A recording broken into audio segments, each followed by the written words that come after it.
Official weight for Katie Taylor, 135.8 pounds.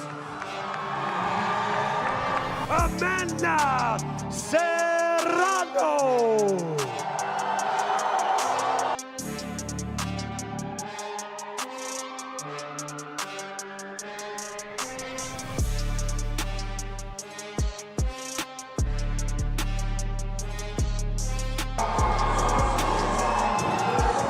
Official weight for Amanda Serrano, 136 pounds even. Ladies and gentlemen, the main event, the trilogy, live from the Mecca, Madison Square Garden, tomorrow night, a record-breaking night, the biggest night in the history of women's boxing, headlined by these two legends for the undisputed super lightweight championship of the world. Katie Taylor versus Amanda Serrano.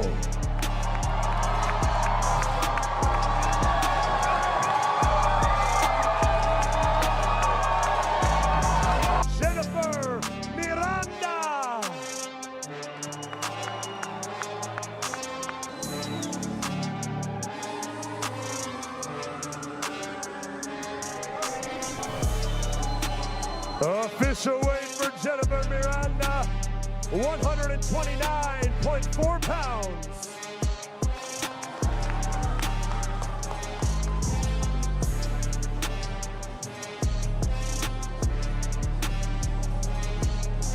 Alicia Bob Gardner.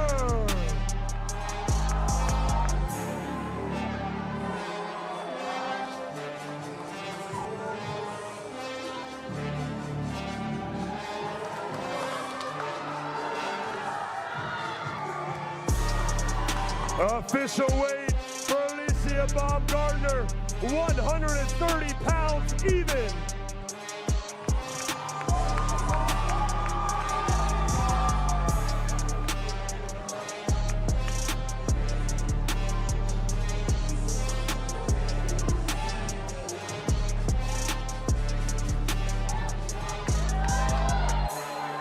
Ladies and gentlemen, your co-main event tomorrow night, live on Netflix here in New York City. 10 two-minute rounds for the undisputed super featherweight championship of the world. Jennifer Miranda versus the bomb, Alicia Bomb Gardner.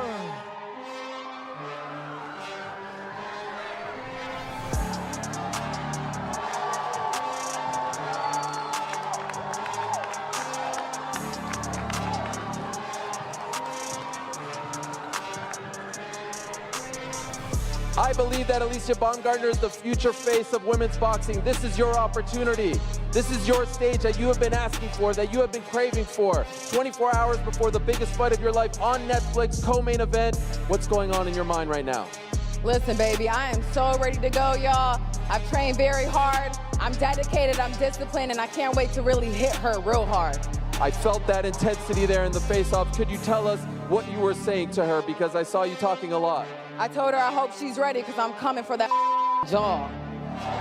Headlined by two of the greatest athletes in boxing history and stacked with the best fighters in the world. Every fight on this main card will either be an undisputed or unified championship. I think we should gonna depend on if you want to fight, but regardless, I think it was a matter of principle that the challenger shouldn't be dictating the terms of the fight. I am 2-0 here, and I'm in the driving seat here, and that's only right. At the end of the day, Amanda needs this fight a lot more than I do. I have a long history of big fights against big names, and a line of people queuing up to fight me for the payday. So listen, in that context, you can't say you're a real fighter and never want to do the three. You shook on it, not knowing if I was gonna win or lose, Katie. I respect you, and I will continue to respect you in and out the ring, Katie. But we did shake on it, not knowing. And if you say that it's you call the shots, you could have called the shots that day. You shouldn't have shook my hand if you wasn't gonna. You need this fight a lot more than I do, Amanda. You know that if we have an extra minute, it won't go your way. I think the point of a 3-minute round was to prove to people that you get more knockouts. How many knockouts did you get in your 12 3-minute rounds? 0.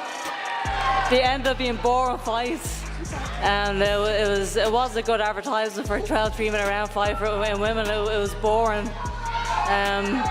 So I don't think Netflix are too disappointed this fight is a 10 2-minute round fight. For Katie, when she Next says question, please. when she says the world knows that she won the fight, does that bother you? I'm uninterested in what Amanda says about the fight. I'm only interested in what the judges say about the fight. And I am 2-0 here. Listen, that's understandable, but the world has eyes. The world has eyes. They saw what they saw. It sucks that it takes 3 judges, 3 people who see something completely different, but millions of people saw it another way. Even with the ridiculous point deduction during that fight, the 3 judges still saw my way. I was a deserved winner, and here we are again, having a silly conversation because you're trying to create a narrative that you're robbing that fight. That's not okay, Amanda. I never said I was robbed. I just said the judges didn't see it my way.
Katie Taylor. Official weight for Katie Taylor, 135.8 pounds. Amanda Serrano.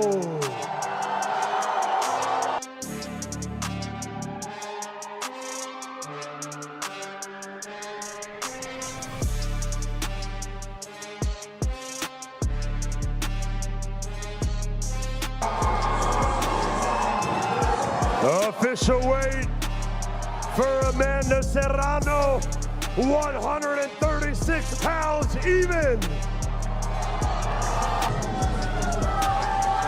Ladies and gentlemen, the main event, the trilogy, live from the Mecca, Madison Square Garden, tomorrow night. A record-breaking night, the biggest night in the history of women's boxing, headlined by these 2 legends for the undisputed super lightweight championship of the world. Katie Taylor versus Amanda Serrano.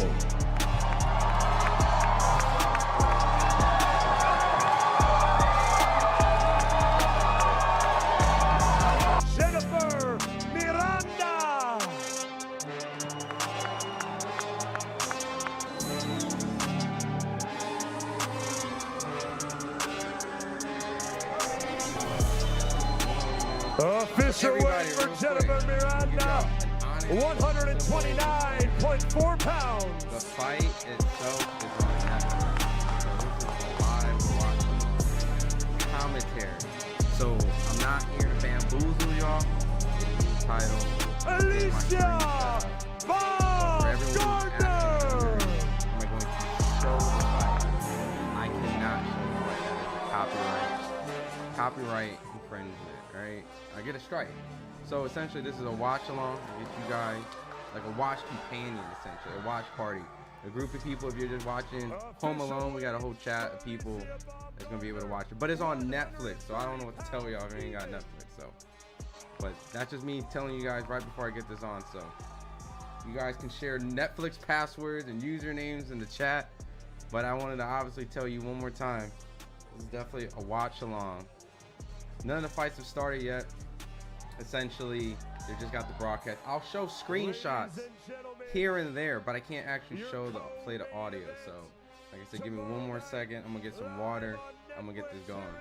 But while you guys are coming in here, hit the vote on who you guys think is gonna win. You guys let me know where you guys are from. If it's your first time coming in,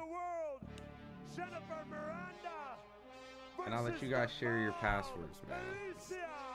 Bob Gardner.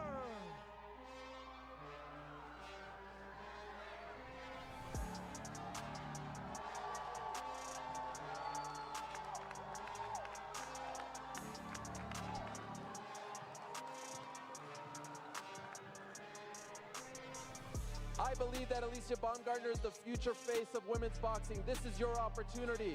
This is your stage that you have been asking for, that you have been craving for. 24 hours before the biggest fight of your life on Netflix, co-main event. What's going on in your mind right now? Listen, baby, I am so ready to go, y'all. I've trained very hard. I'm dedicated, I'm disciplined, and I can't wait to really hit her real hard. I felt that intensity there in the face-off. Could you tell us what you were saying to her? Because I saw you talking a lot. Let's get I told this her I going. hope she's ready because I'm coming for that jaw. Let me lower this volume real quick. All right, y'all. What's up, everybody? It's Ron Goodall here at FightHype.com. We're a platform that covers the fights. We have pretty much a couple correspondents at the fight. I'm going to let you guys know, just like I said in the beginning of the stream, it's in the title as well as in the thumbnail. This is going to be a live watch party, watch along, all right? So essentially we have a group of people. There's a whole bunch of fights on Netflix, right? So let me show you real quick. Oh, essentially, can I even do it? Okay. All right. Hold on. Give me a second. Let me switch my. There you go. All right, cool. So let me break this down for you guys, right? Let me pull this up real quick. All right. I'm going to call the fight by audio, right? And essentially, I'm going to pretty much have the clock with the fighters that are fighting. So everything that I'm going to provide you guys is pretty much a watch along and at the same time, live audio commentary. So other than that, if you don't have Netflix, this would be essentially your alternative, right? But this is at the same time me being transparent. Netflix is the way that you watch it. Other than that, I'll be able to provide like a screenshot here and there. If by any means you guys find a link somewhere, I'm not going to be able to provide it. But other than that, I'm pretty excited for this fight. So for everyone that's sticking around, is this like actually like the fighter, is this pre-recorded? No. So Phantom. All right. So you get what I'm saying? Like, this is essentially our way to pretty much have a hangout spot where we can chat and talk about the boxing. All right. Now, at the same time, we have people at the fight. So once the fight's over, we'll have live interviews and all that stuff. We actually have media covering the event. But I won't be able to show it. Why? Because that's how Netflix gets your money. So there's about 4 female cards on this fight, right? And I'll be able to show screenshots here and there and give you guys my honest opinion. I thought the first fight between Katie Taylor and Amanda Serrano was very competitive, but I thought Katie Taylor edged it out. But with the second fight, I thought Amanda Serrano won the fight. However, it went Katie Taylor, so that's why we're here for the trilogy. But Capavelli, what's up? What's up, everybody? Yeti HD, what's going on, man? Did you guys get a chance to see some of the pre-fights, some of the undercard fights? I thought the last fight was pretty entertaining. Yeah, it's live. First fight is about 10 minutes out. Correct. Exactly. So, who's on the undercard? All right. So, let me give you guys a full breakdown on the undercard real quick. All right. Let me go box rag. All right. Amanda Serrano. All right. I'm trying to get Netflix before it starts. Yeah, I mean, unless there's like a free trial, right? Maybe you guys can get like a free trial or something like that. What's up, Antonio? Hey, all, man. Congratulations, man. Wait, bear with me, man. I get the Australian flag and the New Zealand flag mixed up all the time. That's the New Zealand flag. But, yeah, I know an Aussie just won undisputed the last fight. So, that's the New Zealand flag. You got Amanda Serrano. Awesome, awesome, awesome. So, the 4 fights that's going to be on the card, right? Let me get this one right here. We got Ellie Scottney that's going to be coming up against Mikado. Then we're going to get Savannah Marshall versus Shadesha Green. Then after that, we're going to get Alicia Baumgartner versus Jennifer Miranda. And then lastly, the trilogy of Katie Taylor versus Amanda Serrano. So, none of the actual fights have started, Milkshake, so you're good. That is Australia? What's the New Zealand flag? Do I have to Google this? New Zealand flag. Right. Australian flag.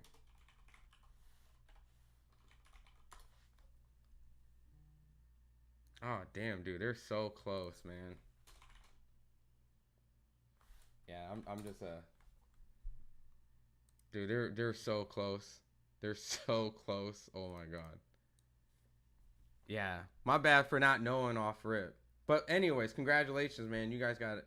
You know, she destroyed Metcalf. That was a brutal beating, dude. And I you know what, at a certain point, I mean, I don't know, man. I don't see the point of the fact that the fight had to go on. So essentially at the end of the day, I thought it was a good decision. So yeah, we're about 8 minutes out. Who won between Johnson and Shredder? So I don't know who you were rooting for, but Shanika dominated the fight. Like straight up dominated Shredder Metcalf. And you know, Metcalf wanted to continue, but they stopped it. So her corner stopped it in the 10th round. It's really no point to go on from that point. So, but I get it. Maybe just for the simple fact of just moral victory, but other than that, as of right now, there's only commercials. So none of the main cards has fought. So we already got all the pre-cards knocked out. So as you can see, hold on, let me get this going. This is going to be an easy disclaimer. If you're ever questioning what's going on, right?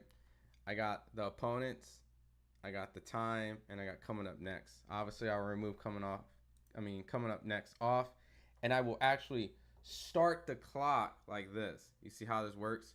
So inside the circle is going to be the round we're at, and then how many rounds is left, essentially, right? 1 out of 10, 2 out of 10. So this would be the visual aid. So if anyone's coming in trying to ask, you know, what fight's on, yada yada. So yeah, they're pretty much just doing promo and stuff. So 20 minutes after the Armisen. I just hope they don't drag this on, because I've noticed so far they have been filling it with all these different programs, all these different ads, all these fight promo build-ups. Like, I don't want to see a 30-minute build-up of the fight. We're already here. Let's make it an easy night. I get it's a Friday. On the East Coast, it's 8:13. So ultimately, at the end of the day, I don't want to be up till 2 a.m. in the morning watching this. So this is going to be live commentary. So they had to clap up for a second, waiting for it to return for promos. Yeah, I got promos at the top of mine right now. So will someone let me use Netflix, please, to watch the fight? Thank you. Yeah, so nobody's fighting yet right now. Yeah, the New Zealand flag has stars, has red stars. I'll try to remember that. I mean, to be honest, there's not really a lot of New Zealand boxers, so I should get familiar with the Australian flag. Netflix is nothing but ads. I'll be honest, I haven't really watched Netflix for a very long time. So obviously while we're waiting, it just seems like it's going to be something where they're just going to cash in and just put tons of ads. So, nah, that's a red flag. Yeah, they're so similar. I'm gonna do my research and figure out why it's done like that, just so I'm more educated. Baumgartner is the hottest and sexiest boxer in history. Ah, word. You think she's gonna win the fight? What up, new email? What's going on, man? We're gonna be getting ready to watch these fights coming up right now. Just to kind of give you guys like a quick screenshot again. No action, nothing's going on. This is essentially what is on Netflix right now. So we're just waiting. We're currently just waiting for the next fight to appear and show up. And we just have to wait. So other than that, while we're getting ready to wait for this fight, if you guys haven't had a chance, hit the poll. Right now, it seems like 64% of you guys think Amanda Serrano is going to win the fight. Other than that, Katie Taylor is just potentially just trying to get 3-0 so she can just leave this rivalry alone and leave it behind, which is kind of crazy to think that we're doing a trilogy of a fight where it's 2-0, but it's heavily contested. All right. So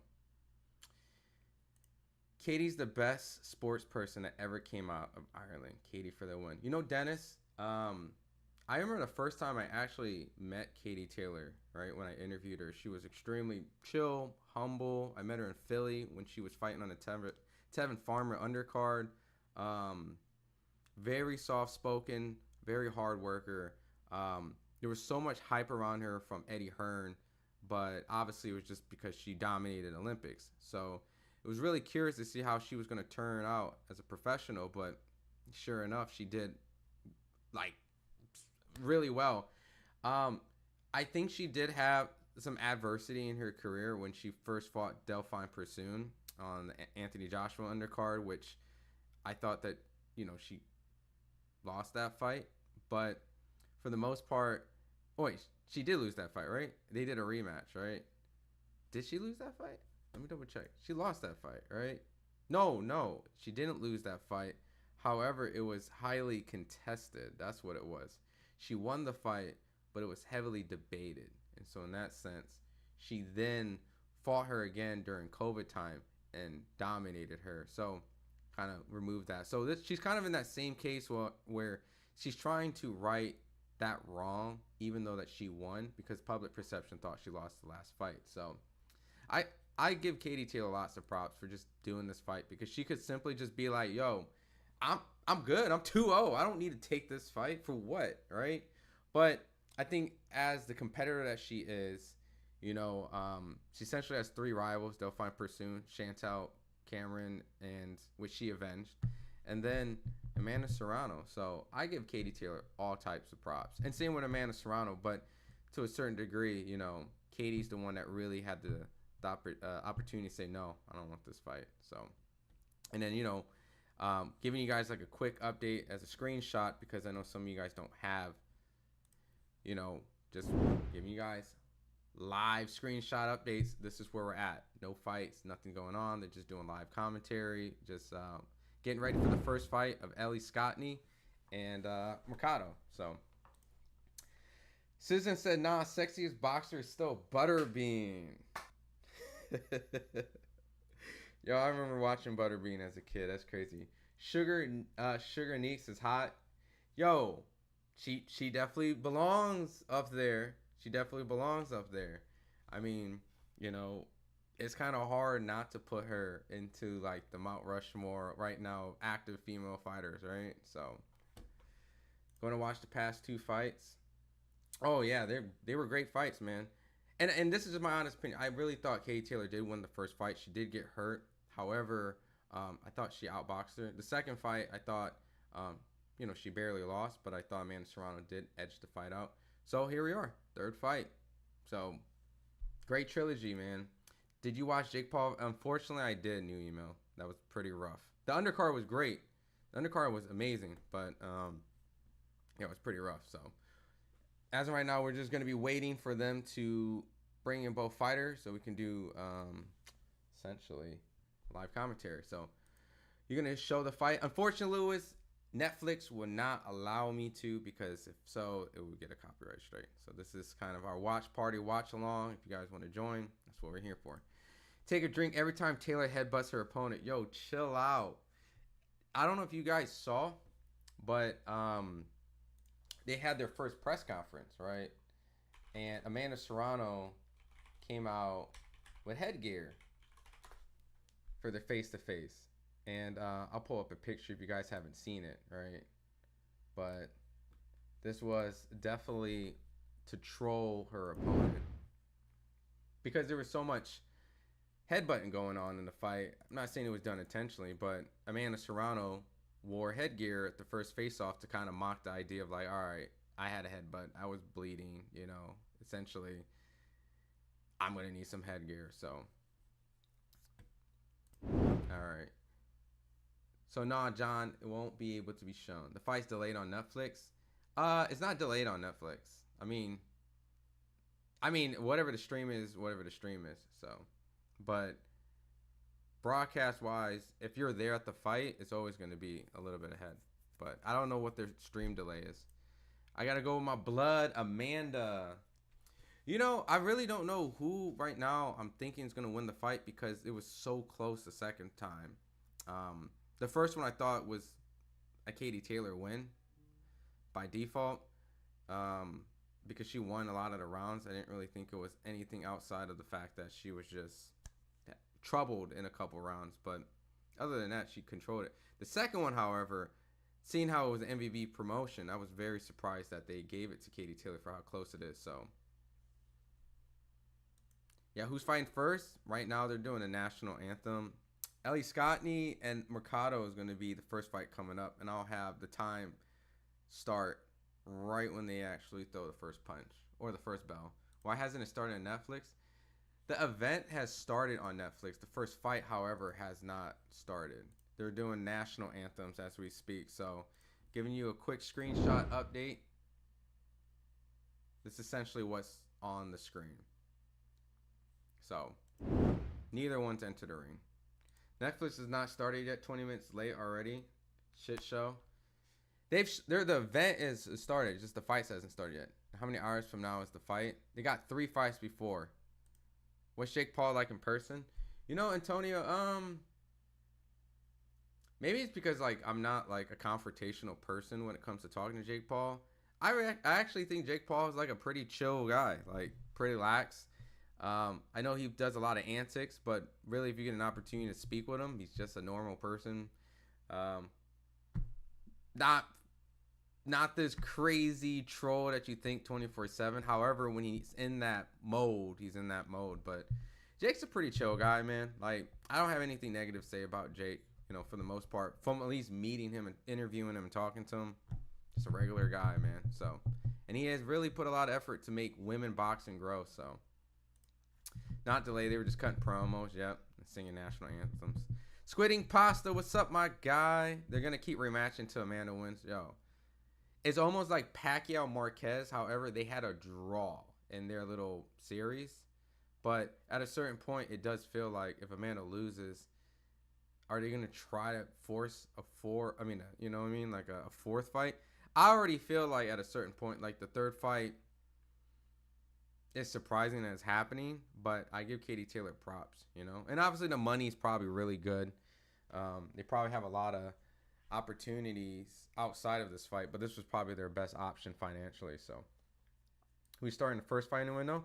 Got it right here on the screen. Ellie Scottney and Mercado. So just so you guys know, if you guys haven't watched some of the undercard fights already, women fights are 2 minutes. So, it's going to go by extremely fast. In addition to that, the rounds, championship fights are cut to 10 opposed to 12. So these women fights are going to go by really fast. However, I don't know if Netflix is going to pace the card quick. So right now, it looks like they got their first person getting ready to come into the ring. So, quick screenshot update. Bam, you can see. They're getting ready to get in the ring, so Google it, G. Taylor was using her headbutts. Yo, what up, Marvelous? What's up, brother? My Netflix hasn't started yet? Restart, Ev. Restart your Netflix. Like, turn off your device, turn it on. It's definitely started. It started 24 minutes ago. She's the GOAT for real, for real?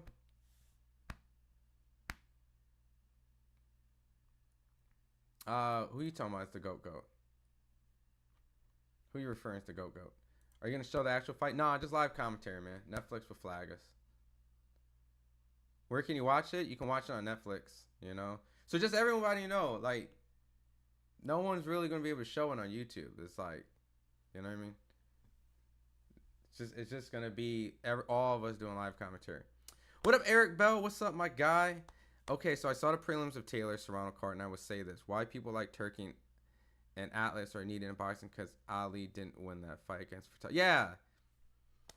Very questionable decision given to Ramla, and I'm, you know, no disrespect to her, she seems like a nice person, but I thought she lost the fight. So very unfortunate, because at this stage this was a huge opportunity for her to win. And I'll be honest, like Furtado, I've never really watched her or seen her fight, so that was my first introduction. Would have been nice for her to be the one that wins. Turn up the volume, a bit too quiet. Oh, sorry, Witchfinder, tell me if this sounds better. Cool. Fighters coming out right now. Yep. It's live. You just have to search Amanda. Yeah, I mean, I can't tell you where to find it. All right. But it's out there. It's pretty easy to find a link for it. So, Katie done it again. She has won. Carl J. I really don't know who's going to win the fight, to be honest, man, because the second fight was extremely close. And Katie has the mobility to make it a fight. On the outside, and very boring, very easy to win. However, she does have to fight a ferocious fighter like Amanda Serrano, who closes the gap and forces her to fight a pace where she's uncomfortable. So she's able to keep it on the outside, smooth sailing. If Amanda cuts the ring and gets in the inside, then you already know. All right, my sounds clear. Okay, cool. What's my personal IG? Yeah, sorry. I mean, when did you send me a reel? Did you just send it now? Yeah, that's my personal.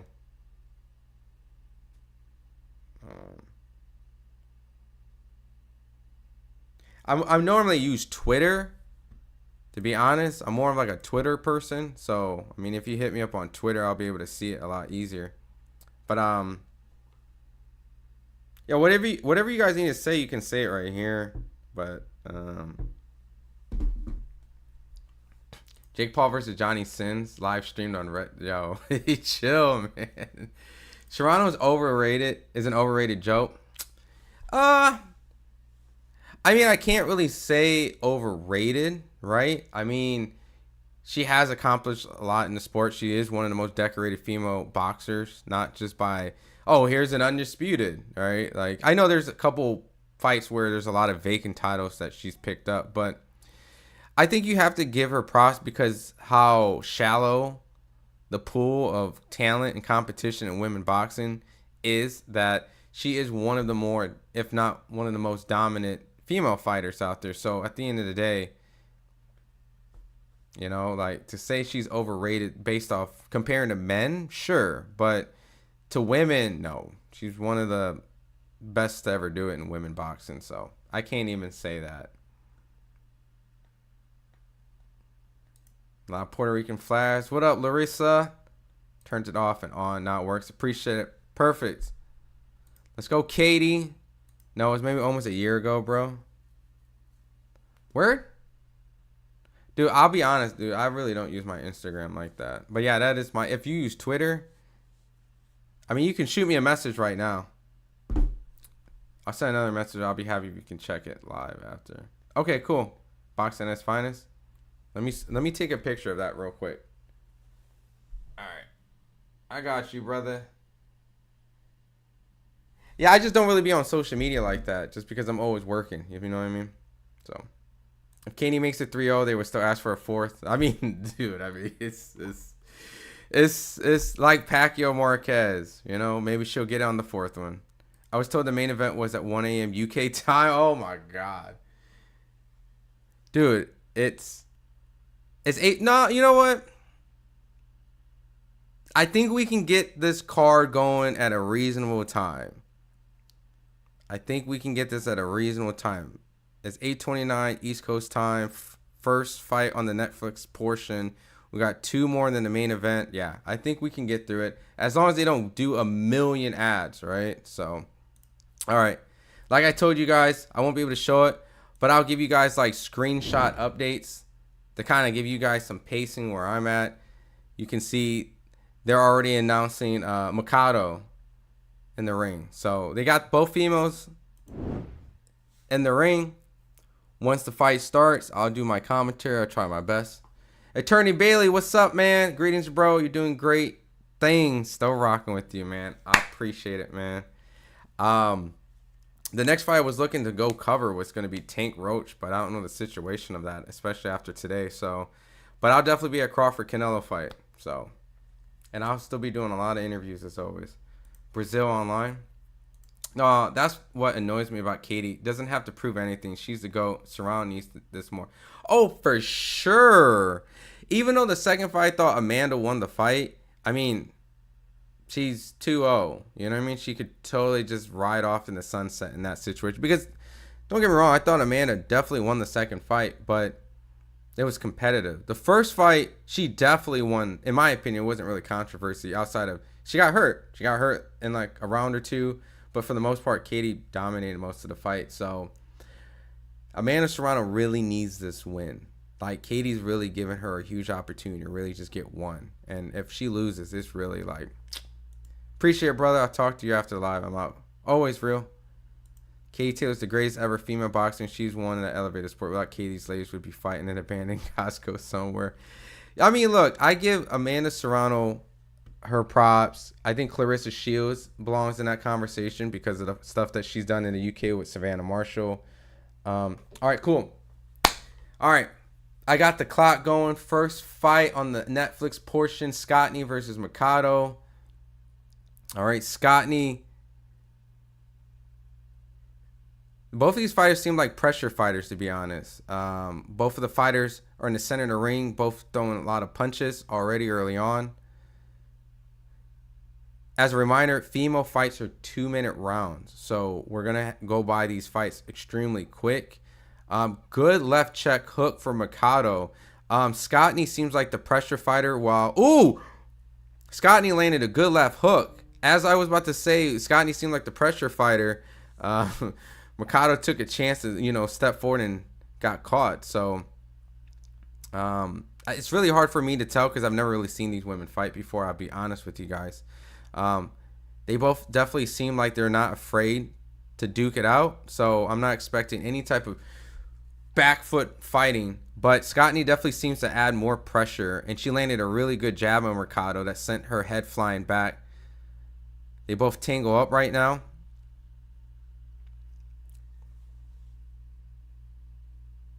Apparently what I'm hearing is that Mercado fought Serrano before, and Scottney clips her with a left check hook, and Mercado fires back trying to get it back, but Scottney gets out of the way. Seems like Scottney's landing the more significant power shots. Scottney has a really good power jab that kind of offsets Mercado, sends her head back, and then she mixes up a couple good hooks. So right now this round definitely seems like Scottney, she lands a good right hook. She seems like she's able to fight forward and fight backwards. Good lead left hook to the body. Yeah, Scottney definitely seems like she... Oh, good right hook from Scottney. I'm actually extremely impressed with Scottney. Scottney definitely seems versatile in her approach. She was able to box in her back foot. She was able... Yo, first round Scottney. First round Scottney. Not even a question, man. Bam. Let me get to some of you guys in here. Katie Taylor's the greatest ever female. Oh, yeah, I already answered that. Real. I think you can put Clarissa Shields in there. I mean, I'm just a Clarissa Shields fan, but I think Clarissa Shields, Katie Taylor, they both have elevated the sport for sure. And you got to give Amanda Serrano because she jumps up all type of weight classes. So what time would you say I have work tomorrow? Don't quote me on this. I would probably assume 2 to 3 hours, maybe, right? So you're going to stream or we're just going to see you? I'm sorry. From El Salvador, I'm only going to be able to talk about the fight. I won't be able to show the fight. So that's why it's live commentary, watch along. So Katie would stop her in 5 rounds. Damn, please get it on. Oh, man, I'm sorry, man. I can't, man. I get a copyright strike. All right. Second round started. Canelo Crawford's going to have a lot of buffering issues. Oh, my God. Oh, dude, that is on Netflix too, right? Yeah, it will. All right, these two ladies clinch up right now, and Mercado scored a sneaky right uppercut that landed on Scott Knee. Scott Knee's on her back foot right now, using a lot of lateral movement, circling to her right side. Mercado definitely gets caught with a lot of these jabs. Mercado, think of this. Mercado has a high guard. She's coming forward, taking a lot of chances. Scott Knee's using her jab very well. And she's offsetting the rhythm of Mercado. Another jab landed clean and flush. Scott Knee landed. Scott Knee's definitely the more creative fighter of the two. Mercado seems a little bit sloppy in her approach, which kind of leaves her to get caught pretty often. So right now, as you can see, a minute left on the clock. Scott Knee definitely seems like she's in control. As long as she doesn't get caught in these exchanges, but Mercado's definitely trying to get into a brawl. Scott Knee's putting some pressure, putting Mercado back. Seems like Mercado can't really fight on her back foot. Seems like she's a front forward fighter. So it seems like Scott Knee is using some sort of bait and switch where she puts pressure, catches Mercado fighting on the back foot, and then when Mercado wants to try to get back to her, Scott Knee goes on her back foot and boxes her well. So Mercado can't catch Scott Knee. Scott Knee's footwork is a lot better.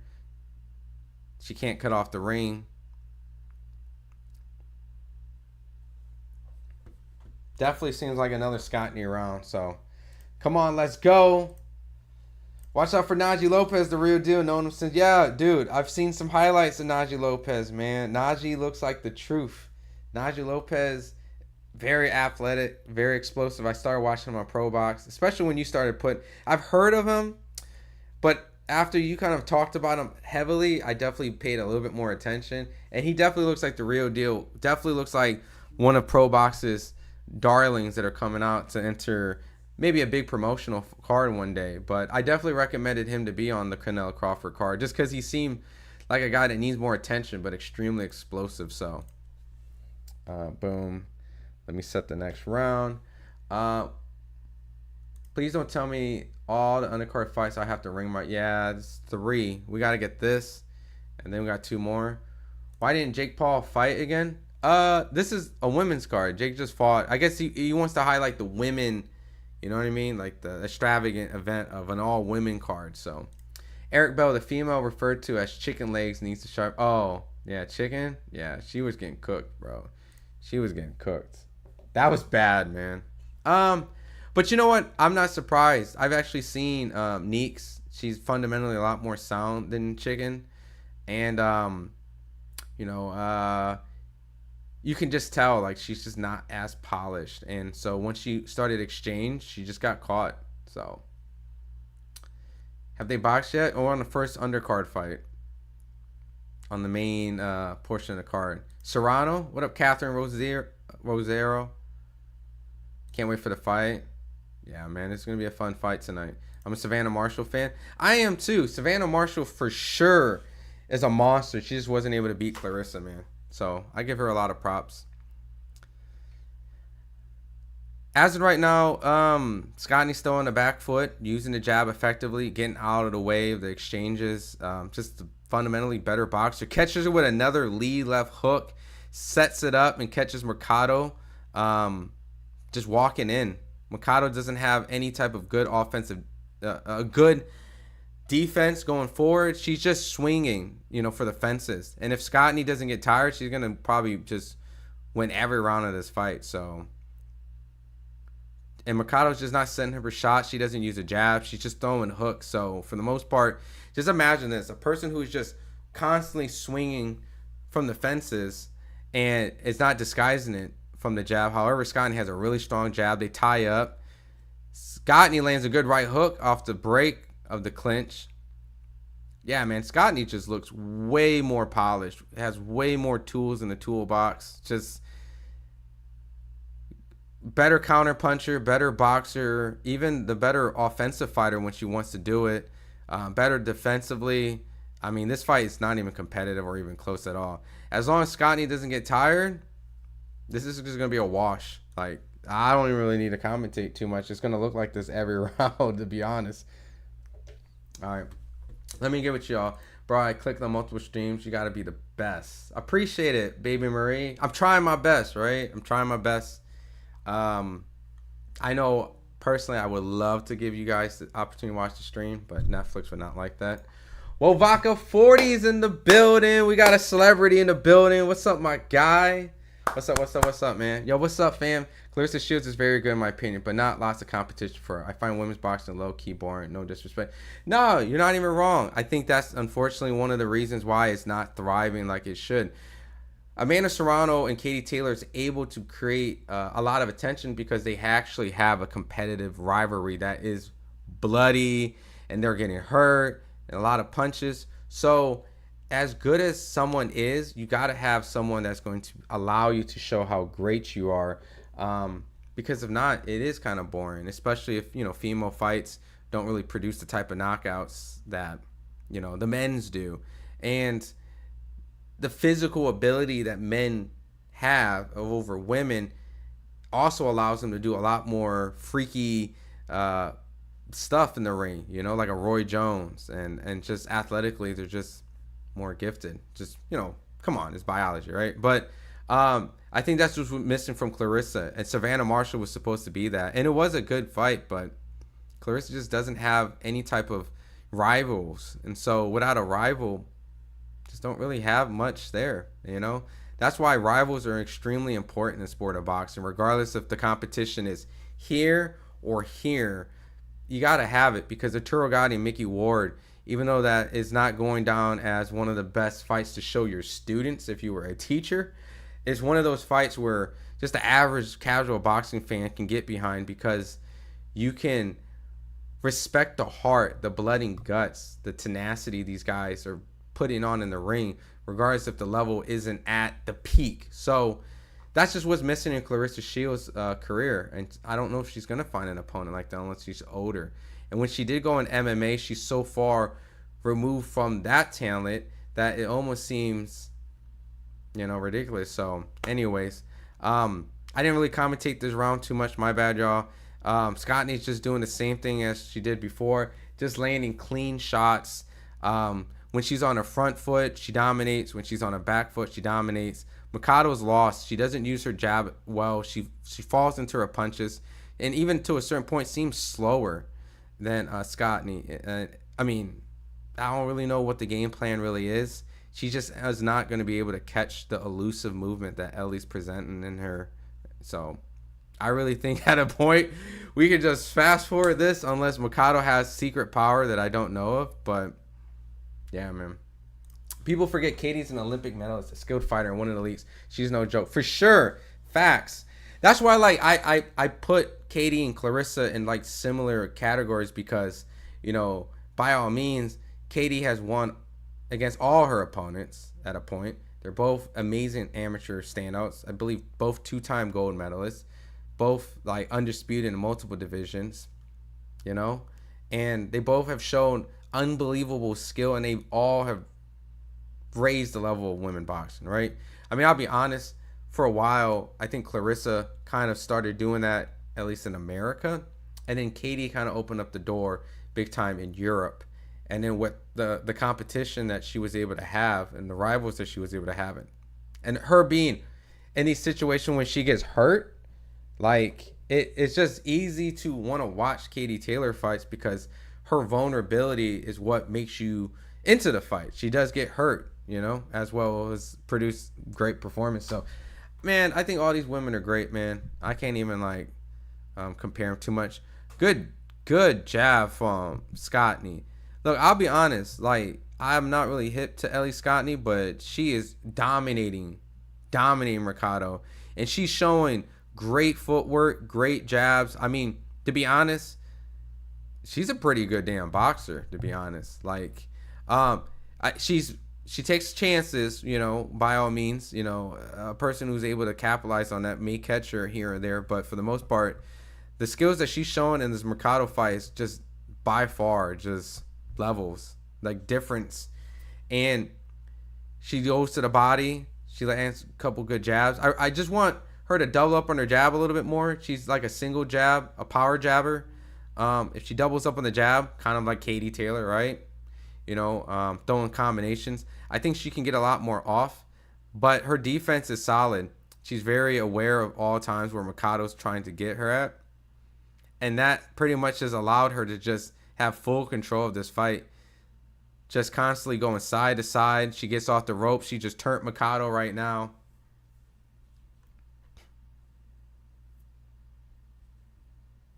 Yeah, Mikado's missing, and she's just not setting anything up. And she's kind of barely missing, but at the same time, she's not really doing anything to set up her shot. So her punches are telegraphed. She gets hit by a 1-2, gets caught by a third shot, tries to catch Scotney, but she's bleeding. There's a huge cut over Mikado. Gets caught with a right to the body. Yo, Scotney has her hands down. She's styling on Mikado. So, yeah, man, this is just a dominating fight through 5. I just don't really see Mikado winning this. So, the Aussie who became the first undisputed 118-pound champion in boxing history is the first undisputed world champ from Australia. Was well-deserved, regardless of her quality opponent. She's a beast. Yeah, I remember she used to train a lot in Vegas at DLX Boxing Gym. And a lot of the people in DLX Boxing Gym probably helped her out. Like Shushu Carrington used to train her a lot. Michaela Mayer. You know, it's Cormel Moulton trains there. Caleb Plant. So it's a very quality Las Vegas gym, and she's definitely trained there a lot. So I know that she suffered like a loss recently, but for the most part, you can tell high guard, good defense, strong, powerful, discipline, and I mean, I wasn't surprised that she was gonna win either. You know, exactly the respect she's gotten recently. Serrano's the underdog. It's like you want to win, but her competition is just too good. Yeah, I mean, I remember the first time I watched Amanda Serrano, right? She fought, like, and when I mean watched Amanda Serrano, like in person, right? She fought Heather Hardy. No, I take that back. She fought this girl that she knocked out in one round and was extremely undersized. And it kind of like gave me this sour feeling of like,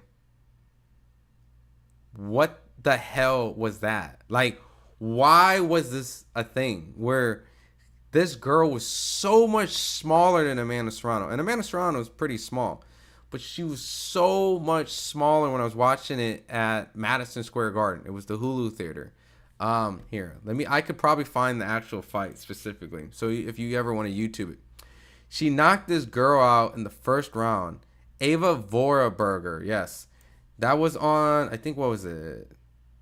It was Demetrius Andre versus Arthur, Chris Algieri, Amanda Serrano. What was the headline? I think Boo Boo was the headline on this. Yeah, Boo Boo, Demetrius Andre versus Artur Alkovov. That's, I think, when he just first signed with Matchroom. I watched that fight with Ava Voraberger, and it was for the vacant super fly.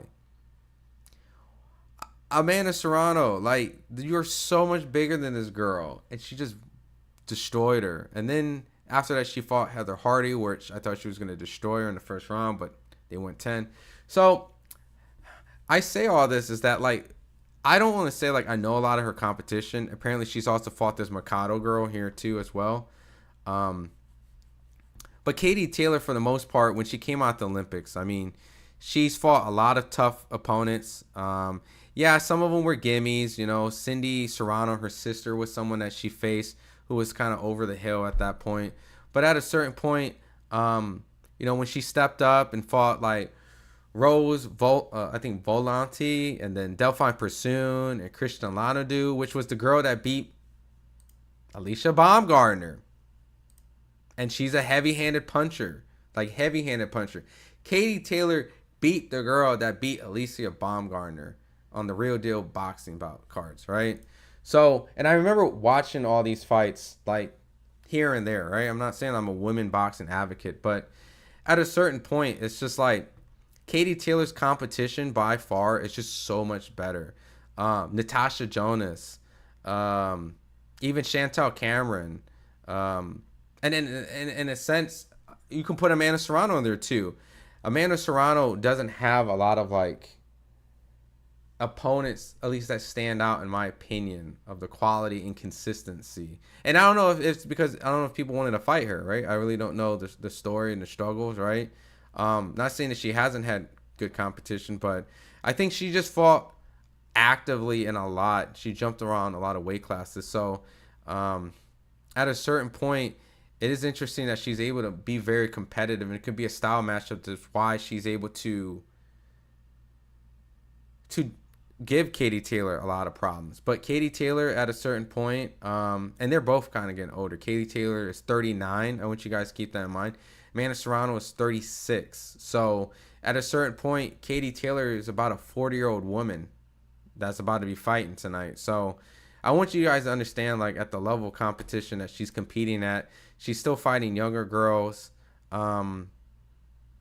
And she's still competing at a high level. So I'm just a fan of both fighters. So, and Scottney's still dominating these early rounds. And I'm gonna get to the chat. Don't hate me, but I think Taylor will bully her, to be honest. There's no hate. I mean, a part of me always likes to favor the boxer. And even though I thought Serrano won the second fight, I'm probably gonna give Katie Taylor the benefit of doubt, potentially winning the fight. You know, because she's the boxer, the high IQ, but at the same time, she's 39, and she did look kind of beat up throughout that second fight. So if it is a repeat of the last fight, then you can definitely say, like, it's just Amanda Serrano's time, for sure. I mean, it should have been her time last time, but Serrano's going 0-3. Damn. Chicken was getting deep fried. Yo, yo, just understand, like, her career, she was never supposed to be there at that position or become like a world champion, in my personal opinion. So she's extremely fortunate to have an opportunity to fight on a card like tonight. But I do feel like once that fight was made, after watching her previous fights, I just did not think she was going to be able to win against Neeks. Is Marshall on the undercards? Yeah, Marshall will be the next fight against Shadesha Green. Which I would have to favor Savannah Marshall in that fight as well. But because honestly, I didn't think Shadesha Green won her last fight. Katie's Ireland national hero. There's no shit about her. Her heart is pure. Yeah, every time I've talked to Katie Taylor, pure sweetheart. I have nothing negative to say. Like, I've met so many fighters. I've interviewed so many fighters. I mean, the last time I just saw her was in Vegas at the DLX boxing gym around...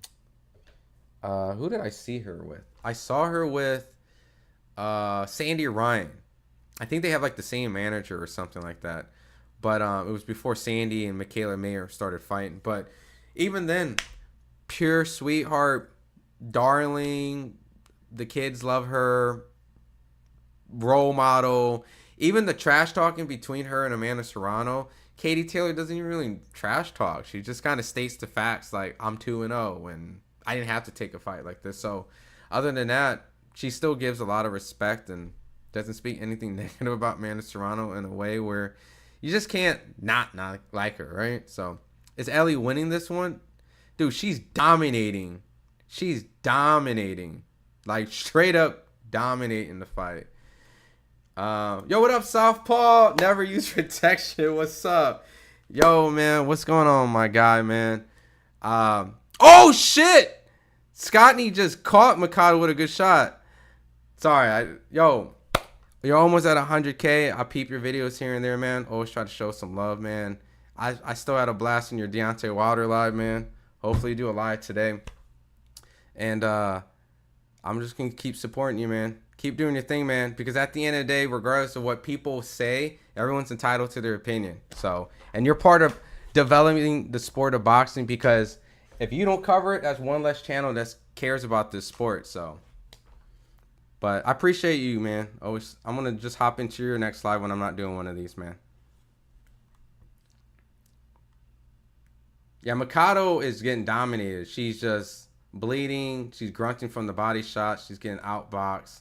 At a certain point, man, these next 2 rounds probably don't even need to happen.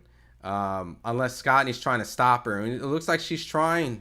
You know, I don't know if the 2 rounds, 10. I mean, the 2-minute 10 rounds will permit it, but he's starting to get broken down. Prime for prime, who is better fighter, Roy or Floyd? Come on, man. Don't do this to me, man. Don't do this to me, man. Don't do this to me. Those are like 2 of my favorite fighters.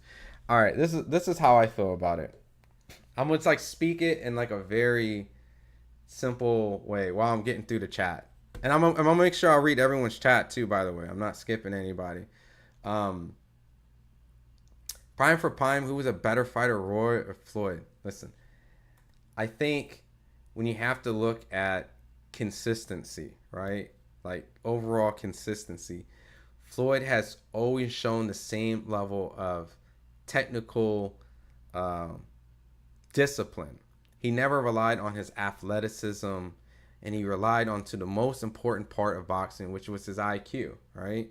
There was never a person, I think, around that era of time that had a better IQ than Floyd, you know? And he always made sure that he was always on top of his A game by being always in shape. And he had a great chin. He's tough. He has heart, which many people don't really give Floyd credit for that. Amazing chin, tough guy. I think prime for prime. I don't.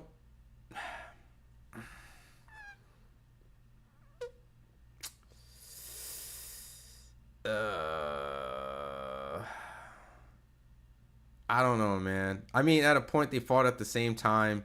I think it's unfair.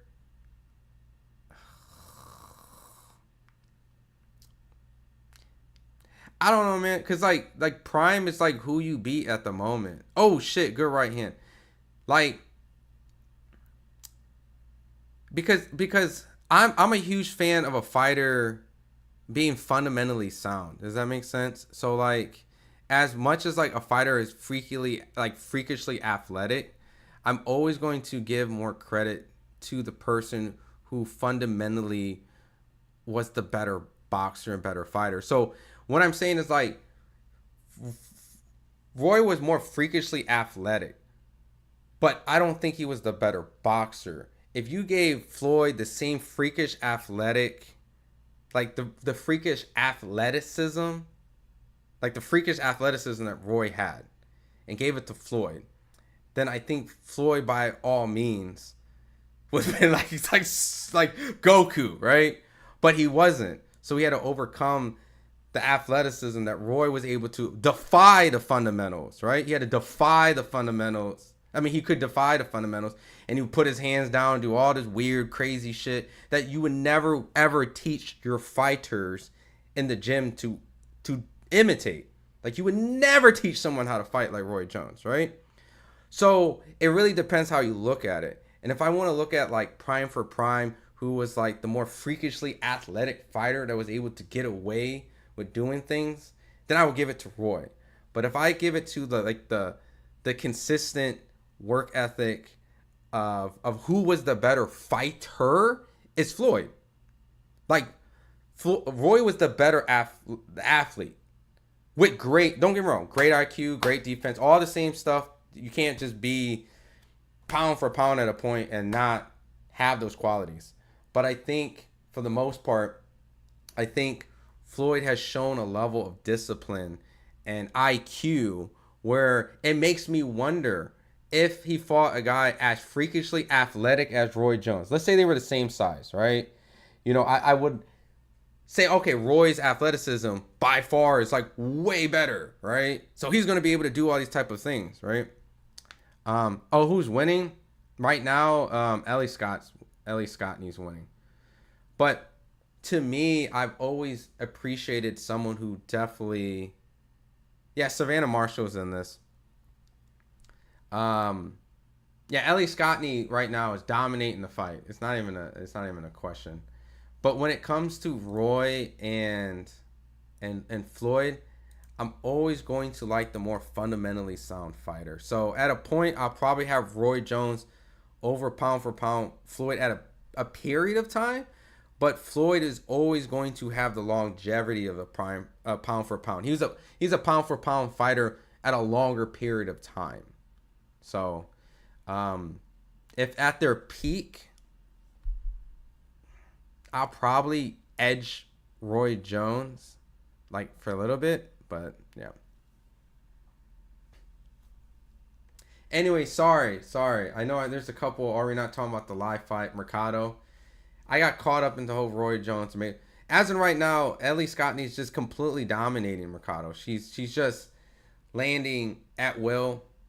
Mercado is just completely getting out-bullied, out-boxed, out-maneuvered. I really don't see anything that Mercado has done to win a single round. And at this point, Scottney's trying to tough it out by trying to maybe hurt her and trying to maybe get a stoppage. But she's 14 seconds left in, and that's about it, man. Oh, good right hand from Scottney. Yeah, there's no way that Mercado won this fight, so. Yep, and that's it right there.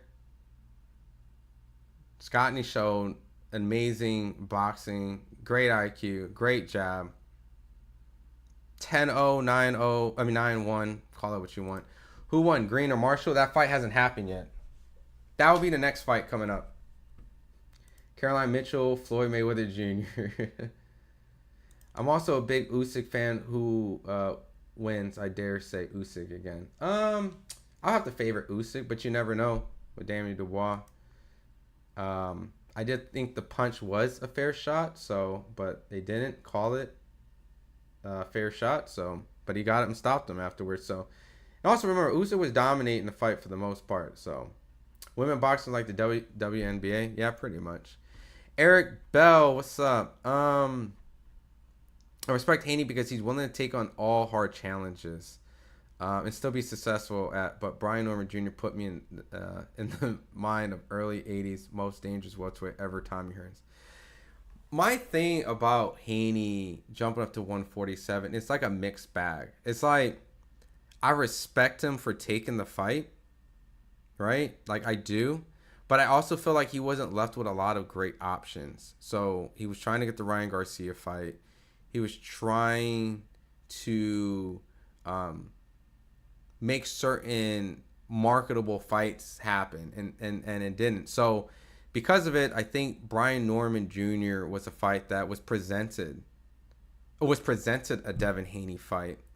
And for that, somewhere along the line, made it seem like they were hunting Brian Norman Jr., which they weren't.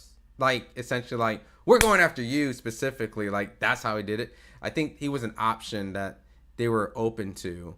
Turkey went to him. And then after that point, they were like, well, this was kind of the best option. We'll take it.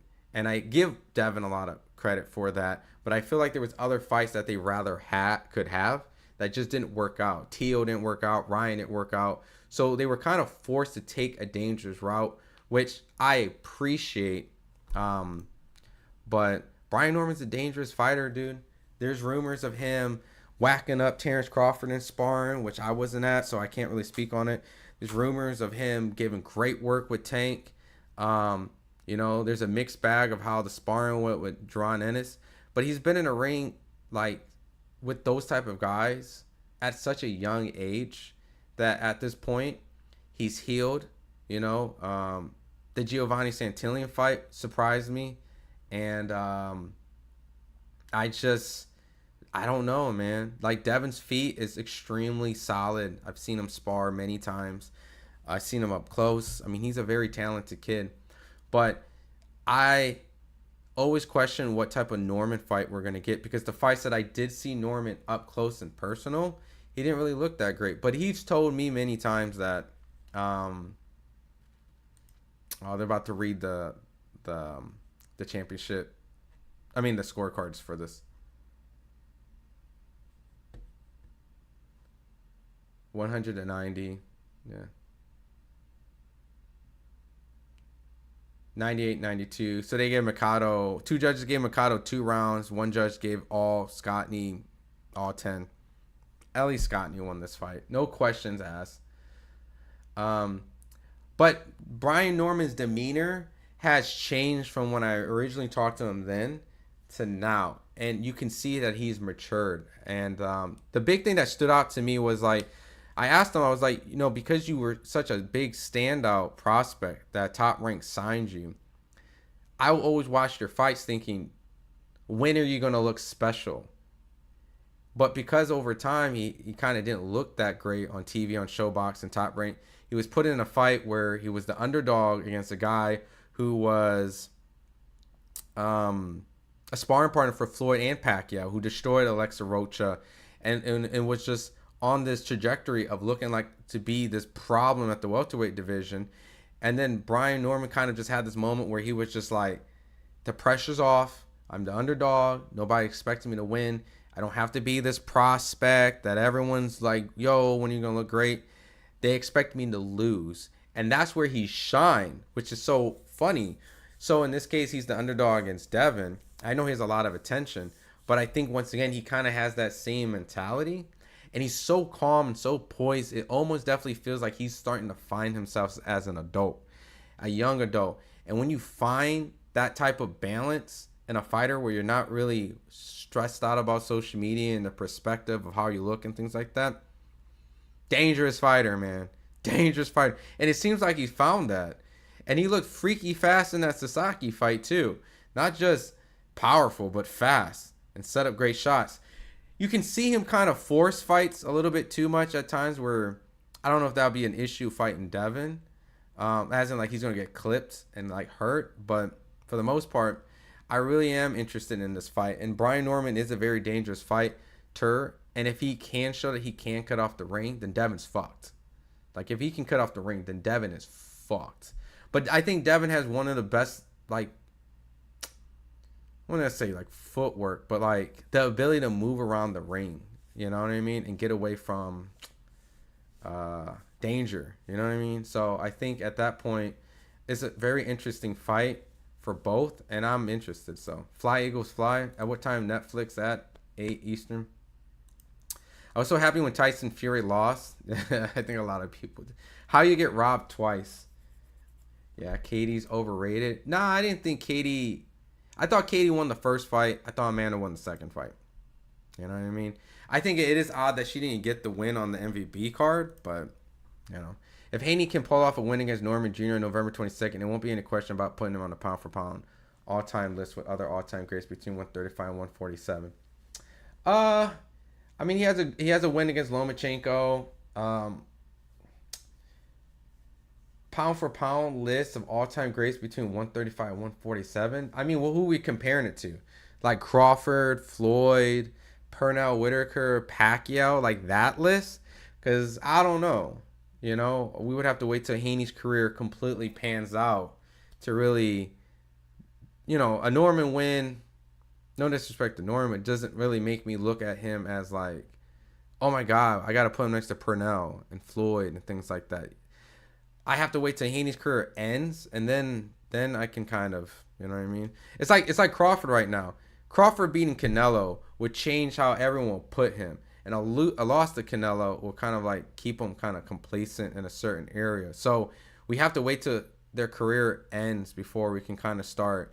And we got to see what Norman does afterwards too. Like everything has to play out. So, but you know, to compare him to like Pernell and Floyd and Pacquiao and De La Hoya and guys that like Chavez, you know what I mean? Like, you know, a little too soon, brother, too soon. But I do like the fight. I do think it adds to his legacy without a doubt. Katie's a bit overrated. She gets a lot of gift decisions. You know, you do raise a great point there. I mean, I did think she lost the first Delphine Pursoon fight, but she ran it back. She did lose to Shantown Cameron, but she ran it back.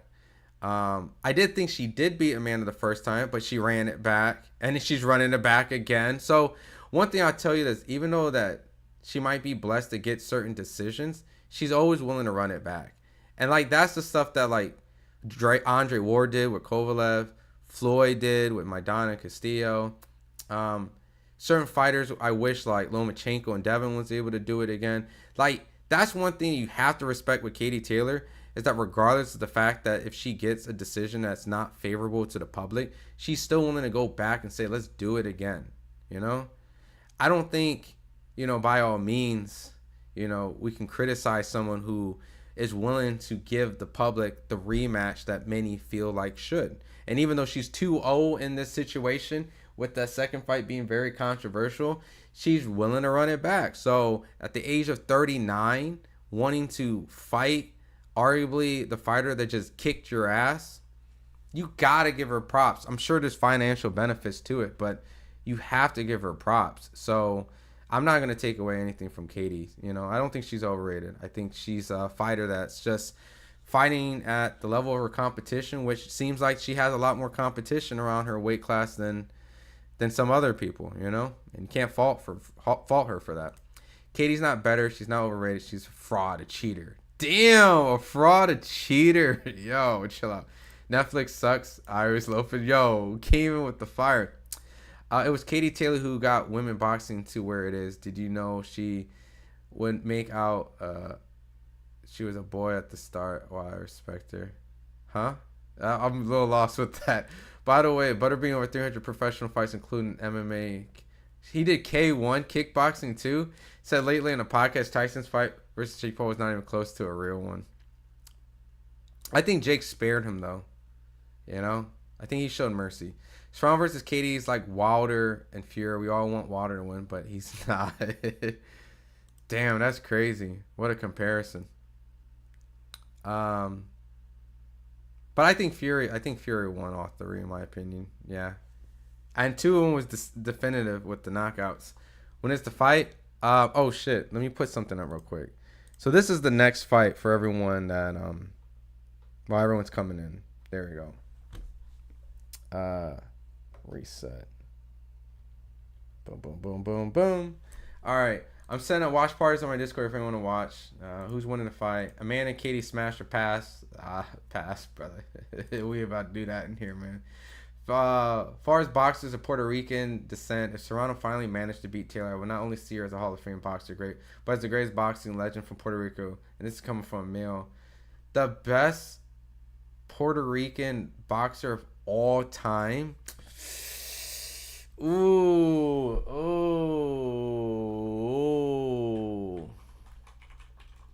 I mean, I'm gonna go to Google real quick and help me out with some names. I mean, we got.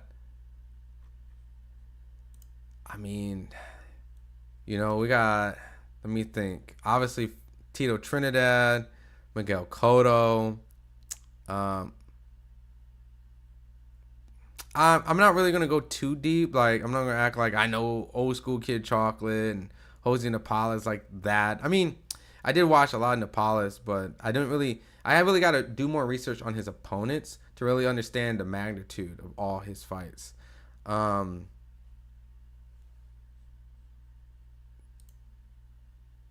But Kid Chocolate, he was Puerto Rican? I'm just reading the list. He's Cuban, right? This is a messed up list. I was like, that don't even sound right. Kid Chocolate's Cuban.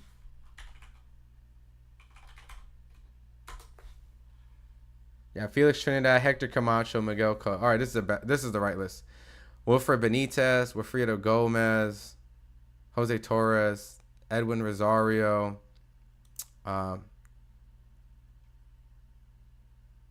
I don't know, man. I don't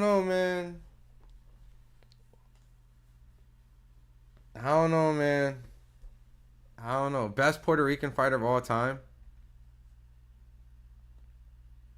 We have the main event hasn't started yet.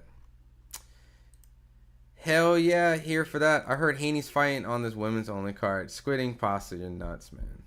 Lanny Daniels versus Clarissa Shields, a deep brother. Floyd's never been snoring.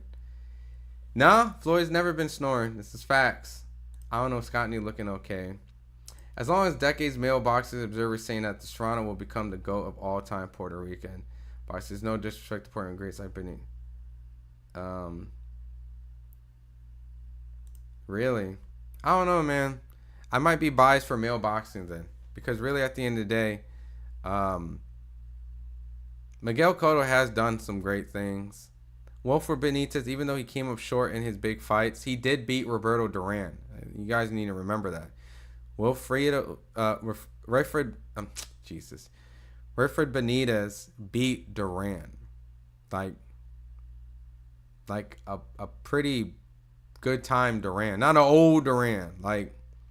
And he showed great defensive skills against Tommy Hearns, even though he lost. Like, amazing defensive skills. You know, he was like, what, 19, 18 when he fought Sugar Ray Leonard, you know?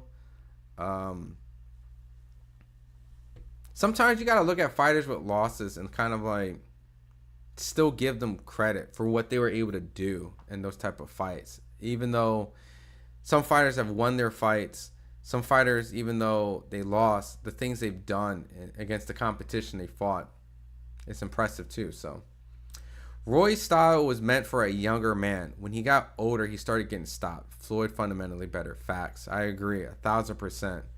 No questions in that statement at all. Fighters like Bernard Hopkins and Floyd, you know, have shown longevity, and they worked fundamentally on those skills, you know. So I think at the end of the day, it's just a hard debate, because like God gifted athleticism versus fundamentally working on yourself to being that guy. I mean, I don't know.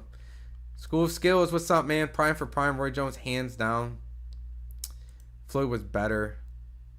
Mayweather Jr., Sugar Ray Leonard. I'm not gonna really like harp into the Sugar Ray Leonard stuff, because here's the thing about Sugar Ray Leonard, and every like pundit that I got to talk to that lived through that era, like they've always say like his prime was never caught on camera. So like, what am I comparing? Allegedly, people's take of him saying that this is him out of his prime. I got to see what his prime looked like, and I think it's silly for me to speak on stuff that I don't know of, right? I mean, I know his statue of being like this really freakishly huge welterweight like Tommy Hearns, and some of the highlights, but I have to understand his level of competition too. I have to understand what those fighters meant at the time and why they were significant and what he was doing to them. But at the end of the day, man, like a lot of his fights weren't on tape, and I think it's subjective to really compare guys without actually. I mean, I think it's like silly for me to compare my subjective opinion to stuff that I don't really know of. And really, at the end of the day, like anyone who really talks about Sugar Ray Leonard that's like my age, I'm not like throwing shots at anyone specific or anyone. I just giving my own personal opinion. It's really silly to act like you know, because everything is hearsay. So I can't really go and watch what he looked like in his prime. I can only go off of what I'm seeing, what's allegedly not in his prime, and I'm supposed to compare that by what someone else has said. I do feel like fighters do change and they do develop, and we also have to understand like we are comparing fighters in an era. How would I say? They're fighting in an era of a style that and this era is different, and in this era we do things good, maybe better, and then there's things they did to overcome certain circumstances in their era. So I think they both have their strong points, and I think if you take a fighter now, they're going to have a lot more new fundamental things better. But I think if you take fighters back then, they were grittier, tougher, maybe not, I don't call them like a bitch. You know what I mean? This era fighter's like a bitch, but when you compare them, like, you know, we all see the fights, man. Like, there's some dogs. You know what I mean? Like, there's some dogs. So, I don't know, man. The whole Mayweather, Sugar Ray, and all that stuff is just, oh, I'm tripping. I did this whole rant thinking it was Sugar Ray Robinson, right? That's what you said. Not Sugar Ray Leonard. Sugar Ray Robinson is what you're asking me, right? Because I'm talking about Sugar Ray Robinson. If you say Sugar Ray Leonard, prime for prime, I don't know, man. Dude, I'm not going to go on a whole nother. You get what I'm saying. Like, I'm not going to go through this whole. They're all great. I just actually saw Sugar Ray Leonard like a week ago. I actually got, here. What's crazy, I just saw Sugar Ray Leonard in the gym. I was doing some interviews. Let me see if I can Yeah. This is July 1st. I got to chat with them a little bit. Obviously, this was before all the Roy Jones and Floyd stuff. So, if Savannah Marshall got this, I think Savannah Marshall wins this fight. I don't really think Shadaysha Green is going to show an element that Savannah hasn't already seen. Savannah's a heavy-handed puncher. She's slick. She's elusive. She's lanky. She's big. Like, I'll be surprised to see if Shadaysha Green wins this fight. You know. Scott needs unknown. Do you think Marshall's going to dominate? I do. It is women boxing, meaning that, like, strangely, I've seen women lose to fighters that I don't think they should. But that's just because the talent pool and style matchup. But I really think Savannah Marshall is just a very lanky Tyson Fury, like a female version of Tyson Fury. Very heavy-handed puncher. And the only person that was able to outclass her was a very defensively sound, extremely fast, and a combination puncher who faced her in amateurs, Clarissa Shields. So, but I got Marshall. I will lean easy because I'm just not been impressed with Shadaysha Green. That's just my honest opinion. Towards the end of his career, Floyd had easy fights to maintain his pound-for-pound standards. Roy took challenges to elevate his. I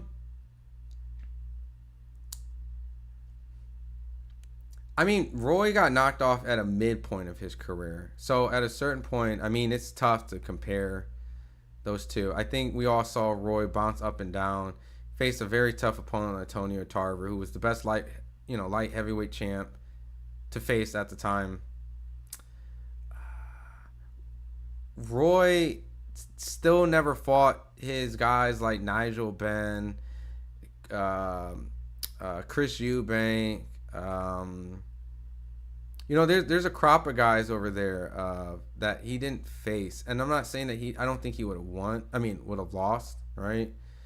But Jared McClellan, I think at a certain point you can say that Floyd has cleaned out his era. I mean, to say that Roy took challenges to elevate his and Floyd didn't. I mean, Floyd fought a 24-year-old Canelo Alvarez who's significantly bigger than him, had more fights than him, and look who he has became. So it's kind of, you know what I'm saying? Like it's like hard for me to say that Roy took challenges to elevate his and then Floyd didn't, like, to maintain his pound-for-pound status. I think Floyd was just so much superior than everybody at a certain point, like when Roy was, that you know what I mean? Like, just who would have beat Floyd? Like, who would have beat Floyd, right? Like, even though there would have been competitive fights, like, all right, style-wise, right? Oh, Tony Margarito. Well, we found out he was a cheater. All right, Paul Williams would have been an interesting fight, in my personal, opinion. But I would favor Floyd. Winky Wright. Now we're really getting into territories like, what, you gonna fight like middleweights, Triple G, So I don't know, man. I think they both have the rights to say they're great in the way they did. Roy went to heavyweight, but he fought the weakest heavyweight out there of John Ruiz, right? It's not like he took out Lennox Lewis, and it's still impressive that he did beat John Ruiz. Don't get me wrong, but Roy was the favorite going into that fight. It's not like he was going in the fight as an underdog, if I'm not mistaken. So to go to the heavyweight fight as the favorite just kind of tells, like, that was a challenge that was kind of picked to elevate his status as well. You know what I mean? But very impressive. But they both have their share of fighters that they didn't fight. And I get that at a certain point, Floyd had a longer career, so there's more to criticize at a point, saying, like, you could have fought him at this time, or this guy, or this and that. But at a certain point, when you move up weight, you become a certain age, your hands become brittle. You have to also, recognize that it's not the fact that it was a challenge. It was the fact that, like, almost like, what else do you want him to do? He's like in his 5th weight class. I don't know, man. Like, I could big up both and tear both down, but I think they're both amazing fighters. You know what I mean? This whole Roy and Floyd shit, then Sugar Ray Leonard and Sugar Ray Rob, like, come on, man. We all know these guys are like Mount Rushmore fighters, man. What are we gonna do next? Like pick apart Pernell Whitaker next, and say like De La Hoya, Dutch Smoke. You know what I mean? Like all these dudes, Ali, this. You know what I mean? Like these guys all deserve to be in that category without separating them out of the box, right? They all belong in the same box, you know. But real quick, while everyone's coming in, we're just chatting boxing, waiting for the Savannah Marshall Shadaysha Green fight happen. They're both in the ring right now. I'll show a quick screenshot. I'm just catching up with the chat, just so that people don't feel like I'm ignoring them. As you can see, just quick screenshot. They're both in the ring right now. So I'll be getting ready to call this. But no, the Serrano fight hasn't happened yet. Prime for prime, Roy Jones hands down, but whole career Floyd. So we got this fight, the co-main, and the main event next. So we got a couple more fights happening. Taylor's going to take it later. Yeah. When is the fight? Wait, the other fighter already started. So we're waiting for this fight to start right now. Devin versus Brian Norman, 50-50 masterclass boxer, fast hands and power. Yeah, it's a good fight. The main event hasn't started yet. No, I won't be showing it. I'll be giving a live commentary, Green. Exactly, good point about Haney rock with Norman, but honestly, it's 50-55 style make fights. Haney style is made for Norman. Mikado took a beating there. Both incredible fighters. Yeah, Mikado had a lot of heart in that fight, but, you know, just by all means, Scotney was just a lot more superior. Brian Norman Jr. was supposed to kick off BLK Prime, first big event, and it didn't happen. Crawford got the fight instead. I think I heard something like that. But I think Devin was supposed to also do something with BLK Prime, but then that's when Turkey came in. Yeah, the next fight's about to start. If Serrano and Baumgartner win their separate 2 fights, I definitely want to see them fight because potentially that's the next super fight for. Yeah, I just don't think Serrano is going to take that fight. So, all right, I'm gonna catch up with the chat in between rounds. Jake Paul's such a chump. The first fight was awesome. You couldn't show any twos because it wasn't about him. Al Duran, Whitaker, and maybe even De La Hoya. Yeah. Oh, yeah. See, Duran was a 135. Yeah, dude. I can't put Devin right now with those guys. So I'm finna knock out Katie. What up, Brotherhood Sports? What's up, man? All right. All right. Let's start this. All right. Like I said, I'm going to get back to the chat when I get some downtime. So if I haven't read it yet, it's not I'm ignoring you. It's just the fight started. So. All right, man. Savannah Marshall is showing a lot of that Tyson Fury, jerky, lead hand down, sticking the jab out, very unique rhythm. Shadaysha, very stocky in the ways that she fights, loads up her shots. Very compact, high guard. Savannah Marshall, man, what a good combination, right to the body. Oh my God, dude, I think this might be easy for Savannah.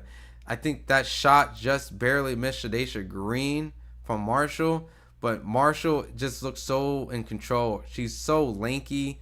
Her movement, that little feint. Oh shit! Savannah is landing some bombs on Shadaysha. These two are throwing some exchanges. Oh, good lead left hook by Savannah Marshall.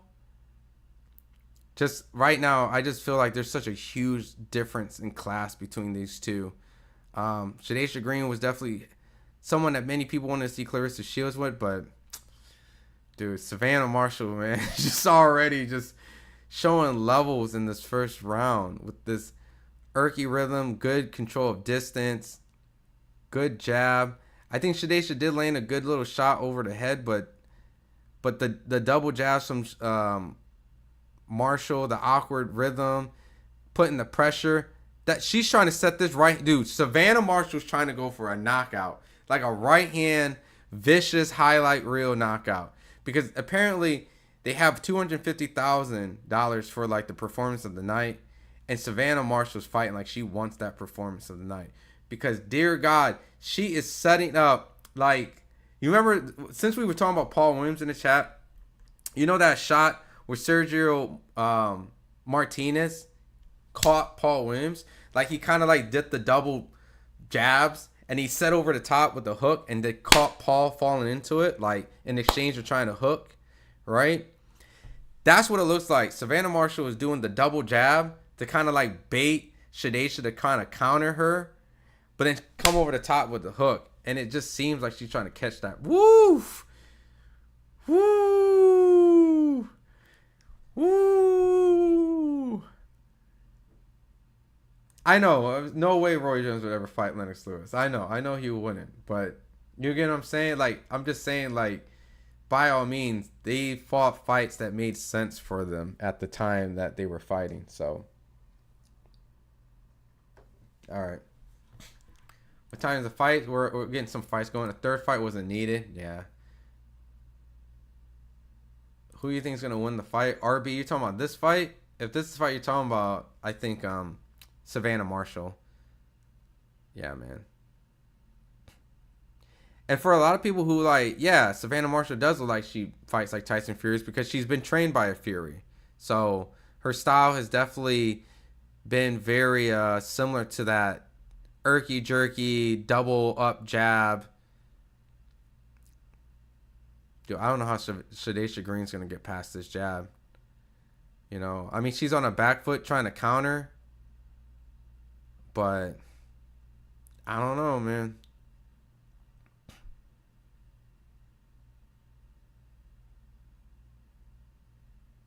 Shadesha Green needs to get some respect because Savannah looks like she don't even respect her, to be honest. She kind of just takes these crazy one-shot advances.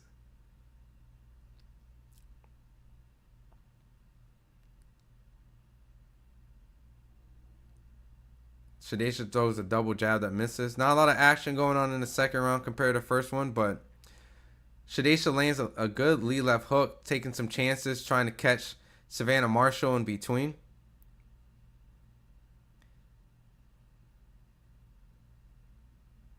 All right, they clinch up right now.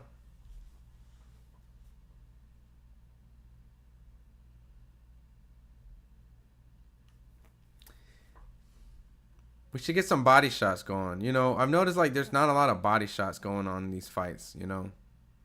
We want to target the body because Savannah is very elusive, an easy target to hit. Al says a draw. Fourth fight will happen. AI says a draw. Oh, no.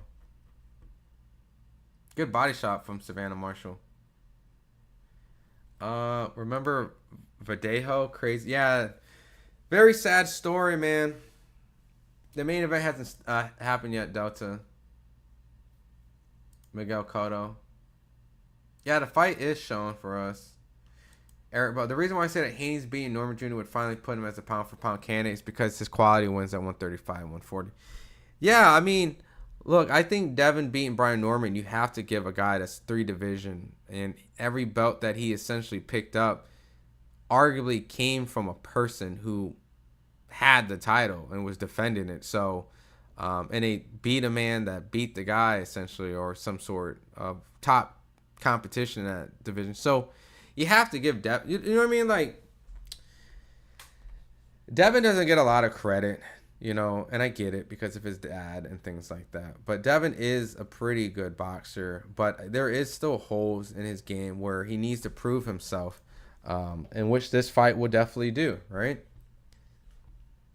The Ryan Garcia fight to Brian Norman is a great fight to kind of destroy a lot of narratives, you know what I mean? Like, it's that type of fight which shows that you can fight a young, athletic power puncher with a good lead left hook. I mean, a good left hook, right? Taylor's going to pull her headbutt bullshit. Oh, no. AI says draw. Hit the likes button, right, Tony? So, it looks like there's some blood. They're saying from a headbutt. I don't know who's bleeding at the moment. Good job from Shadesha. Good sneaky right hand from Shadesha Green. Being compact is going to be very important in this fight for Shadesha if she wants to have a good chance of winning the fight. Step into the shots.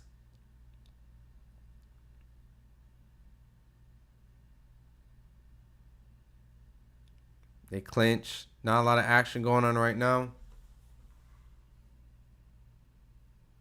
Fight's kind of getting sloppy right now.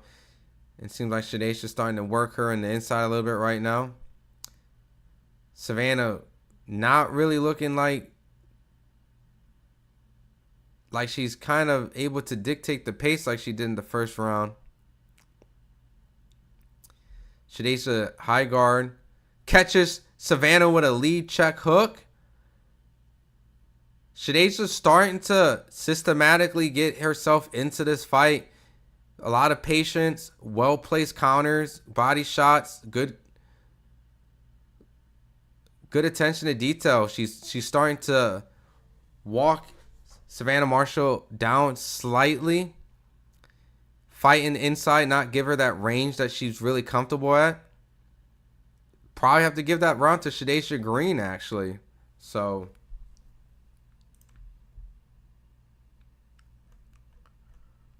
11 p.m. is the actual time. Hopefully soon enough. If I send you a link in an hour or two, maybe hours, because working the women's card at the moment.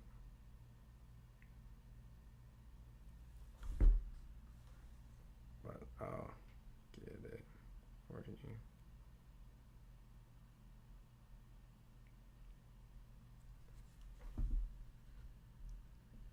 All right, boom. Best Puerto Rican boxer was Wilfredo Gomez with an amazing record of knockouts. You know, I need to study him a little bit more. Obviously, I know his fights with Salvador Sanchez, and it didn't go his way. And Azuma Nelson, right? But I really need to dig into his full. I know he was always the well undersized fighter in those type of fights, so he was never favorable to win those fights. And I really need to dig a lot more into Wilfredo Gomez. But I do know, I mean, shoot, watching those old school tapes of him with Salvador Sanchez, that arena was like, gave me goosebumps to imagine being there at that time for how important that fight was. So, but as in right now, Shadayshiah Green seems like she's kind of started to pick a better game plan to catch and take a couple of shots.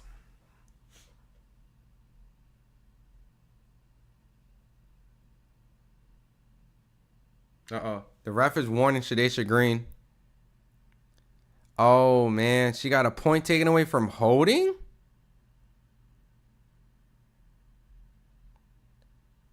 Was there excessive holding?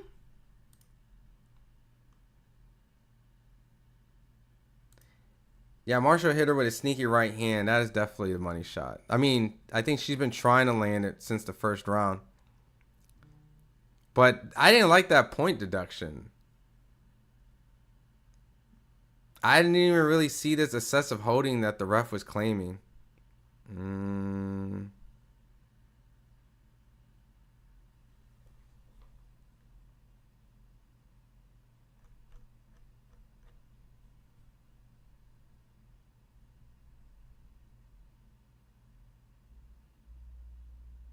Yeah, that point detection just didn't make sense.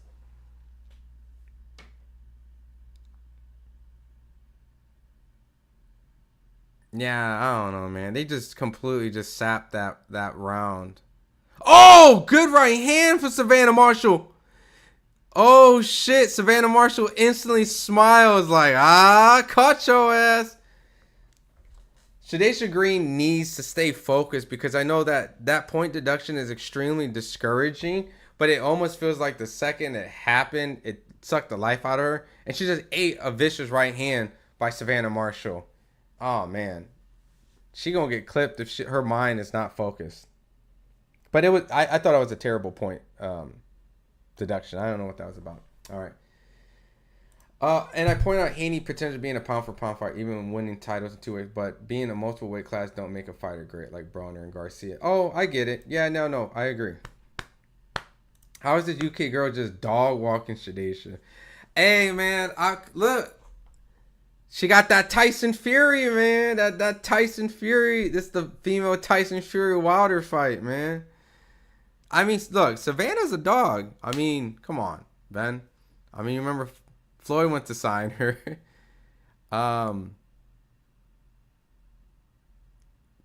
She's very like heavy-handed. Like she's, and why Nikita always looking like he's trying too hard to be cool? I mean, cause he is, man. He's too cool for school.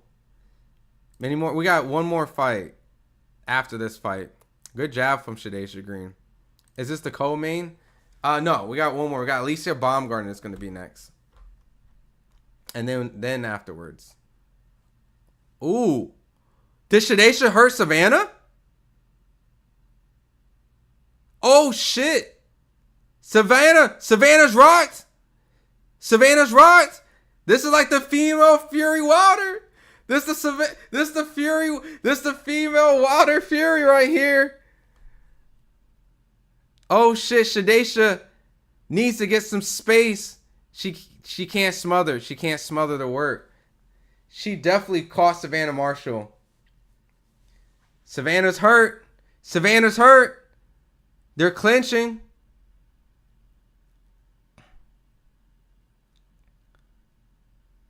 She just landed her right hand right on Shadaysha Green right there. Oh!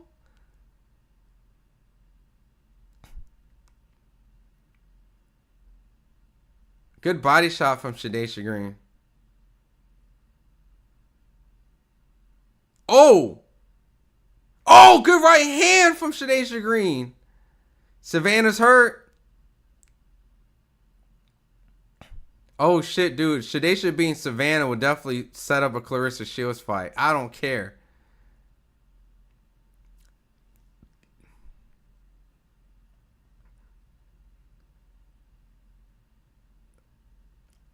Savannah's trying to get it back. Oh, she eats a right hand from Shadaysha. Oh, shit.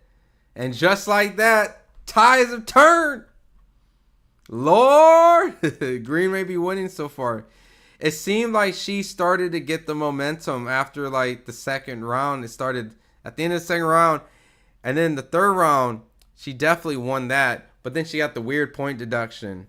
So, but she definitely won this round. So I don't know. I really don't know. This is a very close fight.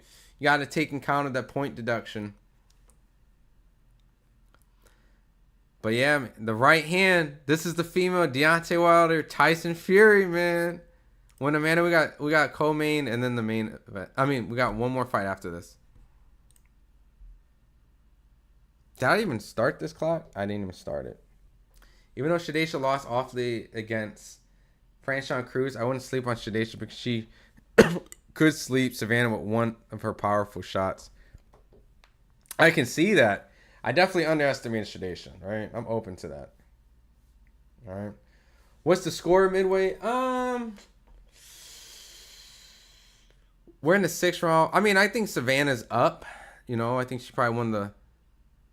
Ooh, good left.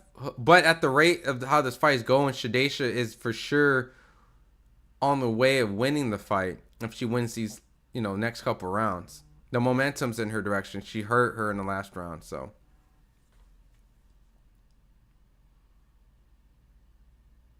It seems like all these shots are actually hurt. Oh, she just pushed Savannah Marshall. Oh, good right hand. Yo, Shadaysha Green jabbing Savannah. Yo, she's styling on her. She's caught Savannah's rhythm. Savannah's rhythm is starting to be in sync of Shadaysha's Green. She's catching it. She's catching her rhythm. She's catching her arsenal. It's kind of predictable at this point for her. So Savannah's going to have to be creative.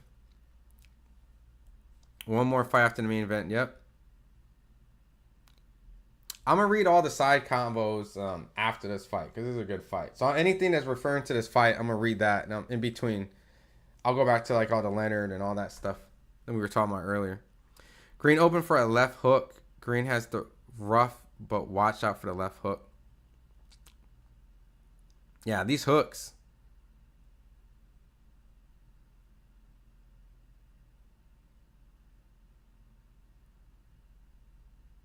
Yeah, this. Oh, good right hand from Shadesha.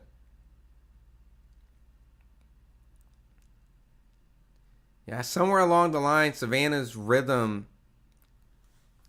is being picked apart by Shadesha Green. Let's go Green. What round is it? So Alex, I'm gonna help you out. I created this awesome little graphic right here. So anytime that you're curious, I let you know the time, the round. So we're in the 7th. We're going in the 7th out of 10, and the females that are fighting. So if you're ever curious, it should be on right on your screen. Marshall's getting timed by Green. Yep.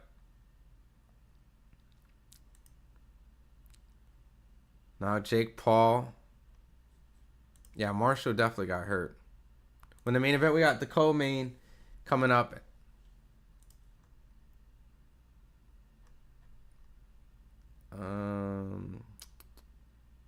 Yeah, I'm gonna read all that other stuff in between. Yeah. Okay, cool.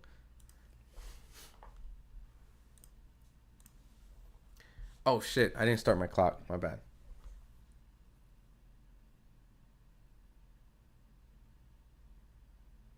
Good jumping lead left hook by Shadesha Green. By far, this is the most impressive performance of Green's career. She's showing heart. She's showing she can take a punch and not go down. She's showing good timing, good patience, good defense. A little slow start. Ooh, nice body shot.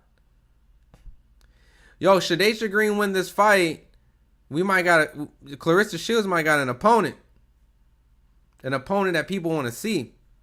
Good jab from Savannah Marshall.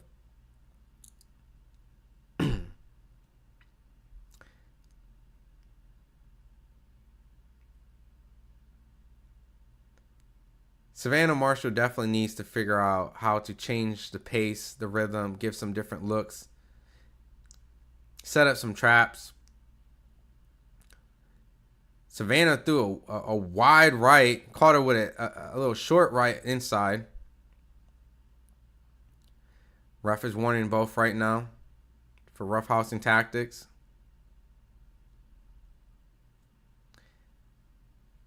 This ref is just like terrible.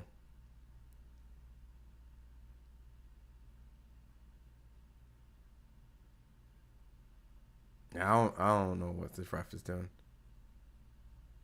Savannah needs to set these shots up. Good jab from Savannah.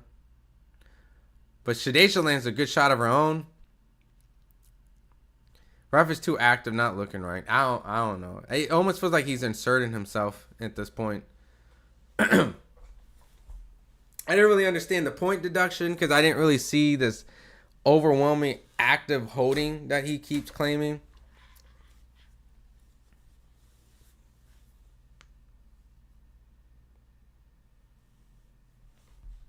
Yeah, I think at this point, Green has a case to potentially be winning this fight. I mean, if not, these next couple rounds, if she wins, she's going to win the fight. Is Amanda a lock tonight? What do you mean a lock, Kevin? Just curious. Stank just messed up his fight with Roach and fake Paul. I don't even know what's going on with that fight, man. Like, they were supposed to announce the fight, like, weeks ago, from my understanding, but it never came out. So, you know, and allegedly it's supposed to be in August is what I was told, so.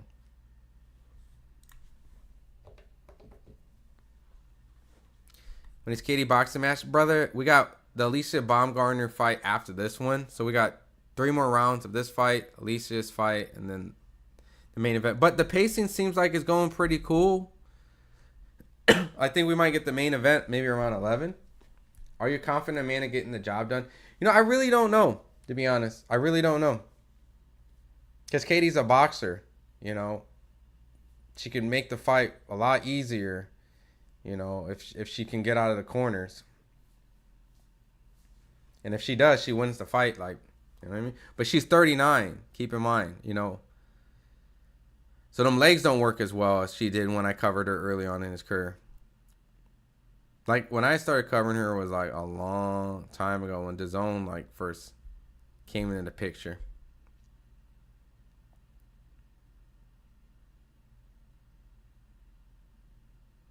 Savannah's starting to try to bully Shadaysha Green on the ropes right now.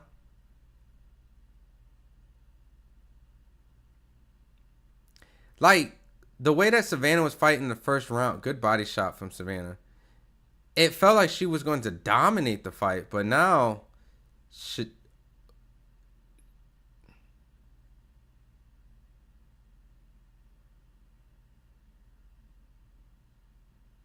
starting to smother her work a little bit. Savannah's starting to smother her work is what I meant. And Shadaysha doesn't seem fazed by the activity.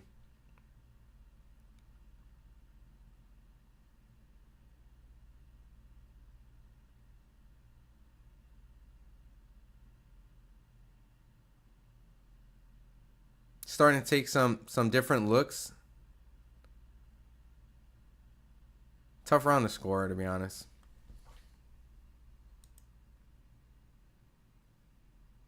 Talking about a bet.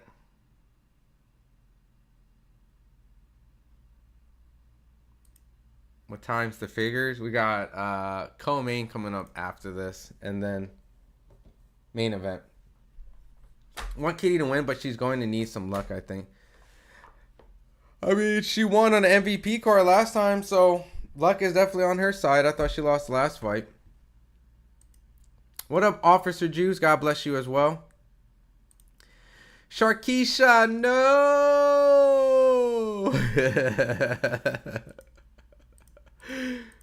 That's funny. Savannah's been out of the ring too long for me. Yeah, they said like 13 months. I mean, I never liked the lack of activity of any fighter, right? So,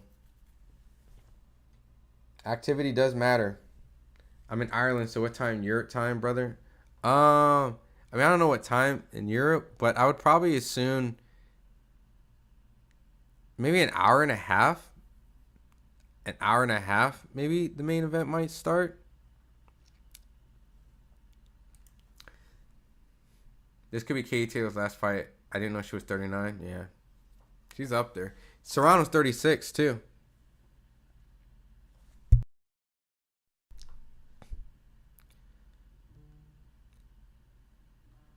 This fight's starting to be a little bit more competitive.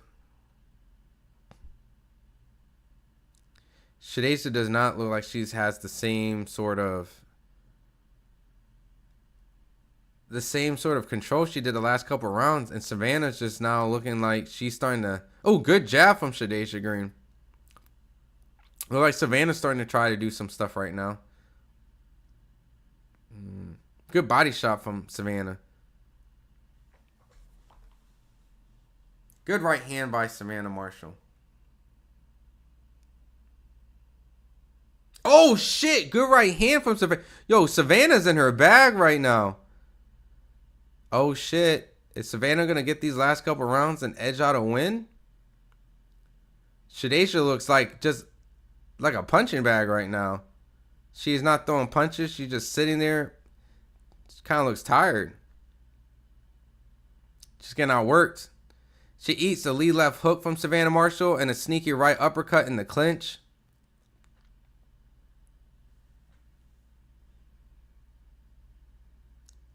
Man, Savannah's getting off on her on this round, man. Shadaysha can't let these last couple rounds go. The fight's close. You can't. You just got in. You just got in on slowly closing the lead. You cannot. Man, she just let Savannah just get that round. Marshall lounging in. We'll get time. Interesting fight. Shadaysha just seems like she's just sitting there, man. Haven't got the channel in Ireland, so I want to listen to you, brother. Yo, I appreciate it, Tommy Sweeney. Appreciate it, man. Thank you, brother. God bless Katie. God bless America. You know, Katie, I remember when Katie didn't have all the clout and attention when I used to interview her. It's crazy because I never really thought, like, she was going to go from, like, fighting in these, like, smaller arenas in Philly that she was fighting at to, like, being this headline, adored superstar, like a Conor McGregor in her country. So, it's just crazy how like someone's career can just go from here to here. So, but she worked hard for it. All right, last round. But yeah, what time? Yeah, I think it might be maybe an hour and a half. I don't know. I'll go YouTube. I mean, not YouTube. I'll go on Twitter and see if I can find official times for ring walkouts. Good right hand from Shadaysha Green. Savannah is starting to land a couple good shots. Savannah Marshall is starting to pick up the pace. She looks like she's the one that wants it more. Shadaysha Green is just going on her back foot. Savannah's pressing action. They clinch.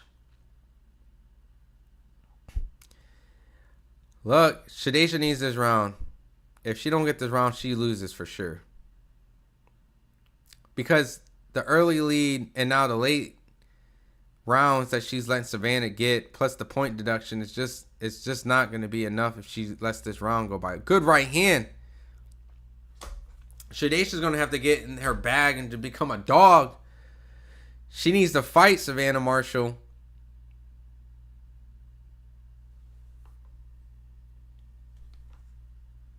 It almost just seemed like Shadaysha had a moment and it went away.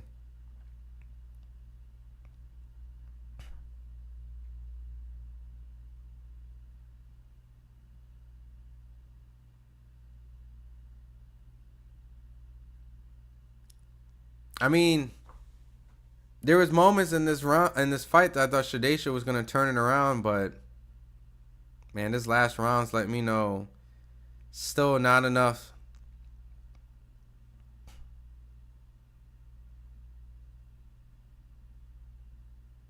Yeah, man, Savannah. Oh, good right hand from Shadaysha Green. Oh, shit. But Savannah fires back with a good left hook. Yeah, Savannah won this fight. Oh, shit. Yo, the bell rung and they still swung. Now they hug. What the hell? Marshall fighting for their head. Do I have clips of me interviewing Taylor? Yeah, I do. When I used to work on another platform. Here. Let me see. Hold on. I actually have it on a hard drive, like the raw copy. The fight that I actually covered her at when Joshua came here and fought Andy Ruiz and lost. She was fighting Delphine Pursoon. Then when she was fighting, she had a former undercard. Here. Let me see. Katie Taylor.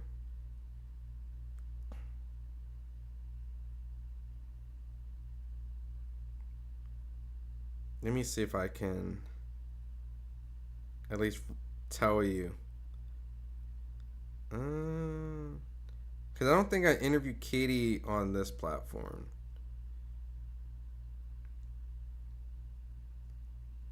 Yeah, let me see. At some point, I'll find it. I'll pull it up. But yeah, but this is like way before she became like what she is now. It was Marshall's supposed to be the Gypsy Queen. I mean, that's how she's fighting. 4 a.m. It's 4 a.m. Irish time. Jesus. Underdog. Let's go, Katie Taylor from the Philippines.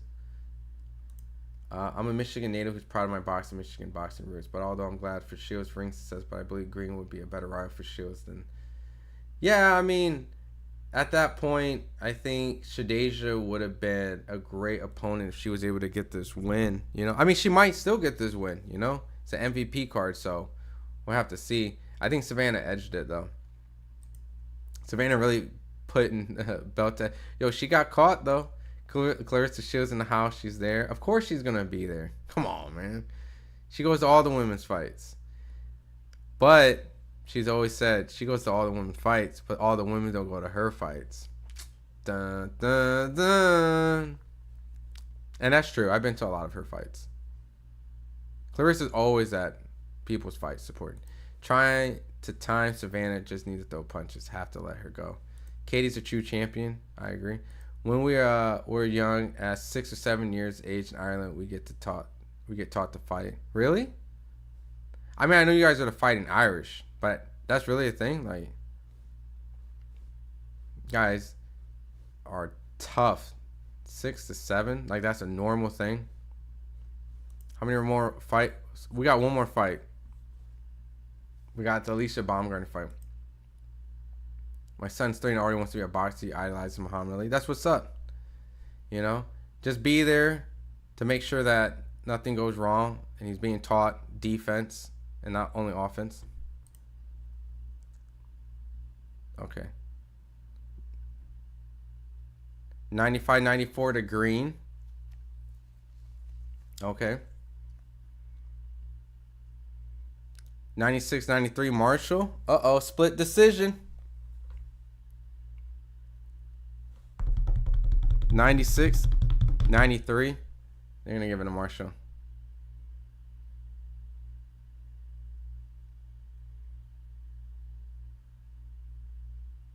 Oh, shit. They gave it to Shadeja Green. Oh, shit.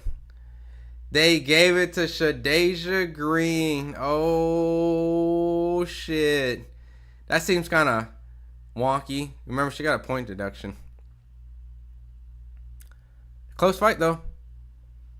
Well. I want some Clarissa Shields versus Shadeja Green. No, Serrano has not fought yet. Listen. Musty. Yo, like, right in front of you. Like, this is the fight we're talking about. Well, she did it. You know, those middle rounds, she was fighting. She was coming back. You know, those maybe she snuck one of those last rounds between. You know, I mean, it is an MVP promotion card. And I don't think it's a terrible scorecard to give it to Shadeja Green. But I do feel like Savannah did edge that win out, though. So, I mean, I'm just giving my honest opinion. But I'm not surprised they gave it to her, you know?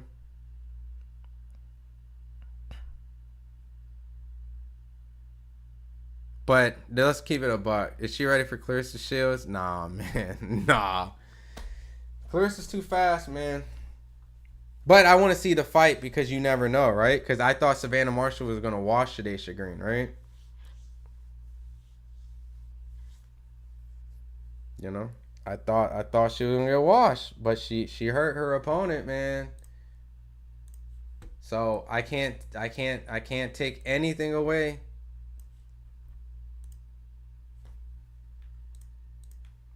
Oh.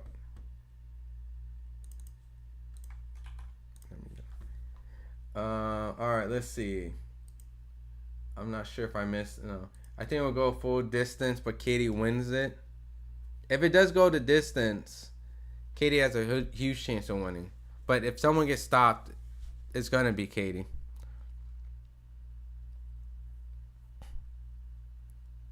We got a co-main, Musty. Boxing lesson here start at 5 years old, so I've got him training with focus mitts and stuff for now. That's what's up. Remember, just defense. Always make sure that defense is extremely important in the training because offense is always going to be something that people are going to teach, but defense is something that really needs to get prioritized. So as long as they know how to not get hit, they're going to last in the sport. Green. This card's full of crazy decisions and stoppages. You know, Rob Savannah, this card's been rigged.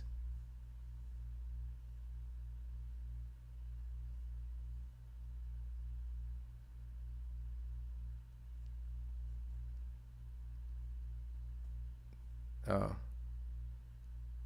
Yeah, Savannah's not happy with the decision.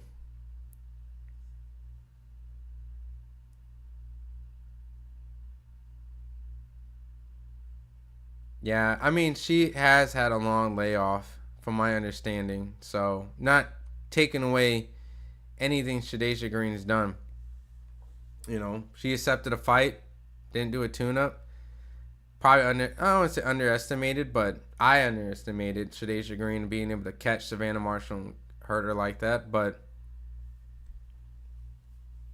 we're going to see the fight or just hear this fool fly away.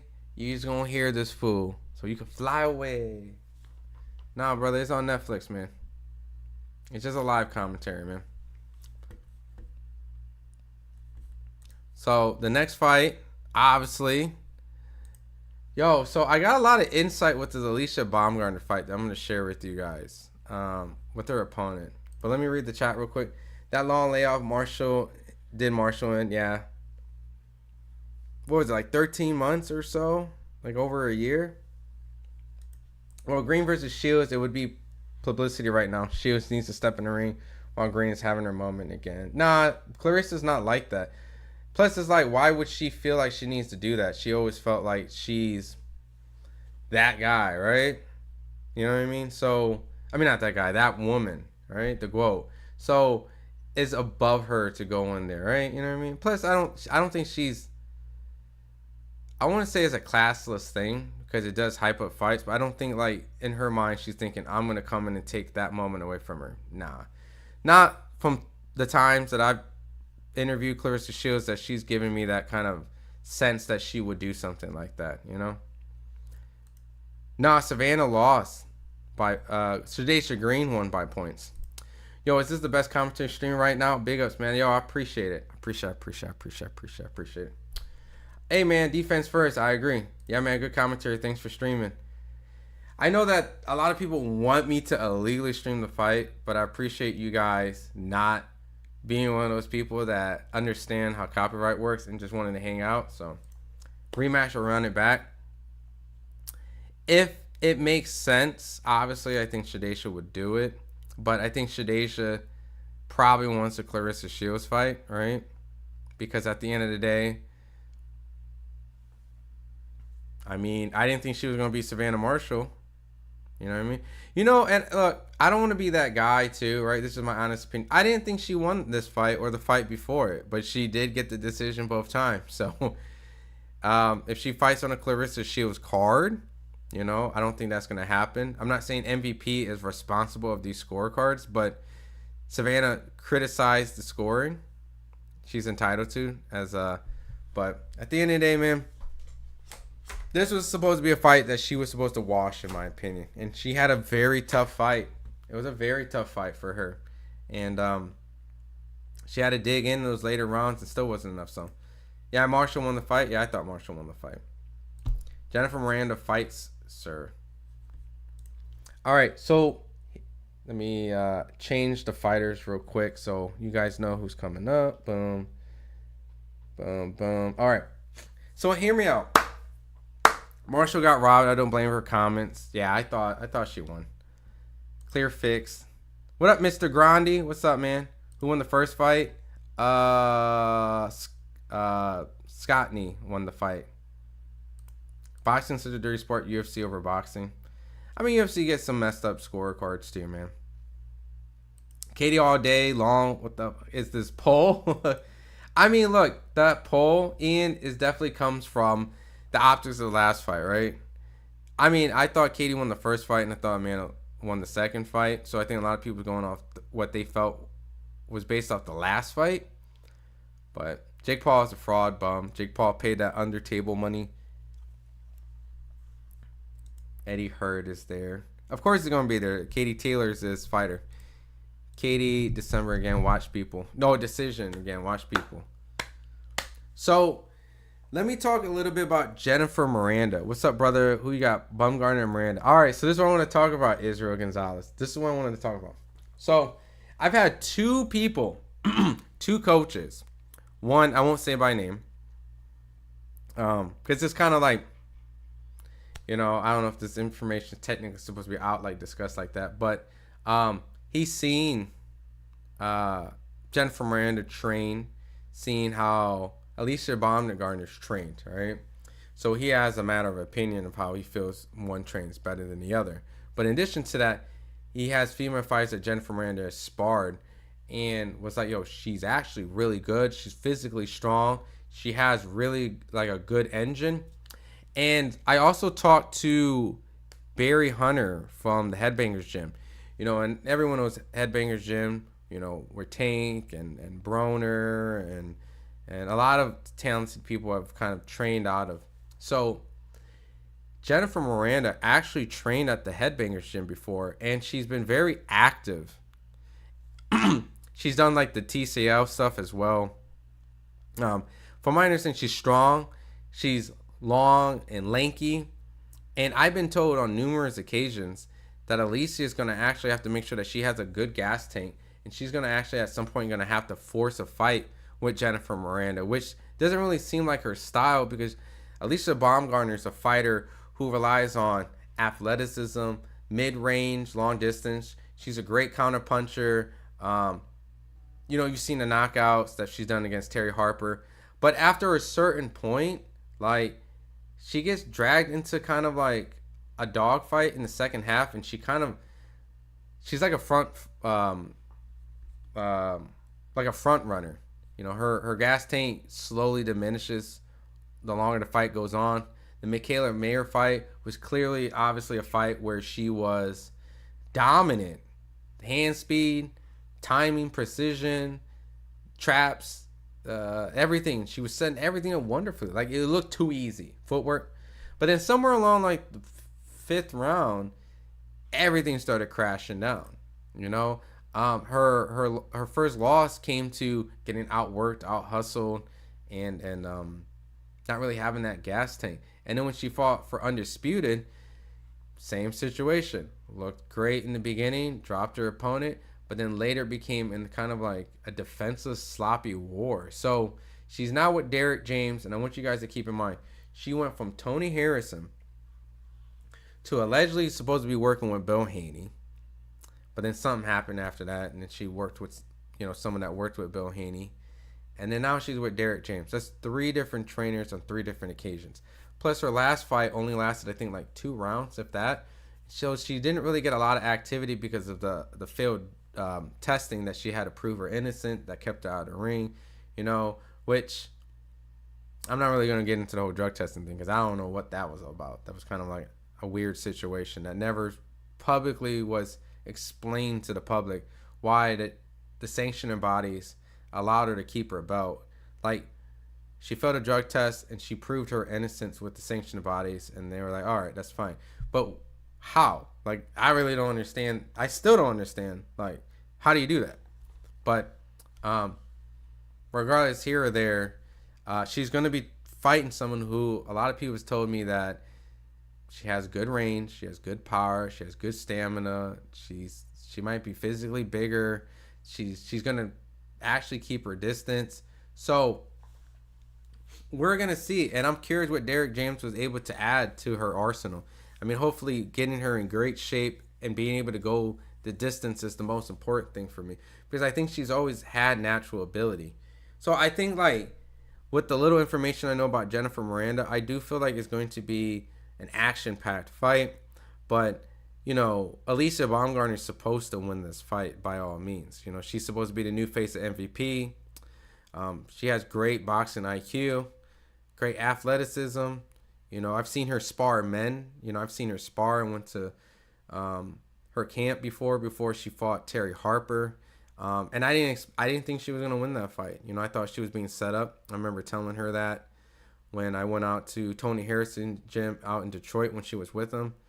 And surprisingly enough, she was able to land that bomb, which you see signatures like her whole entire merch after, like a big bomb, So I don't know. I want to favor Baumgartner, but everyone has convinced me that Jennifer Miranda is a very tough opponent. So we'll see. I need a little bit more studying of Jennifer Miranda to give like an accurate take. She has 1 knockout, which, I know it's women boxing, but Alicia has a lot of knockouts compared to her. So we'll see.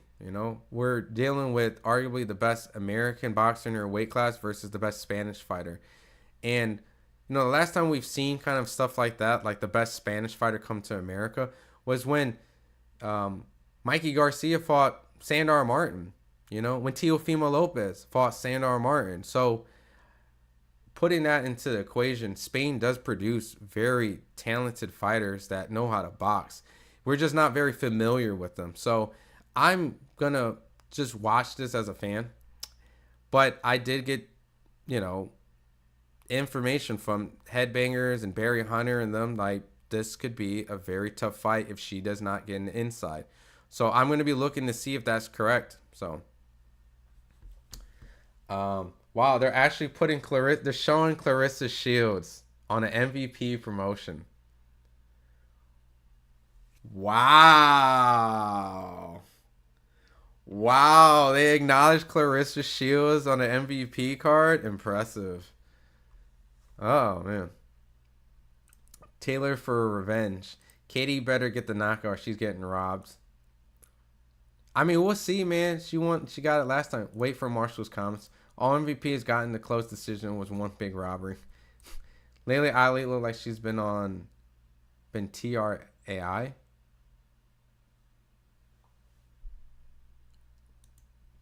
Supposedly 7-3 Marshall. Says 40 minutes till the main fight on Netflix. So 40 minutes? Well, we got to deal with the co-main first. So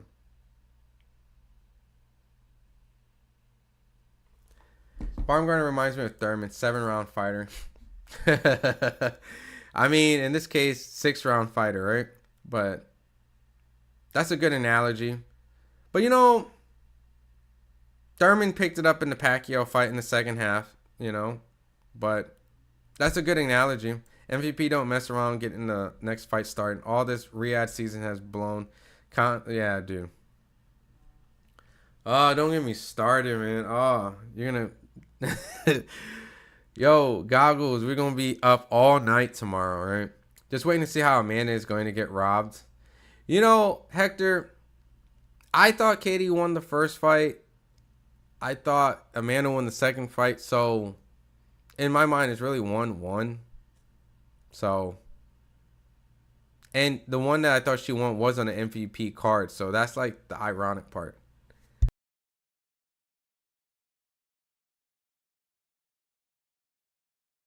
I would agree that Green should be allowed to have her post fight Remo, but eventually would be good if they start pushing a fight between Green and Shields. Well, you got to also remember Clarissa doesn't want to contribute to the MVP like train because the way that they kind of look at her. So by all means, if they do fight, they would probably have to find some middle ground.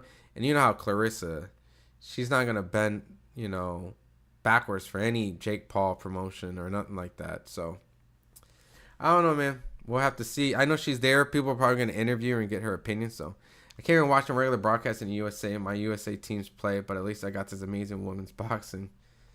Hey, it should be a good night, man. I'm expecting action-packed for the main event. So do we get Baumgartner versus Serrano next? Well, they're both going to have to win.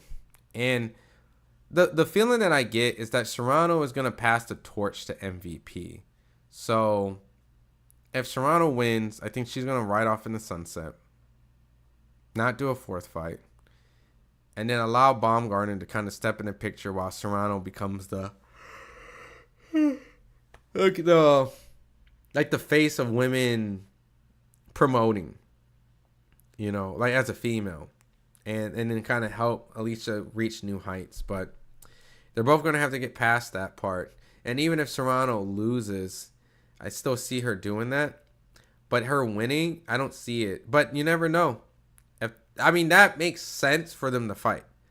It just depends on if Serrano wants to continue fighting. Because she's 36. So, you know, she might be like 37 when they fight. You know, and that would definitely work in Alicia's favor big time. And, you know. Who won the first fights? Scott Nee won that. Jennifer or Baumgartner? I'm a favorite Baumgartner, but I got my eye.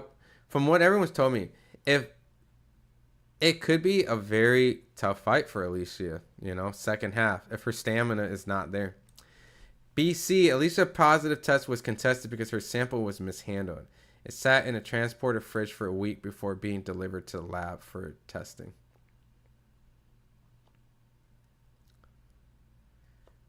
Is that what she came out and said? Because I'm not going to lie, BC. I have not watched like any of these 40-minute, hour, 30-minute podcasts that she's been on lately. So is that what she came out when it said? But the whole idea of mishandling is that if it sat in a transporter fridge for a week before being delivered, how does that get it tainted? Like, I'm not an expert, so I'm just like wondering, like, how does it taint? Like, if I piss in a cup and then I put it in a fridge for a week, does it automatically like change?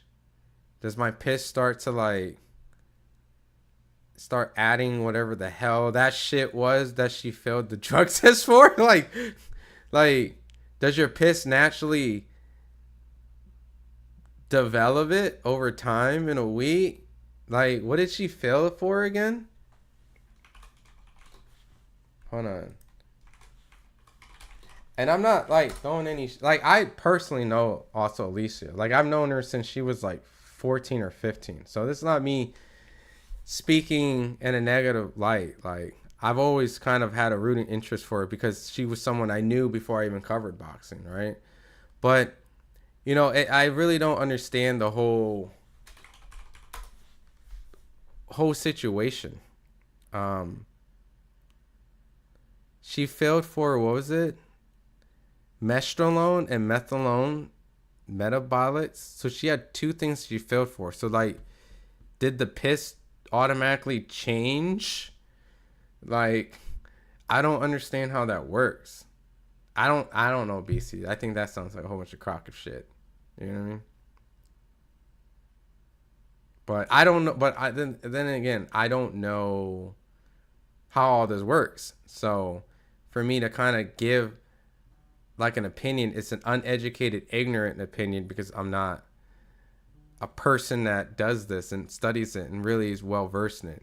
I'm just thinking like, if you're telling me it sat in a bottle, you're at some point it develops into things that you fail drug tests for. I guess that's where I guess reading your comments what I'm getting. But Baumgartner needs to look more impressive against the opponent so her brand can keep rising. I agree.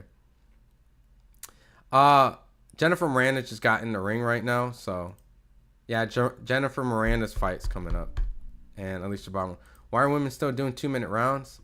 Because Lou DiBella fights against it. I don't know. He's done a lot of women fighting. He done all these reports and claims that, you know, women in 2 minutes is the better way versus 3 because of whatever. Don't get me started on the ref. Yo, Katie Taylor won again. Nah, not yet. They haven't fought yet. Shakur got hurt by Oscar to the body when he fought. Yeah, I remember that. That's what he said. No, the fight won't be on here, JC, when we're doing commentary. No, it doesn't change anything. You can put in there for anything. Piss for can't go bad. You put in for years and it reads the same. That's cap. Can't be taken unless you're diabetic or over time creates ethanol. Look it up. She beat her. Yeah, she beat her in the past. This is a third fight, Jack. Can't be taken unless you're diabetic. I see many headbutts coming in the main event. I don't get it, but that's what came out. That's what she came out with. Where'd you see that at, BC? Was that like on that Pivot podcast she just did?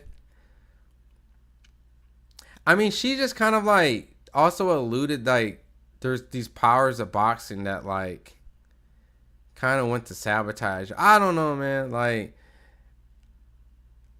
obviously, like I told you guys, like I've known her from like way back in the day. Like, I actually legitimately know her as a person. However, the story that came about of all this still never really equates to, that makes sense. It's always like, huh? What? That don't make sense, right? I don't know, man. But she's in the ring right now. She's walking in the ring. She's dancing. She's doing her thing. She's having her fun. Same old person that I knew back then. Always dancing, man. But anyways, I don't get it. But that's what, that guy Jordan Mano with Amanda Serrano makes Eddie Reynoso Memahurdy. Yeah. People don't talk about that enough. Yeah. But that's boxing, dude. Boxing's always a lot of people around people with questionable past.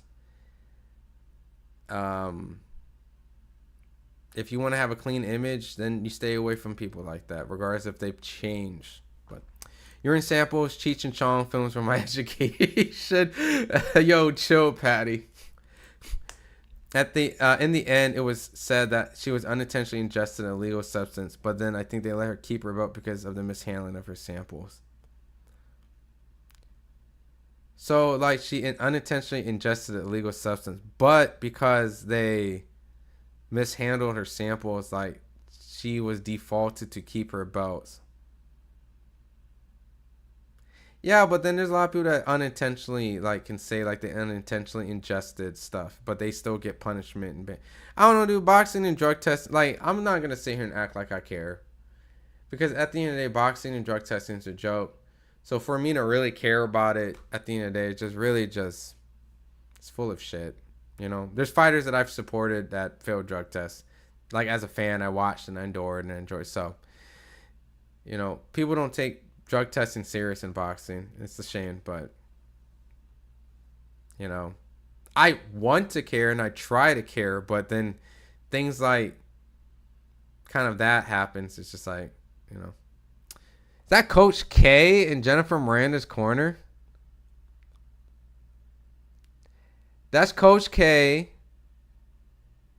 That's Sosa. Yo, Jennifer Miranda got like a very interesting corner. So she has Coach K, who trains Shushu Carrington, who used to train Cornell Moten, Michaela Mayer, Keyshawn Davis, Troy Isley. The list goes on. And then Sosa trained Chris Colbert, Big Baby Miller, the girl that Chicken fought. So, and then obviously Lisa Baumgartner's corner is Derek James, which we all know trained Jamel Charlo, Errol Spence, Frank Martin, a tiny bit of Ryan Garcia, and a tiny bit of Anthony Joshua. So, well, see, she used insulin substance. What's that? No, she posted a long statement on her Twitter while I was still being. I remember that. I made videos of it. I don't know, man. I'm just gonna toss it up for what it is, man. The shit ain't going backwards unless she fails again. That ring announcer gotta be 6'7". Yo, he looks pretty fucking tall. Yo, Sil, what's up, man? You came in right on time for the Alicia Baumgartner fight, right? What's up, man? Hopefully everything's good. J-Lex, man, came in on time. Yo, all my people coming in, man. What up, Smiley? Happy Friday. Happy Friday, my guy. You gonna be here for tomorrow too? The fight start? Not yet. Once it starts, I'm gonna hit the start button and I'm gonna give live commentary on it. Drug testing is very serious. This is not baseball. You can die in Atlanta. Yeah, it's very serious. I just don't take like boxing as like a system serious, you know? I want to care and I should care. But I just know that the powers and the forces in boxing just don't really do a great job at it, so. Just seen the Green fight. What'd you think? I thought Marshall won the fight, especially with the point deduction that I didn't agree with. But it is what it is. But I think Marshall won that fight. But now we can get Green versus Clarissa, right? All right, cool. First round, Alicia Baumgartner versus Jennifer Miranda. I got the time ticking. Remember, 2-minute rounds, 10 rounds. Alicia Baumgartner has her distance. Already looks like she's going to have an issue trying to get in that range. She did a 1-2 trying to measure distance. And, man, she definitely let everyone know that she has a reach that she has to get past because she was nowhere close to Jennifer Miranda. That looked really awkward. Good body kind of hit the leg. I think she was trying to hit the body. Jennifer Miranda is showing some good feints. This might be a lot better fight than a lot of people will give credit, because we're used to seeing Alicia Baumgartner being this athletic boxer. But Jennifer Miranda is equally matching her from the range and distance and throwing a lot of feints.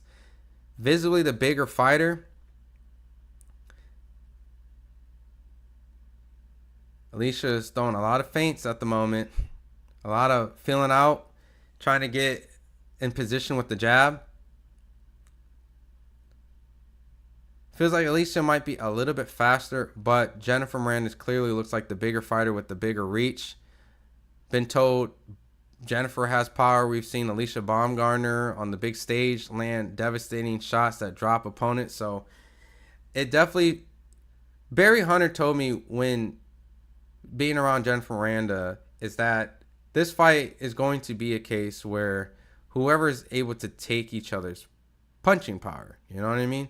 So we definitely know there's a lot of power involved, but being able to take the shots is going to be a huge aspect in this fight. So if you can withstand the power that's coming in, then you're in a good case of winning the fight. So, but not a lot of action going on, a fill out process. And I don't even know how to score that first round. Thanks, bro, for giving us a handle. Come on, Katie. Yeah, we after this fight itself, we will go to the Katie Taylor fight coming up. Let me see. Pop out chat. I think my chat messed up. Sorry, bear with me. Yeah, I don't know who won that first round. There was definitely a fill out round. So give it to whoever you feel like won. Was close, but Green finished strong. I respect that. She did. I mean, she did hurt Marshall. And I think Savannah, in my eyes, I think maybe edged the later round. So that's why I thought she won the fight. But they were still close. I agree. I thought Marshall edged out the win. Google Jordan Magdaleno. That dude is horrible. But we all hear is Victor Conte. Or we have Memo Heredia. Or yeah, I know, right? That's what I'm saying. Like, boxing's a joke. Like,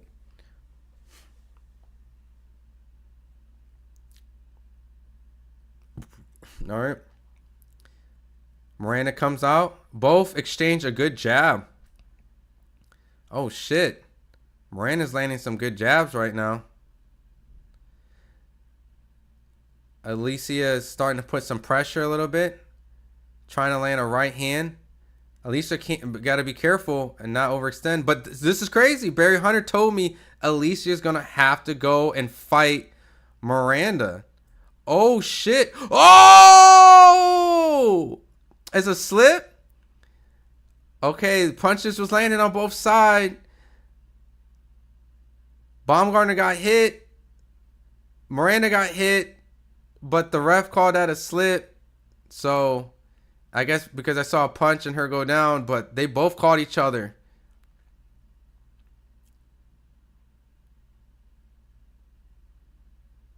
Yo, Alicia got to be careful not get caught with this right hand.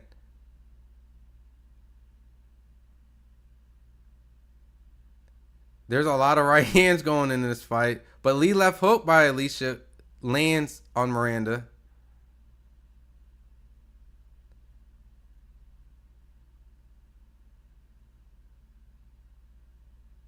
Ooh, Miranda's definitely trying to come in with this right hand. Alicia's being patient right now. Definitely trying to counter over that jab, but don't wait too long. Oh, she landed a right hand over the jab, like I said, but she got caught with a left, and then Alicia got caught with a left. Alicia can't be predictable. Jennifer Miranda looks like she has good boxing IQ. She understands that Alicia's trying to set up that right hand over the jab, and she countered her. They both caught each other with some good shots.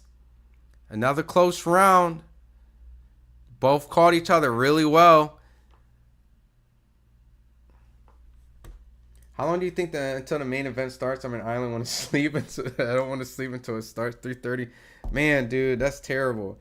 Well, it's 10:34. We got to get through this whole fight. So I don't know, dude. It might be an hour. You know what I mean? No, but well, Miranda went to her knees and the ref called it a slip. They both caught each other with a shot. So I just assumed, because the fact that there was a punch landed, that that was going to be the case of calling a knockdown, but he called it a slip. Yeah, this is the co-main. How long to the main event after this? Should have been a knockdown. It felt like a knockdown. It felt like a knockdown, but I didn't see a good angle of it. But all right, cool. Clock. How long to the main event? Probably like 45 minutes. Miranda is too big. She's big, and she has good timing. Miranda down on a knee on a slip.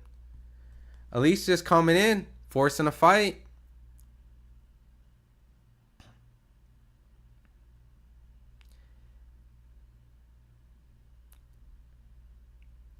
Alicia definitely relies on that right hand way too much. Like, she definitely needs to mix it up. That right hand she's gonna get caught constantly throwing that right hand. She doesn't really set up the right hand or set up a trap, pretending the right hand, and then set up a lead left.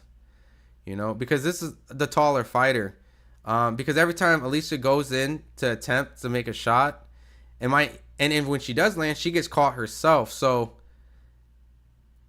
she has to be careful, because Miranda looks like a strong right hand, and she might sneak a lead left hook, catching Baumgartner coming in. I think Alicia has good success when she uses her lead hand. She's starting to actually use her lead hand right now, and I don't know if she caught on that using that lead and then follow up from the lead left hook.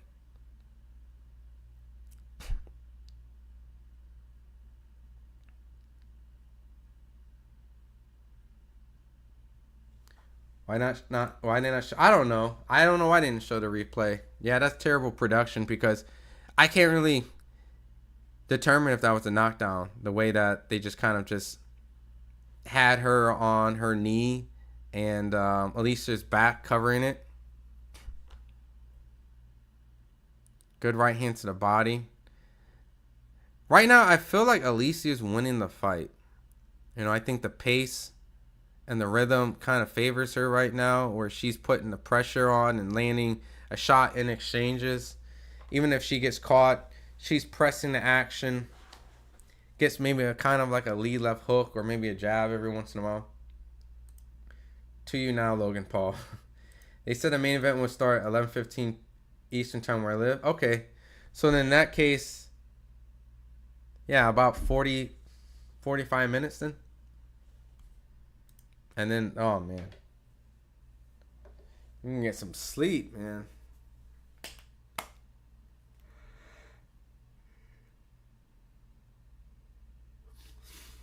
Alicia here says bomb. Yeah. Oh, yep. That's pretty cool. As long as we don't get any like tank hair grease issues. All right. Round 4.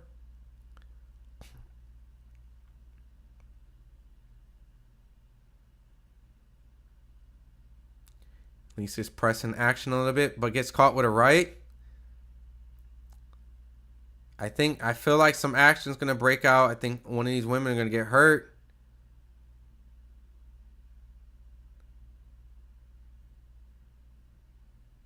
Alicia's starting to get a little sloppy in her technique. She eats a right hand from Miranda.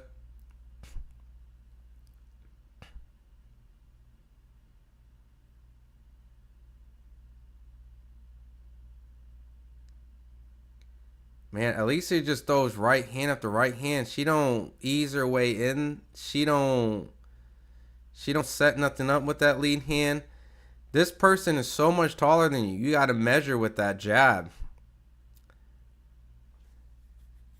And she's given Miranda the opportunity to see her coming because she's so much bigger than her to try to catch her. And even if Alicia catches her with her athleticism, Miranda's been able to predict and fire back at least a counter.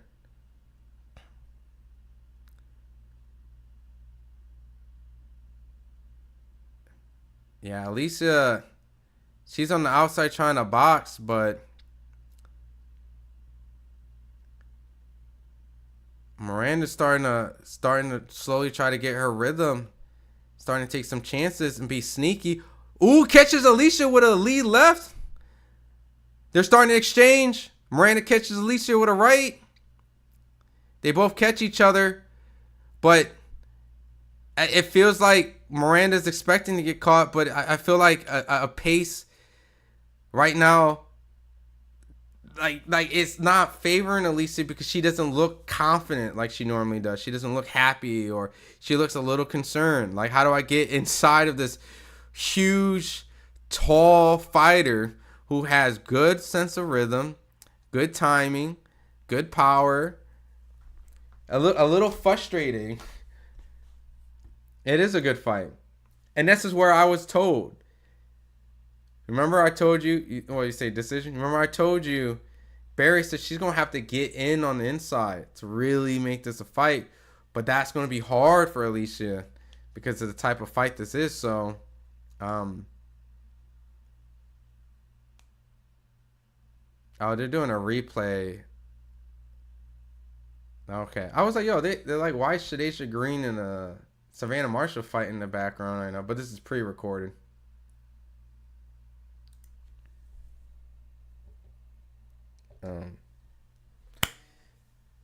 I don't know. Do you guys give any rounds to Miranda right now? That might have been Miranda's first round, maybe. Good stab jab to the body from Alicia. Alicia goes again. Stab jab to the body again. She's doing some level changes right now. She's trying another stab jab to the body.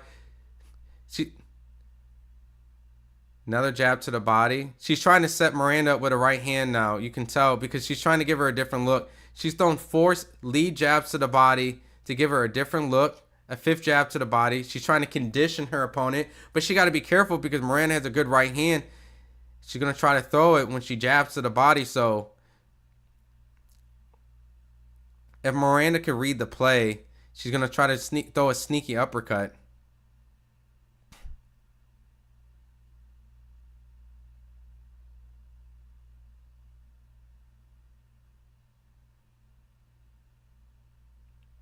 Alicia's on her back foot right now. Not a lot of action after those couple jabs, stab jabs to the body. Miranda throws a right hand and barely misses. Oh, Miranda catches Alicia on the right hand in the clinch.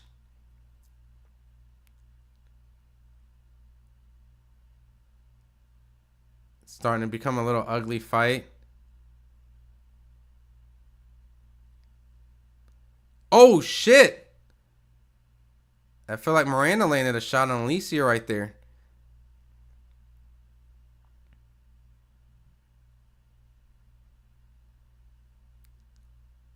Miranda landed a right hand on Alicia. Alicia's pace seems to be slowing down. She's on her she's on her back foot.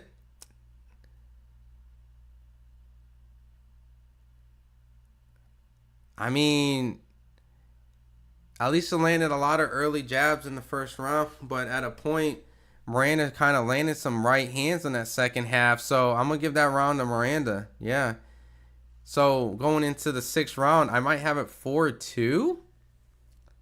I mean, Alicia definitely looks like she's, I want to say fading, but doesn't have the same pep in her step that she did early on. You know, she came out very right hand happy in the fight. But now she seems very cautious, trying to box on the outside, not being as aggressive as she was early on, and not really taking many chances. And it wasn't until Miranda threw a right hand at Alicia that kind of made her question to throw stab jabs to the body again because she didn't want to get countered with it. And I think Miranda tried to do a sneaky uppercut as well, and Alicia just set a trap or a little feint to kind of get her to bite, but yeah, it's a close fight.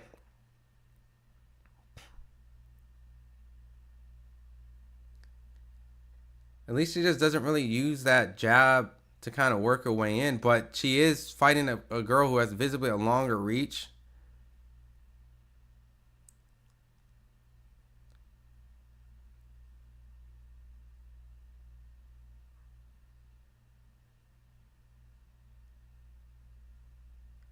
And Miranda landed a good right hand on Alicia. Alicia got to be careful. She going to get clipped. She going to get clipped. She does. I feel like right now Alicia does not like fighting a fighter that can do what she can kind of do as well. You know, the same kind of traps and level changes that she usually gets her other fighters to kind of bite and she can counter comfortably.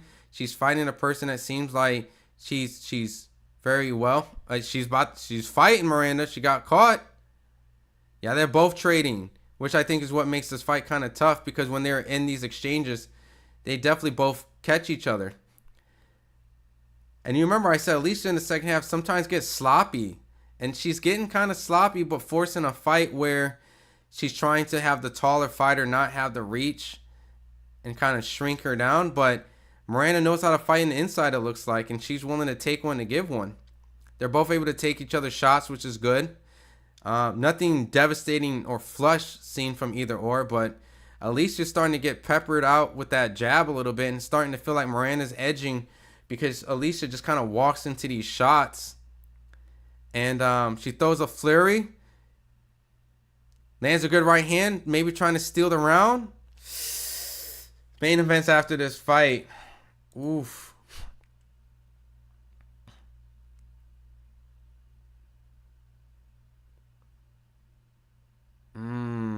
Is it now? Sorry. Oh, no, it's not the main. It's the co-main right now. Ooh, close round, man. I can give that round to either or. I'm not going to lie. I don't know what Derek James has done to Alicia. She looks and fights the same as I thought.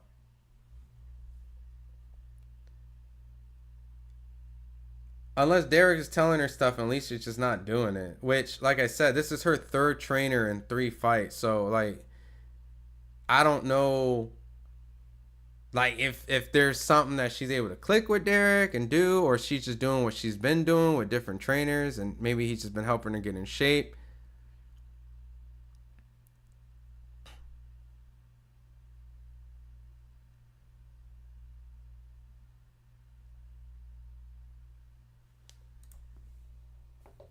Yeah, well, Derek James for training is telling her go to the body more. So, but I think Alicia was hesitant to go to the body because she didn't want to get countered by her right hand. So,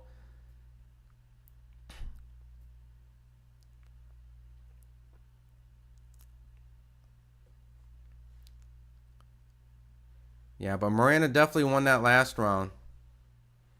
So in this case, I might have it 3-4. What is it? 3-4? That doesn't even make sense. I'm in the 7th round.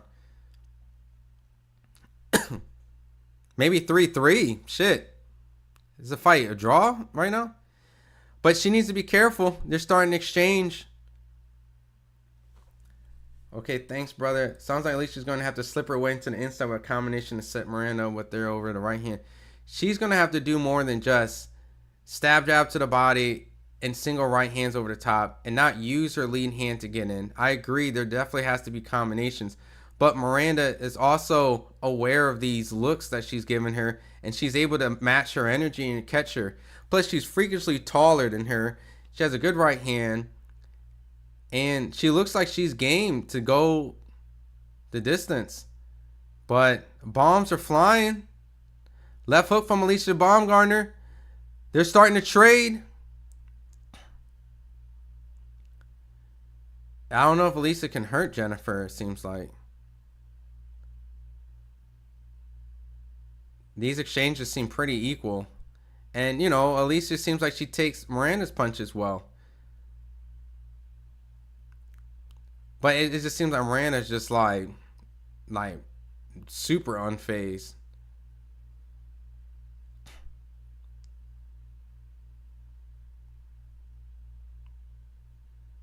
Hey, man, Barry Hunter was right.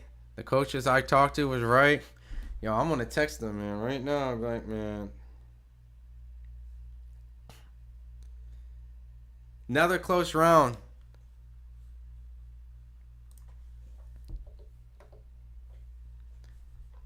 Yeah, you remember I was telling you guys this, right? First fight with Derek James, it might take a few fights to break old habits.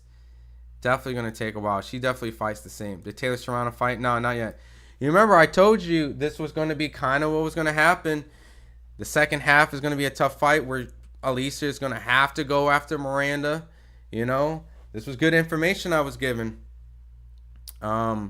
She's going to have to go after Miranda, but at the same time, her habits inside is always been the issue with her fights, where she doesn't really have an amazing inside game. She gets really sloppy, opens up, throws a lot of wide hooks. She gets countered in between, and even if she lands, she gets caught too. So, no, Serrano fight hasn't happened. Miranda Parapong, yeah. Yeah, Serrano. Baumgartner leaves her heads up. I agree. She relies on her athleticism a lot. Miranda does not have the talent. She doesn't have the natural talent, but you can tell that she has good workmanship. She has good timing. She has a bigger reach, and she landed a good right and a left on Alicia. And I'm telling you right now, these later rounds, the momentum is going to Miranda. Everything is going towards Miranda, so it may not be natural talent, but it's a lot of discipline, a lot of work. And Alicia only had like 2 rounds in the last couple years. Miranda's been an active fighter. Ooh, Alicia almost turned Miranda, but Miranda landed a good jab on Alicia. This is a Miranda round.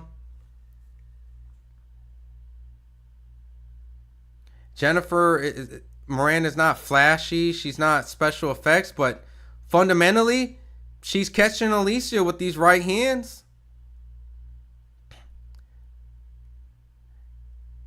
And right now, I feel like the more tired looking fighter looks like is Alicia. Alicia's doing all these type of hand movements to try to deliver feints and traps, but she's not really. Oh, she eats a jab and a right. Yo, Miranda's starting to tee off on her. I'm telling y'all, she's starting to tee off on her. No special effects. Oh, and the inside. Oh, Miranda's starting to piece Alicia up. Miranda's starting to piece her up. Alicia looking tired. She's looking a little discouraged. Oh, Miranda's catching Alicia. Oh, yeah, she's catching her. That's a Miranda round. That was a Miranda round. Miranda's winning, in my opinion. Miranda's coming. Look, Miranda needs to double that jab and throw that right hand off the double jab. I mean, look. She's beating her to the jab and the right hand, and she's setting up. The Baumgartner's glazing from announcers is crazy. I have Miranda win. That's what I'm saying. Miranda is doing her thing, and at this point, I really don't know. Alicia Baumgartner is going to be able to, like, in my judging, right? I mean, it's an MVP card, right? We've seen, but yeah, she's struggling with her length, and I was told once again, if she tries to box with Miranda, she's going to lose. She's going to have to make it a fight. But she can't. She's not fighting well in the inside. Serrano got something in her eye and pulled out of the fight. Yeah. I remember. So, reset. Boom. Clock. 9th round, right? We're in the 9th round, right? Some commentators already suffered blood and force trauma. Chill. The fight is even. Ah, man. Miranda might be maybe up. Alicia's fighting literally the same way. And if that's the case, there's so much film. Oh, good double lead left hook from Alicia, which she needed to do from the beginning. Use that lead hand. Not just straight right. Set up a trap and use that. Oh, she's starting to jab Miranda a little bit more. All right. I think Miranda might have been getting a little overconfident and kind of walking into a lot of these jabs from Alicia, but Miranda landed a 3-piece on Alicia, and Alicia tries to get back, only lands a right.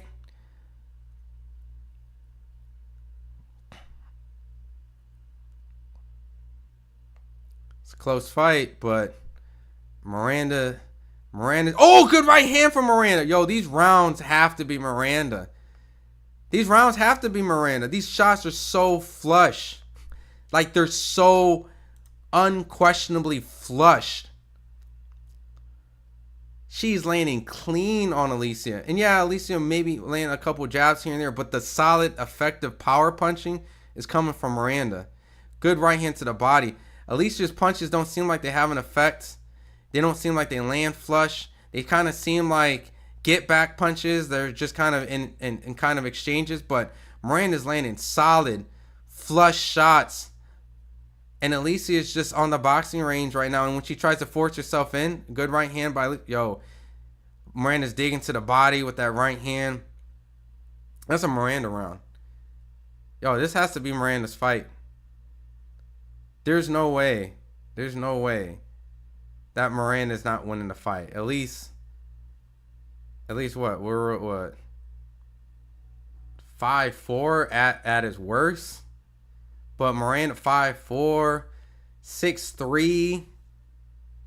Nah, bro. Miranda winning the fight. That's what I see. Miranda winning the fight. It could be 5'4", 6", but Miranda Miranda doing work and getting no acknowledgement for announcers. It's unreal how biased. Well, I mean, you already know, like this MVP promote. I mean, Miranda's cooking. We saw this, chat, like early on. She was cooking, even in the earlier rounds when it was close. Nice Miranda decision. Yeah, Alicia's definitely got to change her old style. AB not moving her head enough. She's tired. 6'2" Miranda. Why they give that 8th round to Alicia? I don't know. 5'3". Alicia may have to dig in her toolbox. But the thing is, her toolbox is limited, because if she's fighting the same way she always fights, and if Miranda was a pressure fighter, this might even be a tougher fight for Alicia. But Miranda's kind of a counter puncher as well, and she's being patient. But Alicia's starting to tee off a little bit. Alicia's definitely trying to make sure that this round goes in her direction. Alicia's starting to fight Miranda, and this is what I was told. This is what Alicia needs to do to fight Miranda. You're going to have to fight her, go to her, force the pace, and get out of that weird, irky, long range that she's been able to get a lot of good shots. 7-2 Miranda. Alicia's wardrobe malfunction round 5 changed the fight. You saw that too when she kind of... They're fighting. Alicia's digging in. She's going to have to fight Miranda. This is what I was told, and she's doing it. And the fact that she is showing, Barry Hunter was right. She got to go fight her. Oh, shit. Right hand caught Alicia. This feels like an Alicia round. Oh, my God, ref. Come on, man. This 2-minute round, man. Speed up the instructions. Oh! Alicia just likes to brawl, dude. This is what she does, man. Late second half, she brawls it out. I mean, I think she won this round, which, man, this might be a draw in my book. Alicia definitely fought her heart out. And that's what she kind of needed to do, man. Her whole titty fell out. Did it? Oh, chill, man. Still Alicia. Miranda losing by 1 round. This might be a draw or a 6-4, depending on how you want to see it. I liked a lot of the work that Miranda did. I mean, I could see 5-5. I could see 6-4, either or. I feel like I want to give it to Miranda. But that 10th round was definitely Alicia. Cash out decision, 10K, 21 Miranda. Let's go! I mean, you got to remember, the judges got to do judging stuff, right? What about Taylor Serrano, who won? That's the next fight. Is Taylor Serrano finished? No. Miranda's winning. They showed replays, showed Miranda landing, showed bum missed every shot, said some landed. Nah, man. I think Miranda won. The judges are absolutely going to screw Miranda. I see it 6-4 because I understand what type of card we're on. You know what I mean? And there was kind of some rounds that I could be like, yeah, I can give this here. You know what I mean? So, I mean, I'm cool with a draw. I'm cool with 6-4. 7-3 Miranda. I can't see 7-3 Alicia now. But, there's probably going to be a scorecard like that. Still Alicia. This is cooking. This is a cooking show. Time for Alicia to go out. No more fight. DJ is done as a coach. I mean, look. to give him some credit, School of Skills, he was trying to tell her, go, hit her, like, go after her. But Alicia wouldn't. She was reluctant. Alicia fights in a very safe distance where she's trying to set up counter punching. And normally the people she's faced probably bites into it and she can kind of have her way, right? But when you got a person who's not biting off your traps, has a good jab, just bare bone, fundamentally just simple. Not a lot of special effects, but she knows how to keep her hand up, knows how to take a step back, use her jab, use her reach. She's the bigger fighter. Not bite into the level changes, like, you know what I mean? Let's keep it a buck, man. Like, Alicia doesn't really do anything that stands out. She has a style, but she doesn't have styles. She has a style where if she can fight well on the outside, she'll do it. But if not, she's going to brawl. But you can see in her exchanges in the brawl, she can get clipped. So, like, she can do it, but at a risk, you know? So, and she does have dog in here. Not saying she don't, but, you know, Miranda looked like she got some power that prevented her from doing that. So, hello from London's 4 a.m. when it's the next fight, Milton. Next fight. So, probably in 15 minutes is what I was told. I think Miranda won, but Alicia would get the decision, probably. I give last round a bum, 7-3 Miranda. Close fight, draw AB by 1 round. I can see 6-4. The cards ain't been read yet. Nope. You already know it's gonna go. It's gonna be split. They're gonna go to Alicia. It's gonna probably be one weird card. Robbed always. Miranda lost by 1 or draw. Miranda wins. Dude, how the fuck is this card better than Ryan Garcia won? Because women fighters do have to fight because it's 2 minutes. They don't have a lot of time, so they have to get at it. Since America, they would make sure the boxer will win. Alicia doesn't look confident. Miranda looks confident. Let's see. 98-92, they're going to give it to Alicia. 97-93.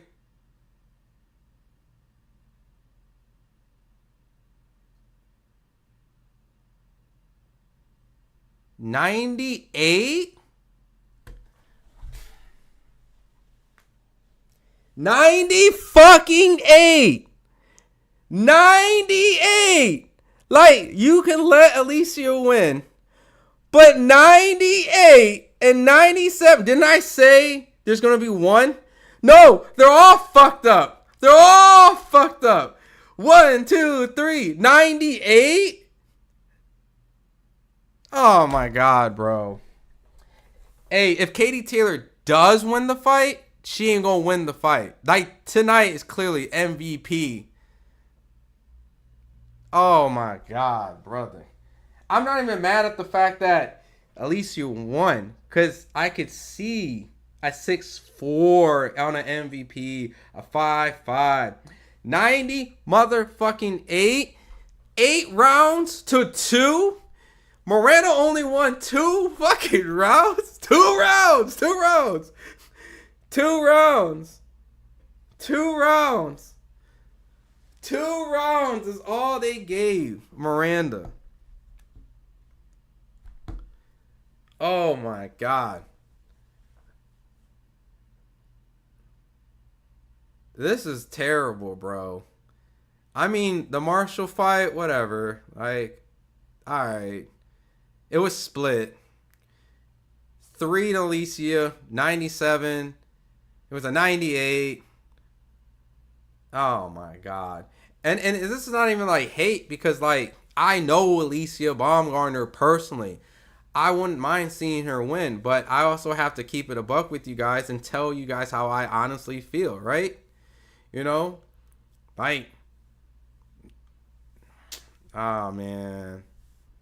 Oh my God, robbed when it's on. The judge already screwed the last fight. I see what's happening now. They making sure Amanda Serrano win tonight. Even if she doesn't win, this could be the night where she doesn't actually win, but she gonna win. We know what time MVP card it is tonight. We know what, yo. The titties won her some rounds, yo. Chill, man.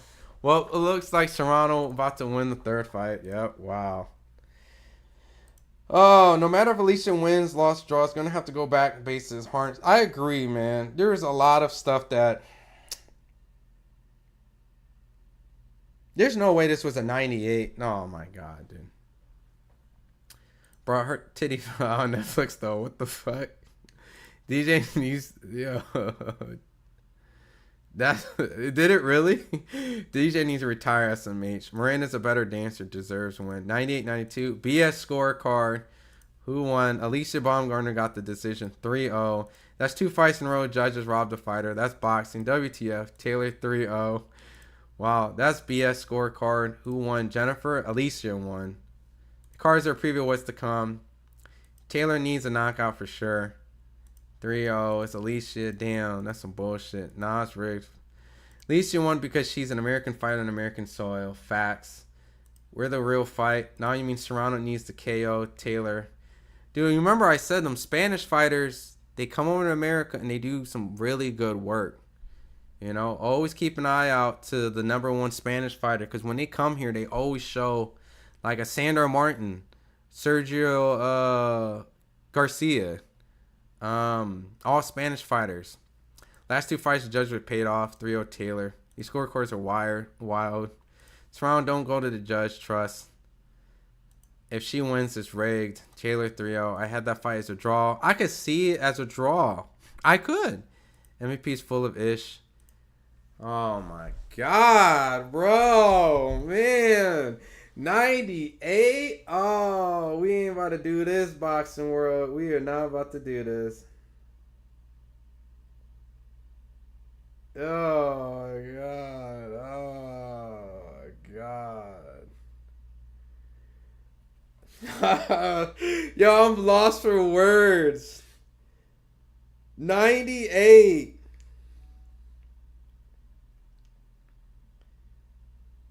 Yo, let me go to Twitter.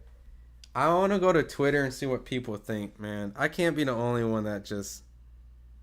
Hold on. I can't be the only one that thinks this.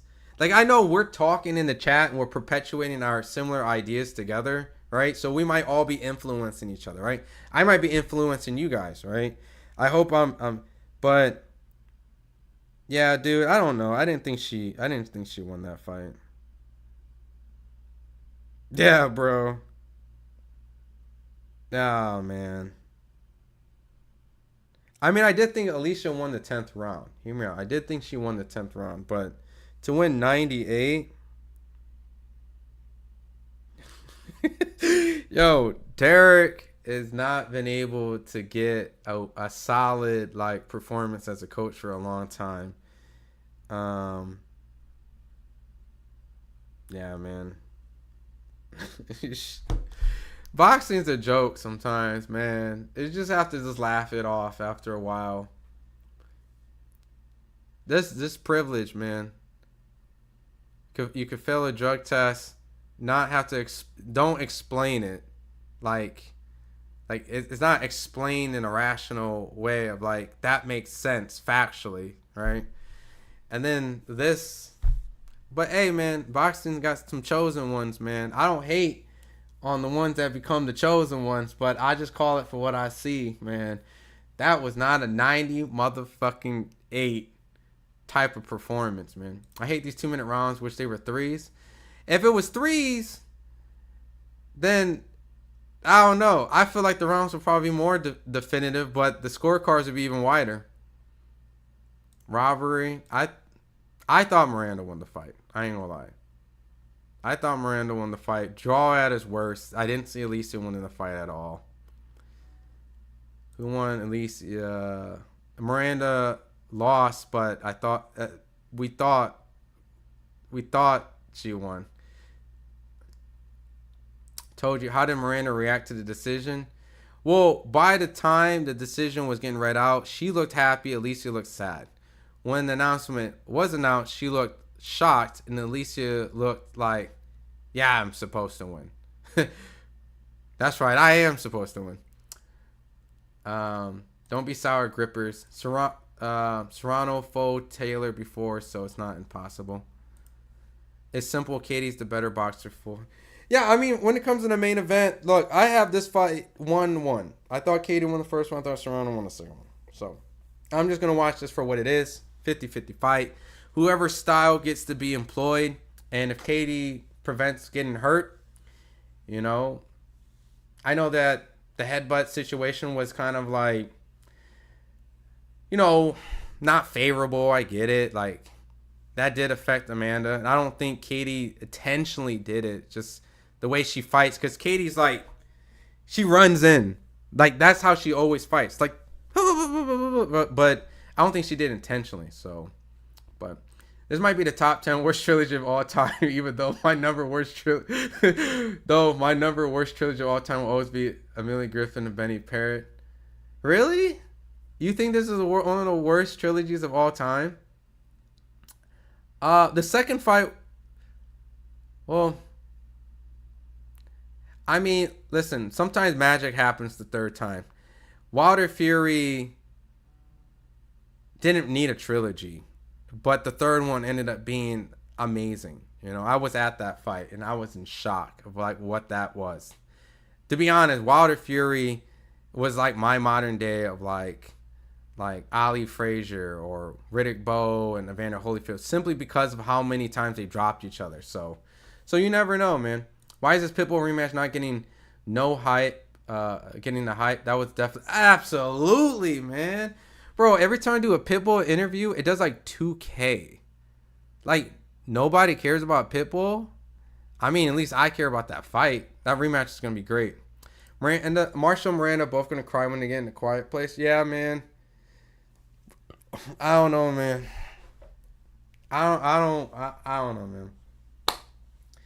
I'm just a guy that watches boxing and think the ones that deserve the win, but I could be wrong. No, Taylor won 3-0. It's over. Taylor's the better than strong. Lisa won the fight. Yeah, she ended up getting the fight. The judges' scorecards were filled out yesterday. Well, anytime it takes a long freaking time. Oh, shoot. Let me change the fighters. Reset. You know, anytime it takes a long time, you always have to question, man.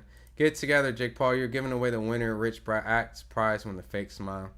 You know, this is all on Netflix, too. So I don't know if the casual boxing fan is going to recognize if it's a robbery or not. But I think the Alicia Baumgartner fight was pretty obvious that was not a 98. Did Taylor fight yet? Not yet. Let me put the coming up next. So just like the Conor Benn situation.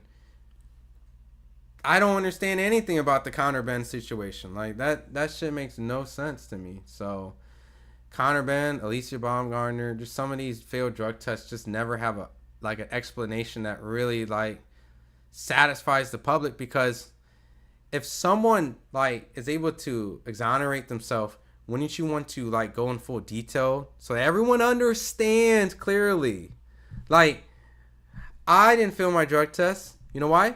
Because they ended up grabbing someone else's piss and urine, and mine was sitting there.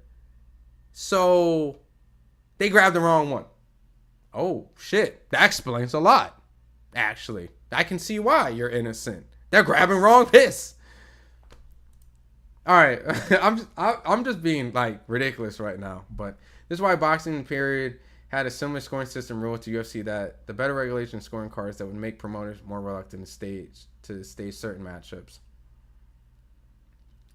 Miranda won that fight. I agree, but still 2-1 D with Manny Pacquiao. The girls needs polish, as they put it, but lions in their hearts. But still 2-1 draw. Manny with, oh yeah, you're talking about the Marquez Bruce. Yeah, shout out for you for being unbiased like the rest of the boxing channels. I mean, I appreciate it, Gary. I mean, look, I can be biased. I'll tell you when I'm being biased. But, you know, these are my honest opinion. And my honest opinion just don't feel like she won. Like, you know, like, I would like for her to win. I don't have any reason to root for Miranda, really, because I don't know Miranda. But I think Miranda won the fight. It's over. Fix it would be the same with Katie. Thumbs up, Bruce. Jake Paul, my favorite boxer. That's what's up. Is who we got you into boxing. Headbutts incoming. Why did Katie agree to this? I really don't know. You know, like, she claims she had other offers. Maybe financially. Maybe she feels like, yeah, maybe the second fight was questionable and she wants to right the wrong. I can't knock a fighter who goes into a fight like this, where she's 2-0, but the public thinks she lost the second fight, and so she wants to come out and set the record straight. I can't be mad at Katie. That's gangster. Like, you can't even hate on Katie. Even if you thought Katie lost the fight and you don't like Katie Taylor. Like, I don't like Katie Taylor. She's this and that. Now, for whatever reason, you hate Katie Taylor. You got to take your hat off because she's doing a third fight with Amanda Serrano when she can leave and be like, ha, I'm 2-0. Right? So, you have to give her that. And you're right. Seems like when the top best from Spain come to America, they usually get robbed of certain decisions. Sergio Garcia arguably beat Fedor. Sandra Martin arguably beat Teofimo Lopez. Jennifer Miranda arguably beat Alicia Baumgartner. I say if you go to BoxRec in any division and you look at the best Spanish fighter and actively keep an eye on that fighter because they're probably really fucking good. You know? Tyson lost to Jake fair and square. Yeah, for sure. He did. Tyson ego is why he lost. I mean, yeah, he's too old. So, look what happened when Jake Paul fought a young but not so good fighter, Younger Fury. I thought Jake was going to win that fight. So, yeah. But he did lose that fight. Last 10 fights, she cut someone. But there has been a lot of blood in her fight. So, Tyson was old for sure. Money, that's why she agreed. Reminder, Katie Taylor is 39, y'all. Jake warned Tyson, he said, don't step in the ring with me and you will lose. Jake Paul should fight top 10 ranked boxers now. He's still not ready for top 10 ranked boxers. This could be Katie's last fight, I agree. Sad state of modern boxing, can't even believe your eyes anymore. Yeah, man, it is what it is, man. It is what it is.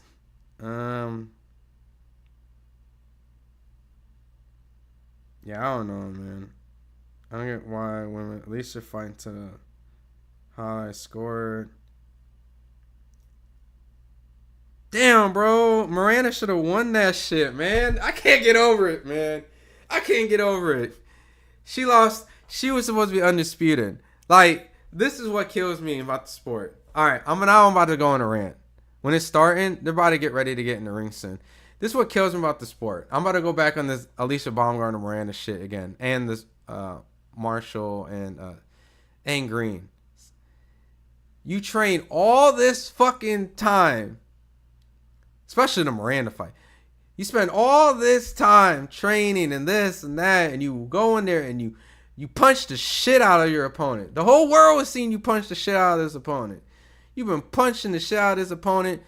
And this opponent cannot get to you. Just couldn't. And if you're going to lose, hear like a draw, hear one for you to be like, I got one. I got one. I got one. You know what I mean? Like, think about this.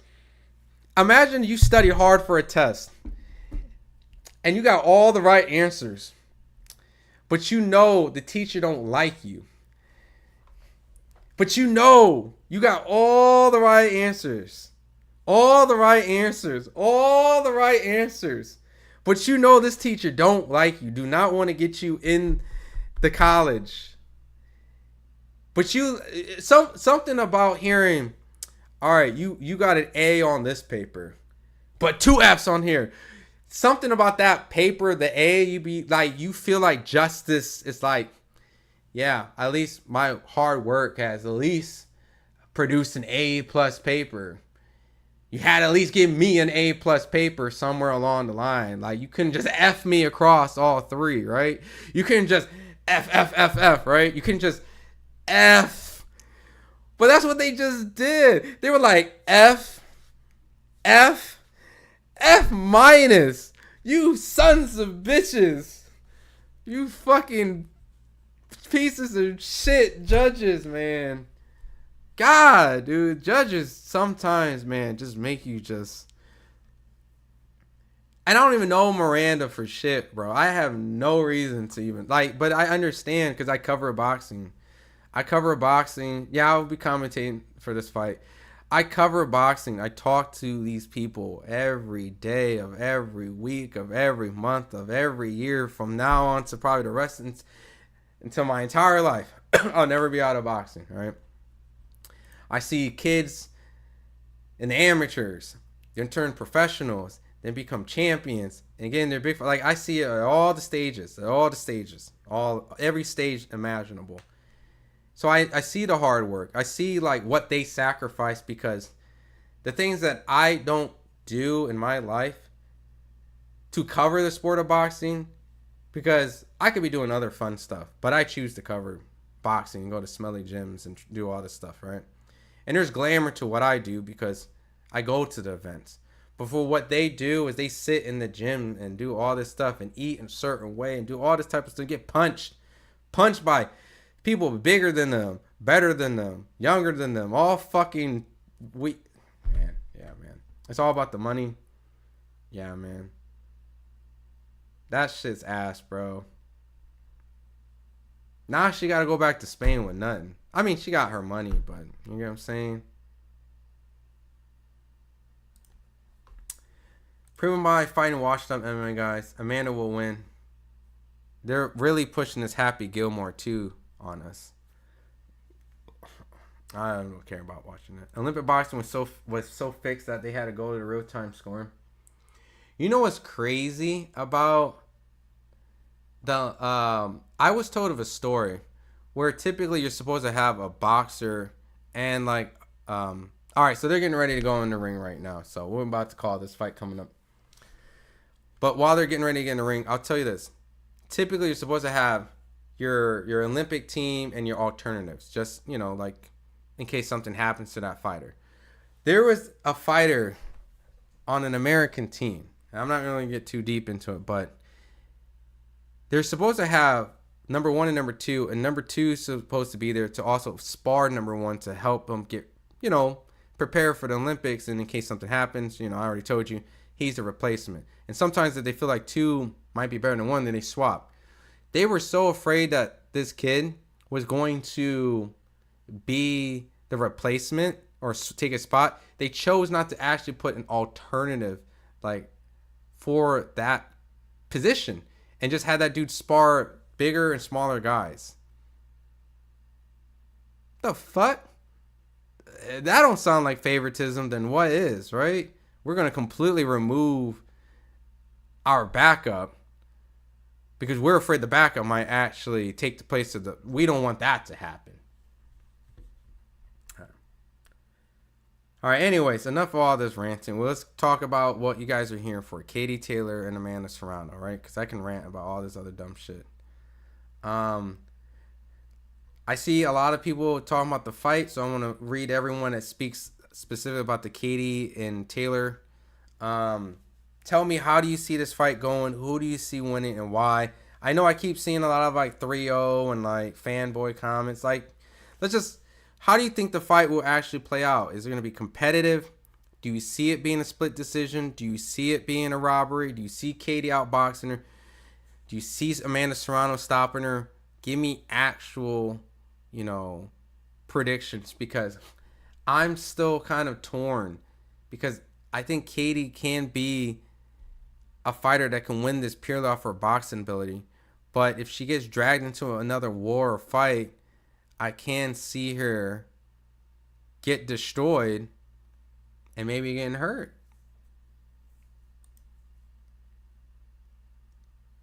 Taylor's a precision fighter. Taylor's going to win again. She just took steady 3-0. I hope this isn't Triple G Canelo all over again, where Triple G got robbed the first 2 fights and clearly lost the 3rd fight. I thought Triple G won the first one. The second one, when I was at that fight, I scored it as a draw. I kind of edged it to Canelo. That was a case where I thought Canelo won the fight.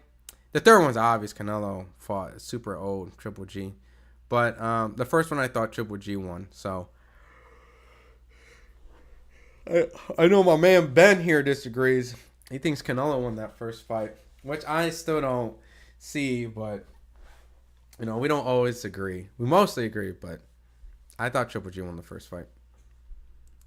Coming from an Irish woman, Katie Taylor fan, believe Amanda was robbed in the last fight. Yeah, I thought Amanda won. What's ironic is she was an MVP fighter fighting on an MVP card and didn't get the decision. So maybe they tighten that up, because as you can see tonight, the MVP judges have been on point today, making sure they fighters win. So we ain't about to slip this up.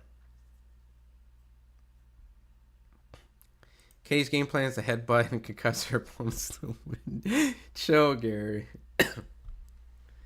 I swear though, if some headbutts start coming on, if I see some headbutts and some cuts, then I'm gonna have to start agreeing with you guys. It's done intentionally. Katie better not take a dive. I don't think so. Problem is Taylor wasn't knocked out. Facts. Big problem with Katie is headbutts. To add, there were world boxing champs for Europe that was as great as other European fighters named, but I never fought on American soil. Yeah, I agree. No, the fight hasn't happened yet. They haven't gotten in the ring yet. They're about to. Yeah, Tony, we're getting ready to watch the main event, so it hasn't happened yet.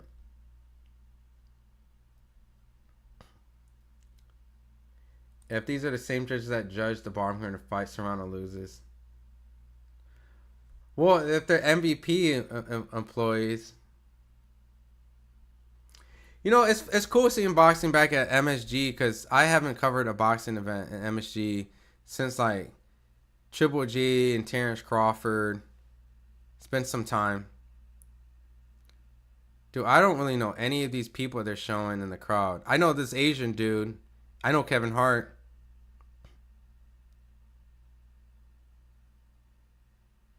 Dude, I remember boxing back in the day had like some celebrities. Not disrespecting these guys.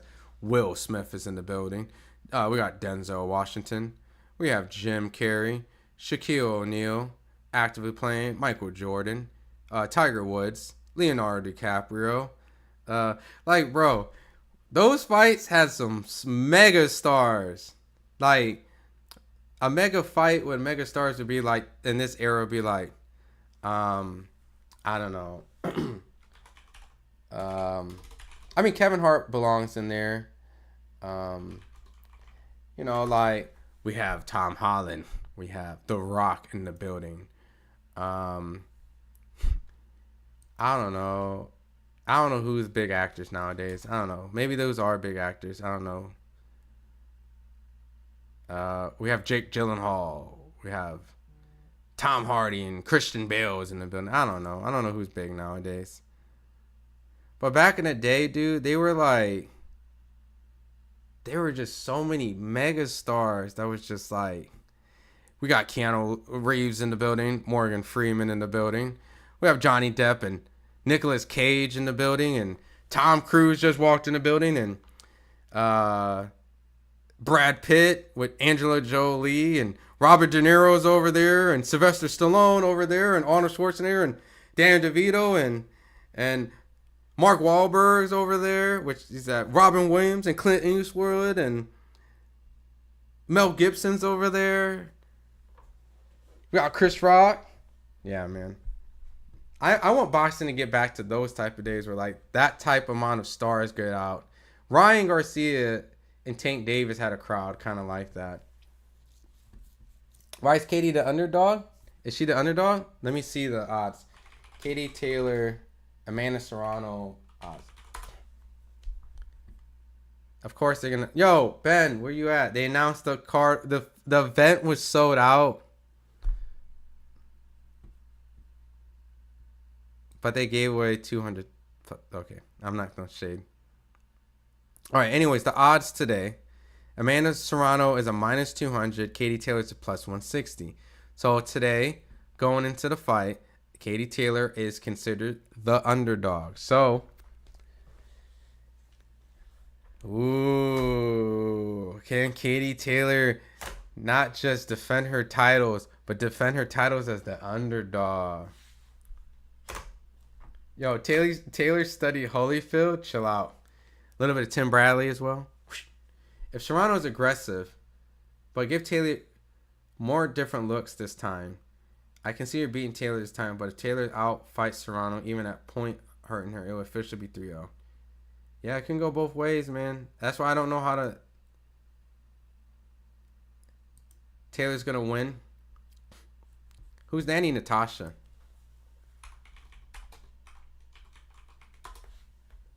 Is she like a big... she's a Dominican singer? She's like a reggaeton artist? Okay.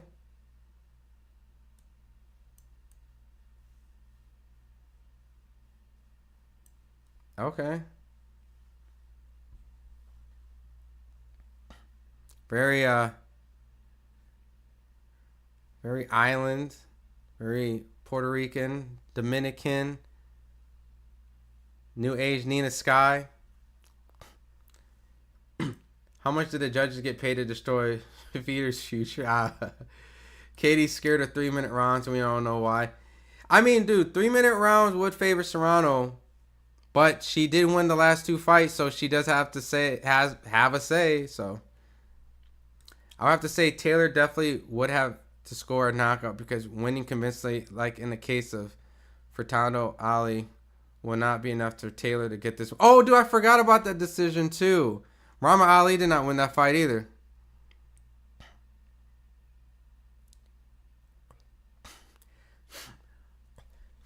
So they got what? New York Knicks dancers. They got what? They gonna have Fat Joe walk out with Jadakiss with Amanda Serrano. They're playing New York. I'm not gonna lie. I'm kind of tired of hearing. I got 100 clips. Like, I'm from New York. Like, as a boxing song. Like, it's so... I get it. It's iconic. But it's always played as boxing ring walks. Okay, but it does sound like a mix. So, I guess Serrano will beat Taylor by TKO. Yeah, potentially.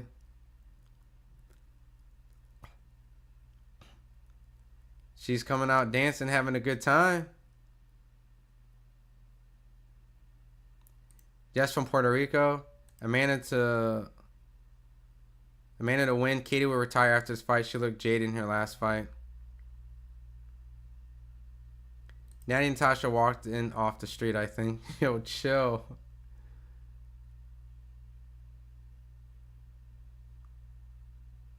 There's a lot of dancing from Amanda Serrano. Don't burn all that energy out now. You gotta save it when you try to run Katie Taylor over. And I mean, she's never had issues with stamina, but still. Why Amanda move her head out the way after like 2, 3? I don't know. A person keep headbutting me. I'm moving my head. Yo, it's like Boondocks School of Skills. Was I see piss?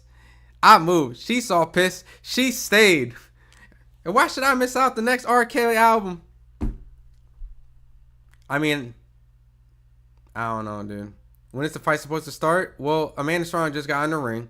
So now we have to wait for like a 5-minute ring walk entrance from Katie Taylor next, because that's how long it took Amanda Serrano to get in the ring.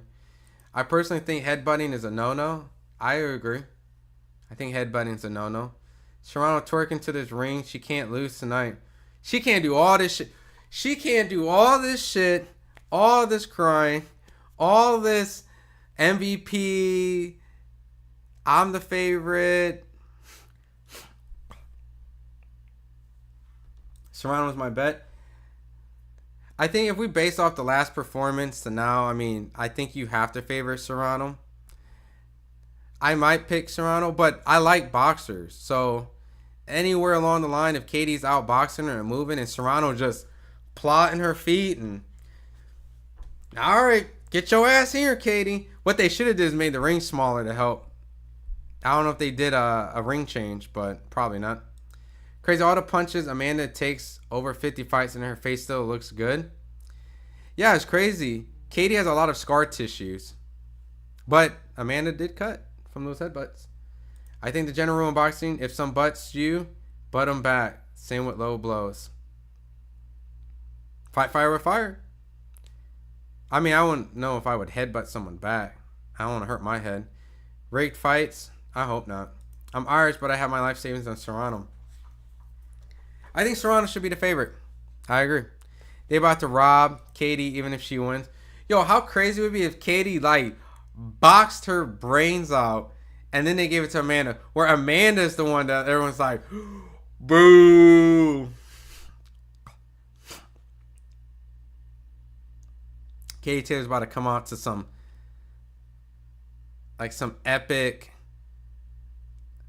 I'm a world champion, very inspirational. Come on, they couldn't get like Irish dancers and Conor McGregor spilling his drink all over the floor on the ring walk. Like,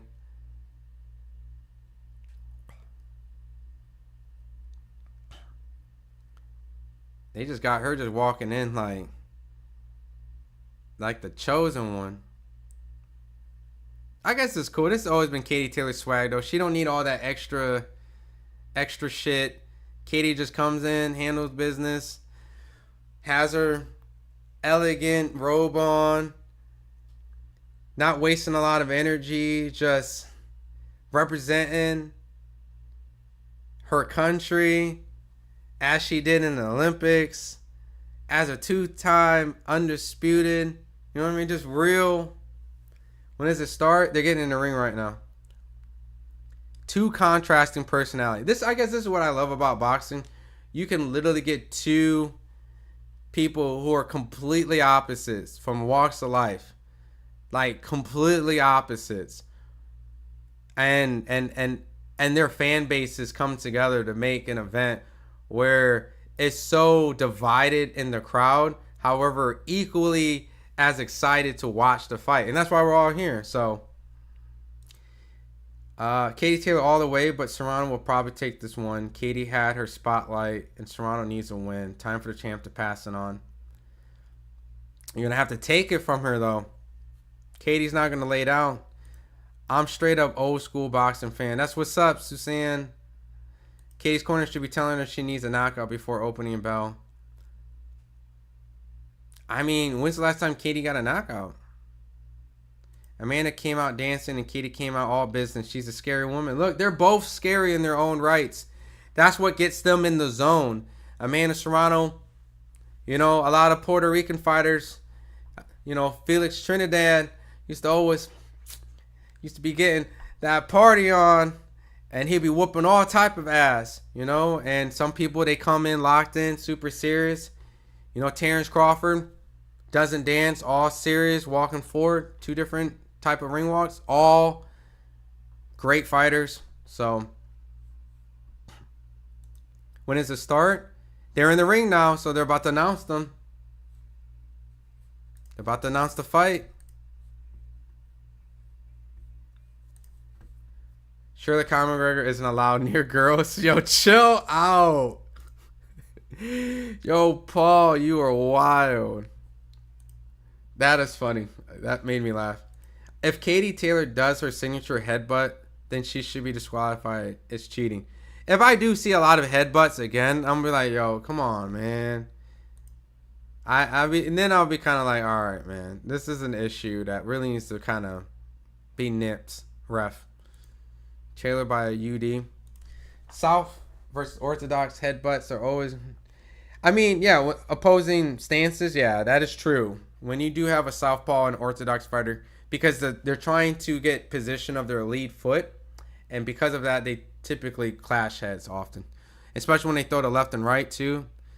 The Irish fans present at the Garden are the first fight believed Serrano won. On the second fight, refs failed to protect Serrano getting cut so badly. On the third fight, if allowed to lead with their head.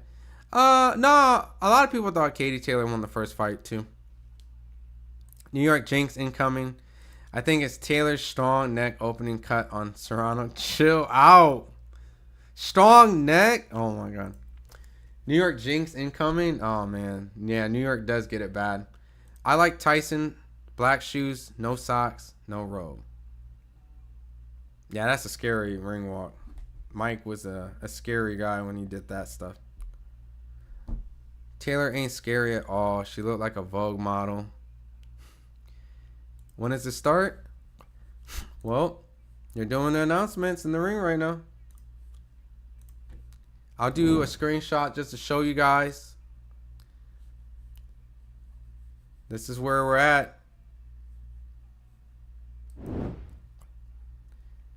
They're announcing Katie Taylor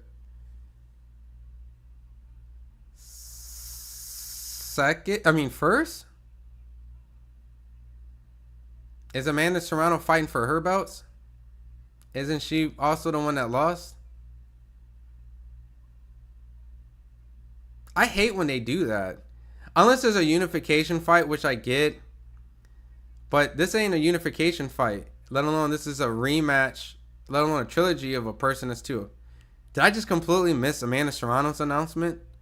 Or are they actually announcing Katie first? Did I get amnesia? Amanda won the first. Katie won the second. Really? You were like completely opposites. I had Katie the first, Amanda second. Katie looks juiced. What the fuck? Chill out. Taylor, she has won 2 rounds versus the other person. Kate Scott.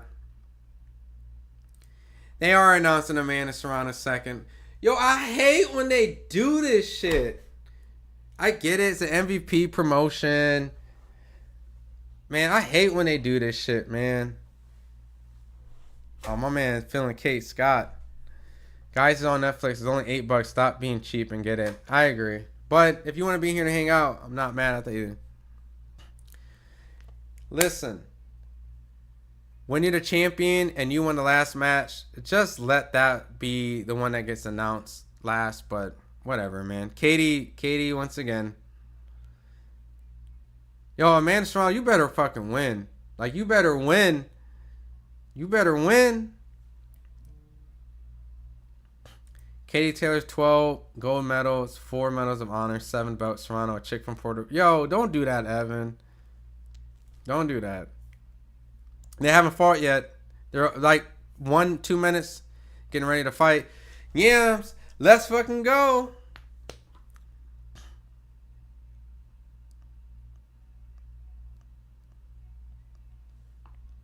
It's crazy you mentioned a headbutt Serrano took in the second fight, because even since then, Serrano has been totally civil and professional leading up to a fight 3.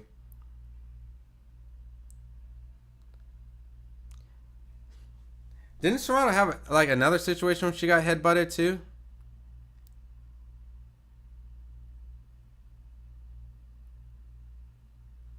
How is Katie pushing 40? Right? She's 39.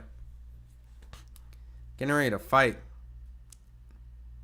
I don't know her like preference, but if she's like into dudes, fight this fight. Go off in the sunset. Go be a mom. Enjoy yourself, man. It's a lot of work. Fighting at 39. I mean, Amanda Serrano's 36. Can't show the fight. I'm from Ireland. Please, God, don't that creep and McGregor get any publicity. I'm sorry, Lulu. Let's do it. I wouldn't be surprised if Serrano stops Taylor this time. It's going to need to. Let's go, Katie. I'm shocked if Katie walk out second. She's at the person that she was making her walk out first. All right. Here we go. And all right. First bell. Let's go. I got my clock. I got my ticker going. They're in the middle of the ring. Katie Taylor light on her toes. She's bouncing up and down, giving level changes. Amanda Serrano throwing a couple jabs, trying to measure the distance. Amanda's throwing a lot of just kind of just measuring jabs.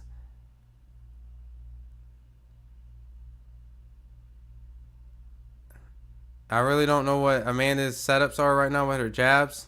I don't know if it's just to establish a sort of a defense. It don't even seem like she's trying to measure. Katie seems like she's trying to inch into Amanda. Seems like Amanda's trying to set up a counter. Maybe Amanda's trying to counter Katie coming in. A minute in, no shots landed. A minute in, completely low action. Lots of jabs. Lots of jabs, nowhere near each other. These jabs have been nowhere near. Katie kind of reached in with her right hand. Amanda threw a left jab. Yo, what is this pace? Okay, now they're starting to inch in a little bit. They touch gloves a little bit. They're starting to get a bit closer. All right, Katie's starting to try to inch in a little bit, trying to sneak that right hand, and Amanda's trying to counter. Double jab from Amanda. No punches have landed. Someone's going to need a ladder jab. Someone's going to need a ladder jab. I can't give anybody a fucking round. Who landed that right hand? Who the fuck do I give that round to? Who the hell do I give that round to? What the hell? Was there even a punch landed?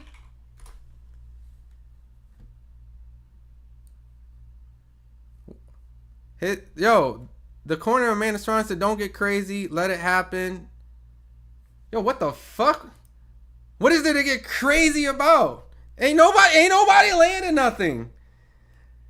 That's all they threw was jabs. But they weren't even measuring jabs. They were just jabs. I mean, Katie was inching forward. At least she tried to Yo, Amanda was just like, she was just jabbing. They weren't even measuring jabs. They weren't even jabs that measured. What the hell was that? I'm giving that round a 0-0. What was that? What was that? The round got the round. What the hell?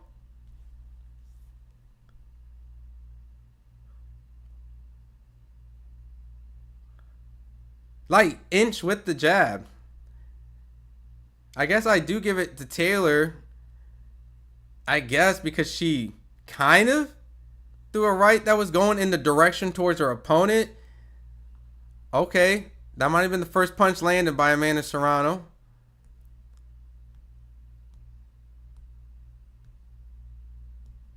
Man. 2 minutes and 30 seconds. Amanda Serrano landed the first shot. It was a counter shot. Trying to obviously get Katie Taylor to kind of jump in. Reckless. Amanda's starting to put some pressure now a little bit. She lands a jab on Katie. Katie's not just jumping in reckless now. And Amanda's not putting wasted pressure. Just kind of trying to measure herself in, I guess. Man, oh, good left hand by Amanda. Oh, good jab from Katie. I feel like it's going to be a low landed fight. Good jab from Katie. Katie's showing good movement.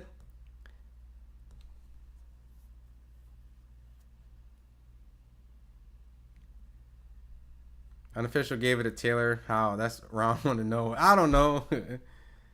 Shout out to me. Shakur Santos too.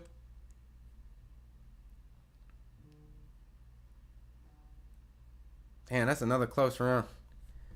Meaning the first one was close because they didn't land nothing. Yo, the first one went 0-0, man. 10-10 makes sense, but it almost never happens. They're going to give it to Taylor. I don't know. I guess because she was the aggressor in that. The second round, Katie landed some shots. I don't know. Serrano landed some shots too. I think Katie landed a really good jab. Serrano landed a good hook. I don't know, man. This is going to be a rough day scoring. I'm just going to give that round to Serrano. Just because Katie landed some effective shots too. But I think Serrano landed like a couple good counter shots. So it will catch fire round 4. Okay, I'll take your word, AR. Katie Taylor's a runner. Turkey. I didn't pay for this, but I want my money back. Countbox said 3 punches landed a lie. Facts. This is tough to score. Yeah, that was a tough round to score, man. I'm not going to lie. Because they were kind of equal a little bit in effective punching. All that nice talk now, and now shadow boxing. Oh, shit. I didn't start my clock. I'm sorry, y'all.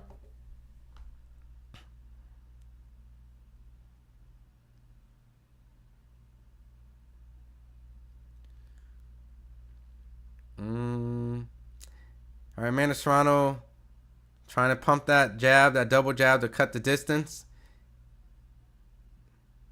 I think Katie may have landed a right, but I'm not sure.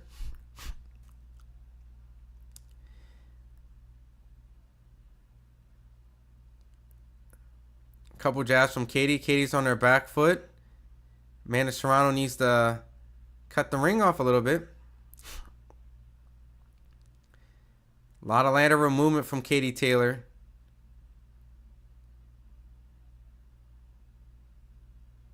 Katie's boxing well on her back foot.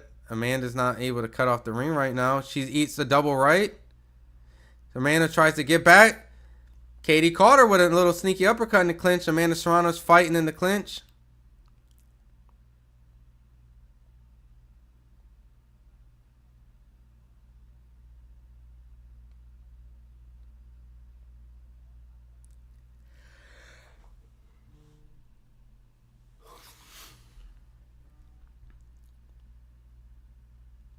Well, the pressure that Amanda Serrano is putting on will definitely work in her favor with the judges.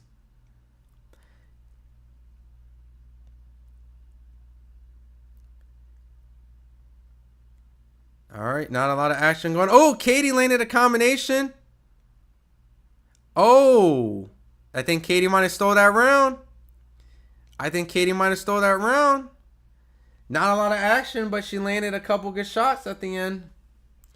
Good sparring warm-up. When does the fight start? Both hesitant to commit. Katie doesn't want to get caught getting countered, and then Amanda Serrano doesn't want to get caught coming in with flurries. So they're both hesitant. I agree. They both don't want to get countered. Katie definitely got round 3. I agree. Even though the first round I had 0-0, I mean, if I have to score, I would probably slightly give it to Katie, only because it seemed like she had some aggression where she tried to throw a right hand in the direction of Amanda Serrano, while Amanda Serrano just kind of felt like she was just throwing jabs just to throw it. So I'm just going to give that to Taylor. Second one was Serrano. And then third one was Katie. So I might have it 2-1. You have 2-1 Amanda. I mean, really, we should just erase the first round. Should be like, you know what I mean? 1-1, but... Oh, shit. I fucked up again. I didn't start my clock.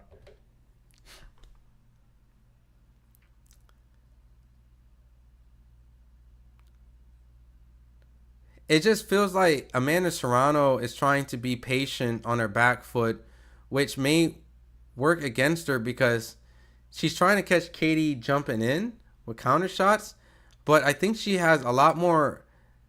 She does better when she's just kind of relentlessly aggressive and kind of just turns into a brawl. Turning into a boxing match will probably work against her heavily right now, because my scorecard right now does favor Taylor right now. I think it's 2-1 Katie right now. And she's landing these shots on her back foot. Katie Taylor's starting to land very clean, easy, decisive shots where Taylor is countering her when Serrano is just kind of plotting around, throwing fill-out shots, trying to catch Katie coming in. But it's Katie that's getting off, and Serrano's not the one that's able to actually land from this distance. So very strange why they're not telling Serrano to just go after Katie. Serrano landed a good counter. You know, this is not a fight where I think you want to be in with Katie Taylor. Serrano landed a lead. Katie responded with a lead hook as well.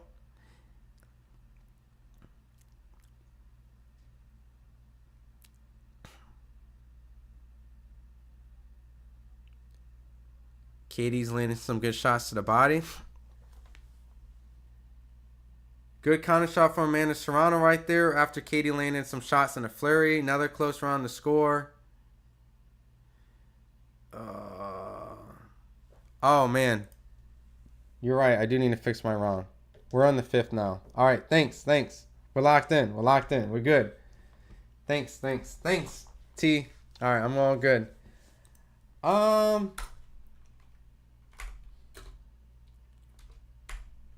I give Taylor that round 2.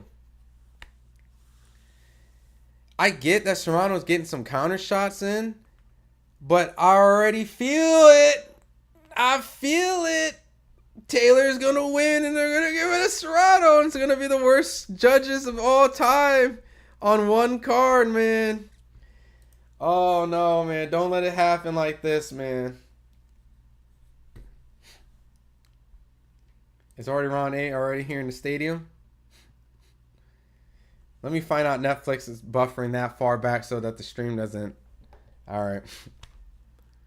Hopefully McGregor isn't allowed to duet with the... I don't like how Serrano is just being patient and just trying to box Katie Taylor. This is just completely against the idea of the second fight where I thought she won.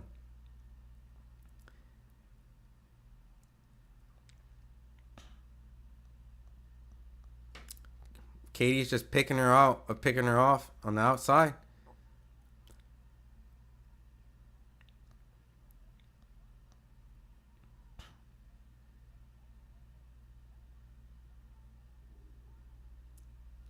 I don't know. I don't know what the game plan from Amanda Serrano. Cut the ring off and get to her. Make it a brawl.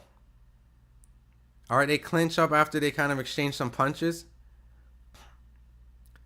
Yo, Serrano is fighting a terrible game plan. Katie on her back foot, picking her apart with combinations. Serrano's not landing shots coming in. She's relying on hopefully counter shots of Katie coming in. She's not able... Man, Amanda's about to lose this shit. She about to lose this shit. Go in there and fight. Go in there and just fight. Just fight. If she lands a good shot, just go in and fight. Make it rough and tough, man.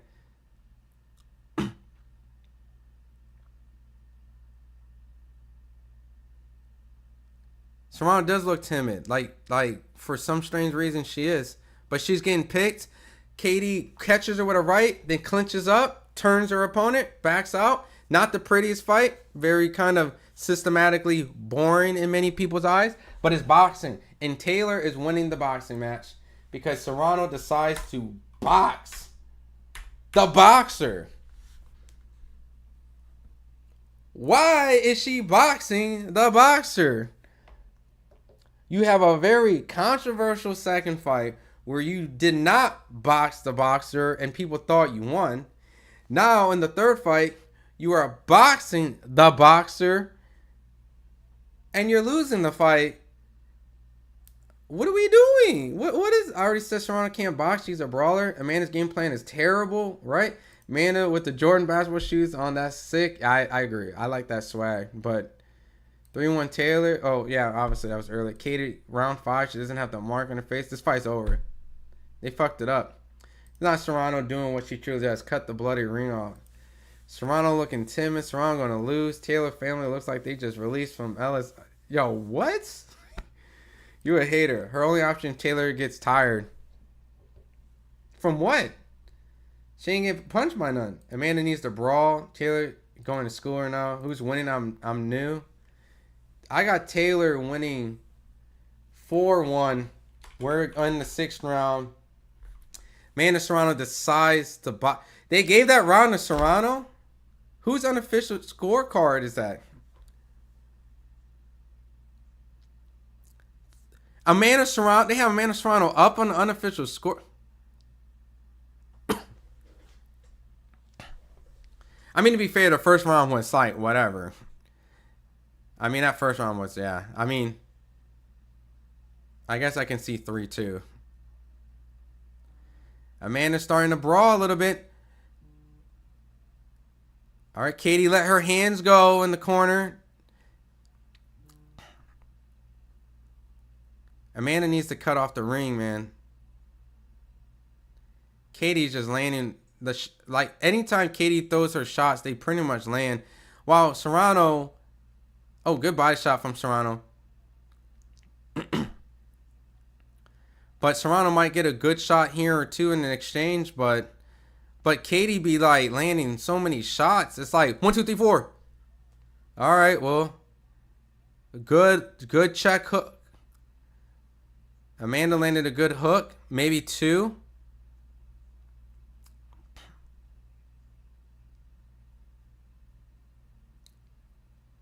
All right, Katie's throwing a lot of punches, trying to tee off. Amanda's landing thudding shots, but it's here and there in between.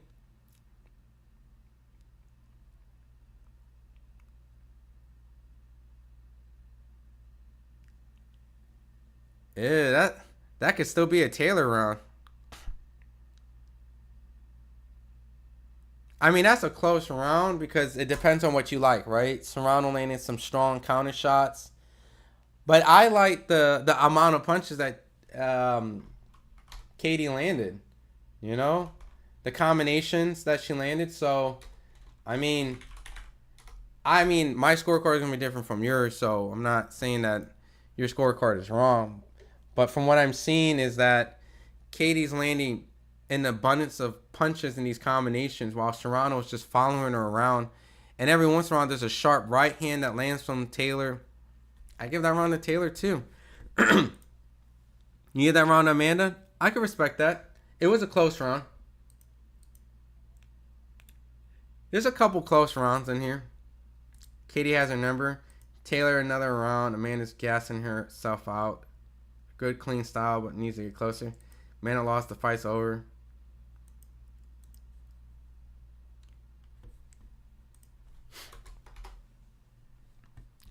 Have they guess to call the fight as you see it. I always realize you don't know much. I always realize you don't know much boxing. That's fine, Carlos.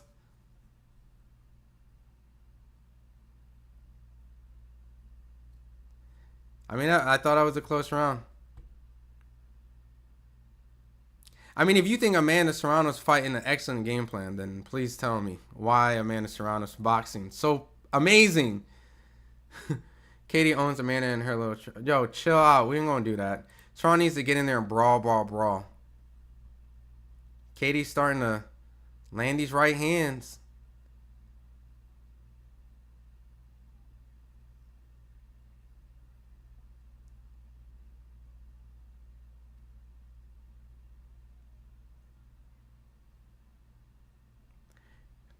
I do see rounds interchangeable.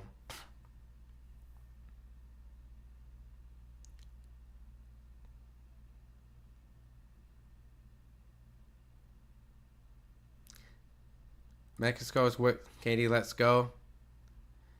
If the cut reopens is over. Yeah, I didn't like that comment. Yeah. There was 31 punches landed. I never listened to Conky Box. Katie seems a lot more accurate this round and a lot more active in her punches. Amanda just...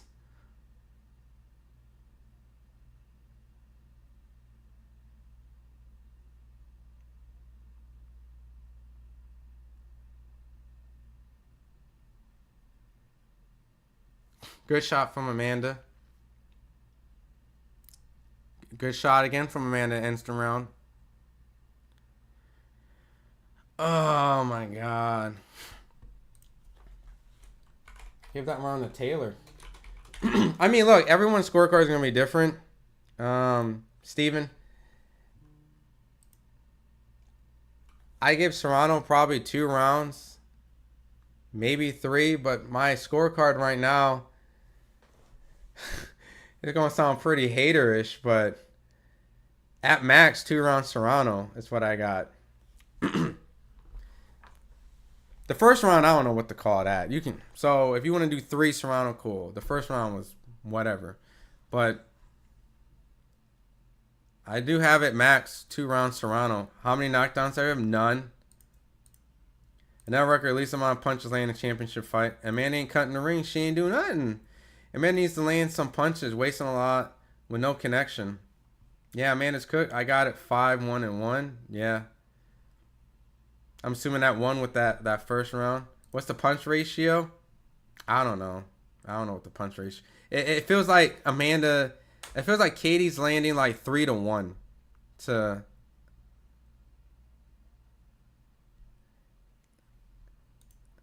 Oh shit! I didn't even start my next.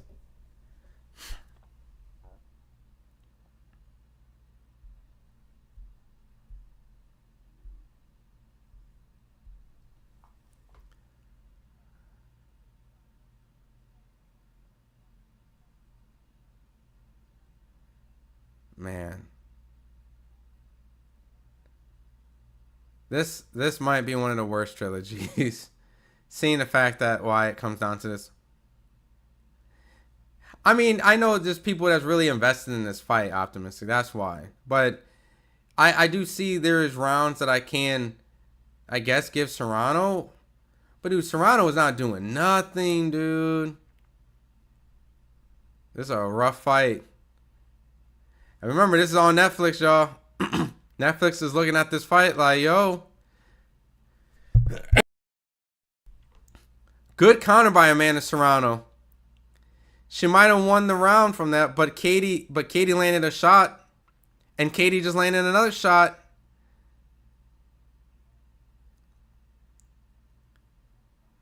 This is like, you hit, I hit. You go, I go. Amanda, just go. Just go. Just go after Katie. Oh, dude, this is over with, man. Amanda lost this shit. I mean, in my eyes, but that can all change with a MVP scorecard.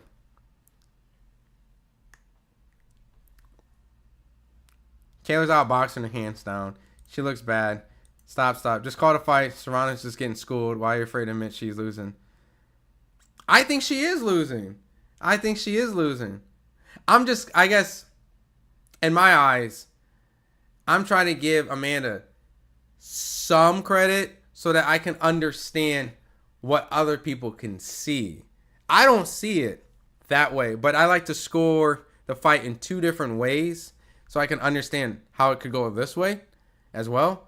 But even if I score it that way, I got Taylor just winning this fight. I don't even need to score this no more. I really don't. I really have her that much ahead. Like that sickening ahead. Amanda needs to retire.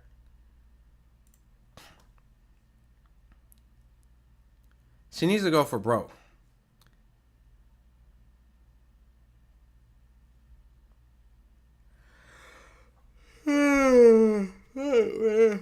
This is a terrible fight. Katie's like not completely destroying her, but she is like landing a little bit more. They said Serrano landed 7 and Katie only landed 3. Am I tripping?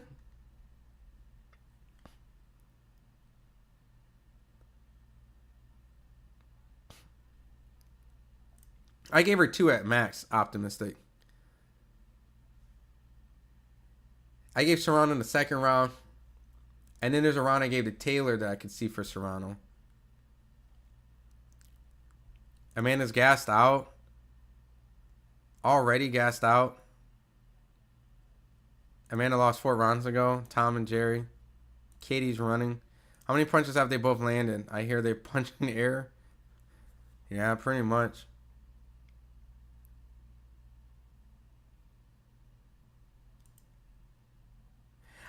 I in my brain definitely thought Amanda Serrano would actually fight. And I expected Katie to box like this. Like, she's boxing perfectly fine. But I'm like, you did all this, Amanda, to box her? You can't outbox Katie Taylor. You can't outbox her. What are you doing? You trying to box her? You trying to box her? You trying to box her. You trying to box her. See, this is why I always usually go with the boxer, all right? They have Amanda Serrano as the favorite.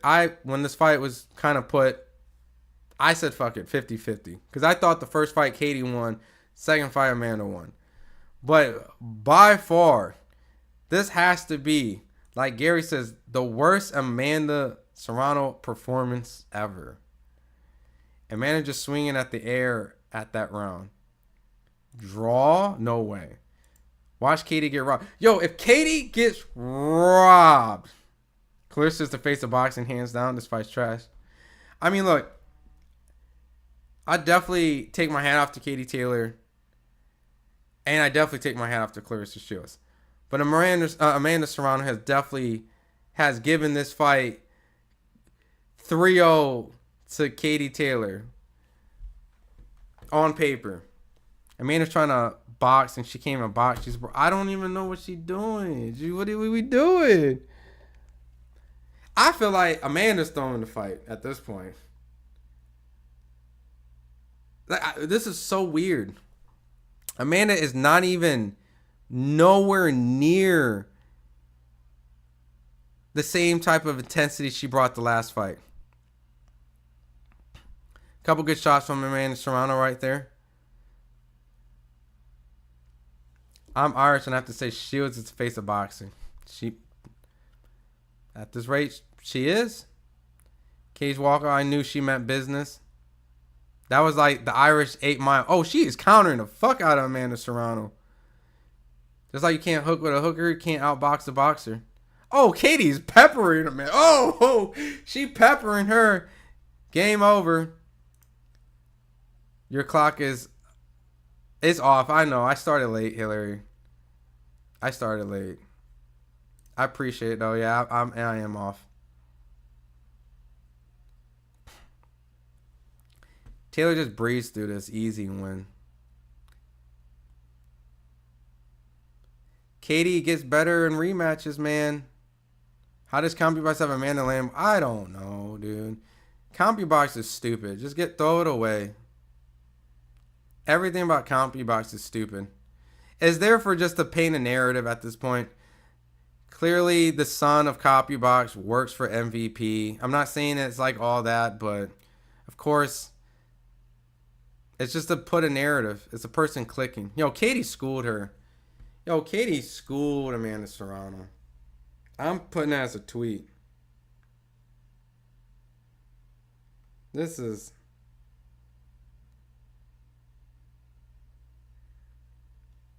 Hold on. I'm putting it. Katie Taylor schooled Amanda Serrano. Please. Oh, can you hear this fight? Please don't make a fourth fight. Please, dear God, do not make a fourth fight.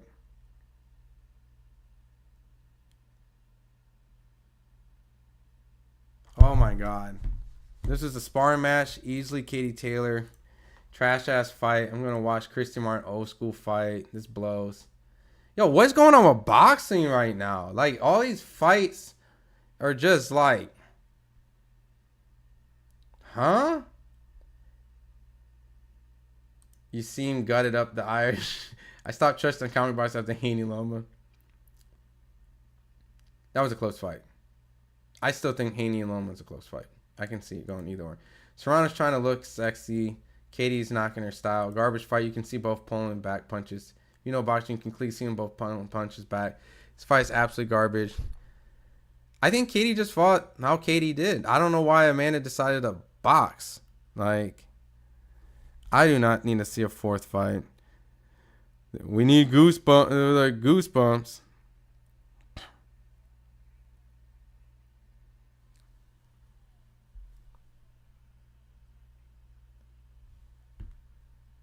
They put it as a draw. This is not a draw. There's channels that did slow-mo, close, and replay the Haney Loma. Haney won the fight hands down. He was making the... when I was at that fight, I thought Haney won the fight.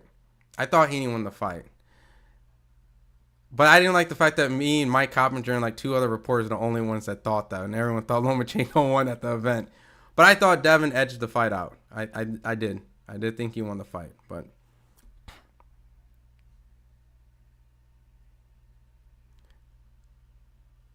Yo, Serrano did terrible, man.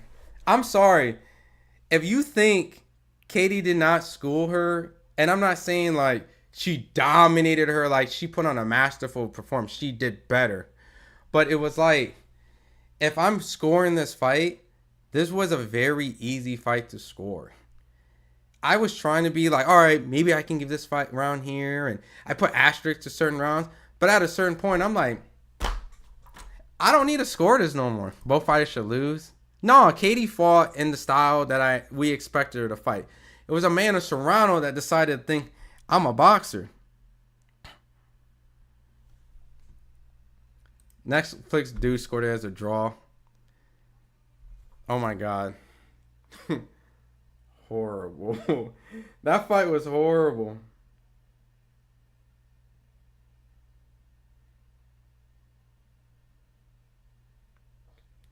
Oh my God, they're going to split. Oh my God. 95 to 95.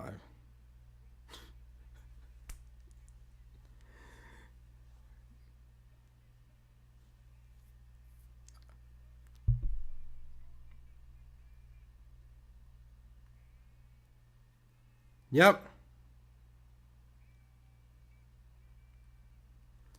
Easy fight. Katie Taylor won that. The draw.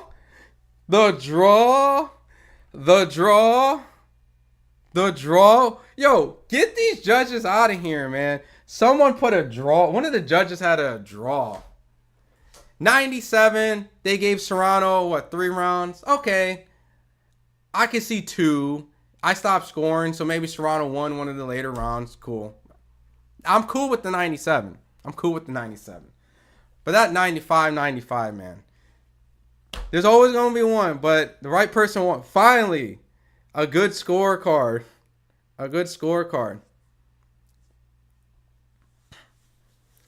Damn, bro. Eddie Hearn just chilling in the back.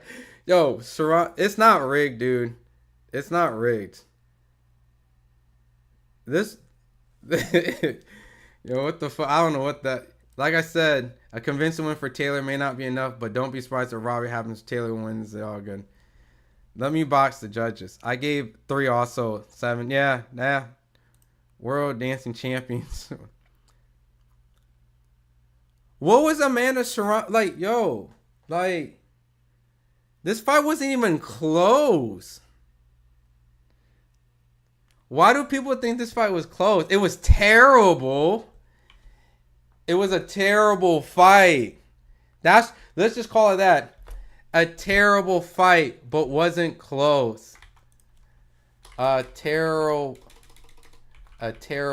fight, but was not close. But it was not close.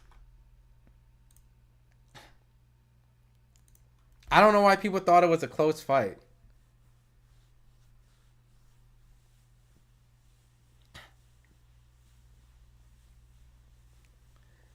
That was not a close fight. Why? Look, I'm on Twitter, and they're like, yo, this is a close fight. This is a close fight. This is not a close fight. It was a horrible fight.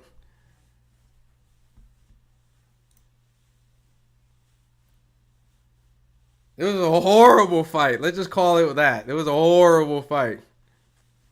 Horrible fight, not a close fight. But I did think she lost the second one. But for the third one, terrible fight, but was not a close fight.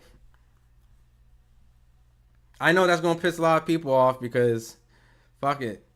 It was a terrible fight.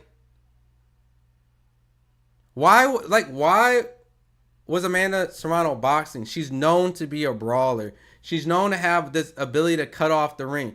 She's known to have this relentless output, and I'm going to go after her. What was the game plan? We won a 4th fight. This was a trilogy. Amanda's the GOAT, everyone. She lost 3 times. 2-minute rounds, and Amanda is gassed. Bro, this would have been worse if it was 3-minute rounds.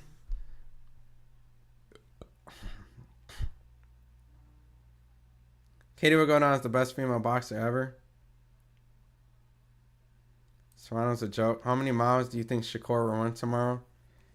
I don't know what judge thought that was a draw. They punched the air for 20 minutes. This is the pinnacle.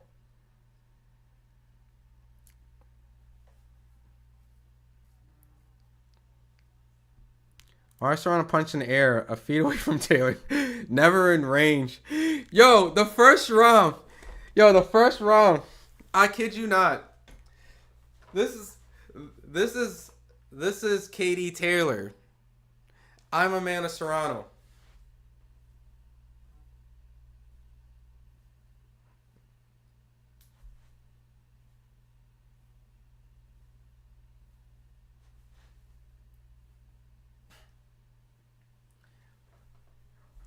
Yo, the long punching don't work. Change. If it ain't working, you gotta change and change fast.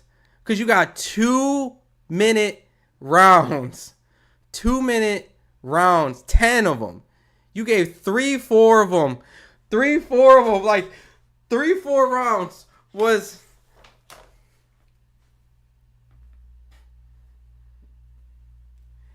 In the first round, nobody landed, and Netflix still gave it to Taylor because they thought her air punching was better. Look, I know I'm being like an ass about it, but I'm just being my transparent self about it. Like, their corner has to literally tell her, you have to go after her.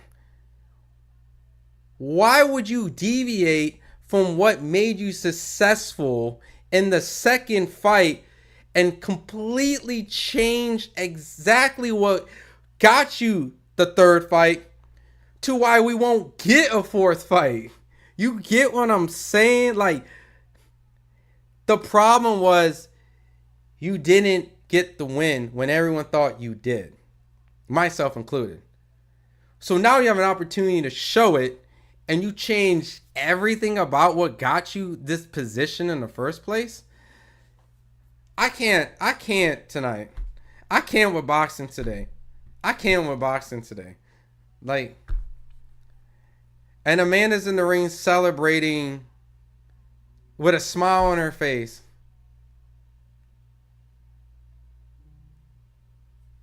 I am so baffled. I am so baffled by the corner, the fighter.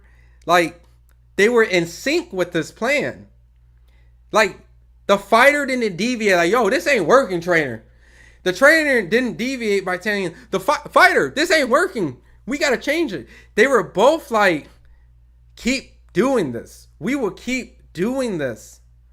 Keep boxing the boxer. I really am like baffled. I am so baffled.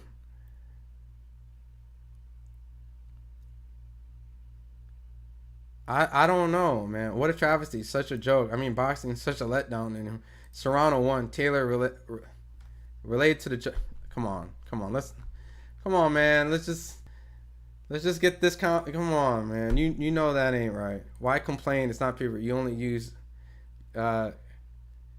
actually, you're talking to me, Whiskey, or you're talking to somebody else? I already said the third fight wasn't needed. I mean, yeah. I mean, for the sake of what the second fight meant, right? Like, all right, this was supposed to close the chapter, and then really kind of open up this atrocious fight. So they hyped Amanda up to be this beast, but it was like watching someone with bad eyesight without their glasses. It's easy when it's planned for you to win. Yeah, exactly. After the 4th round, the corner have to say something. We need a 4th fight, please. Amanda hits hard every. No, not your boss. Oh, yeah. I was like, yo, dang, Whiskey, man. I thought we were cool. Hope she loses all her fights. The air took a standing 8. Yo, these comments are so hilarious. That air took a standing 8. Katie said she punches too hard to make her feel better. Stupid fight. They were running all around fucking ring. I'm very disappointed. Not only the fact that we saw a couple robberies tonight, but we also saw the right decision with one bad scorecard. But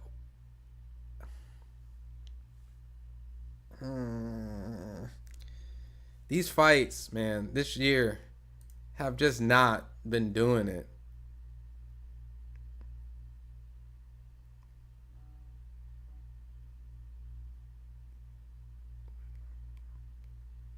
This is bad, man. Man, look at this time. She didn't headbutt with the... What's the excuse now? I mean, all right. Yo, get these commercials off, Netflix. I don't want none of this shit on my screen right now. I don't. I want to turn this shit off ASAP. All right, I'm going to be rocking with y'all. Man, this... Look at this time. She didn't headbutt. What's the excuse now? Amanda lost sometime. People with styles are too much for some people. Have Amanda fight in the welterweight to tie with Manny Pacquiao record for eight weight class championships. She was throwing 3-4 combinations in the air. Told you 3-0 was happening. Fair play to Serrano. Both ladies did an insane trilogy and it's over now. They didn't do an insane trilogy. Okay. I mean, that 3rd fight was bad. I saw a draw and 1-up for Amanda. Am I tripping? Like Coda, my guy. What's up, man? Been a minute. Please tell me you do not think Amanda had any rights to win this fight. Because that draw from that judge is drunk. What did I say? Amanda Serrano fans got what they wanted. A 3rd fight and still complain. Yeah, that's true.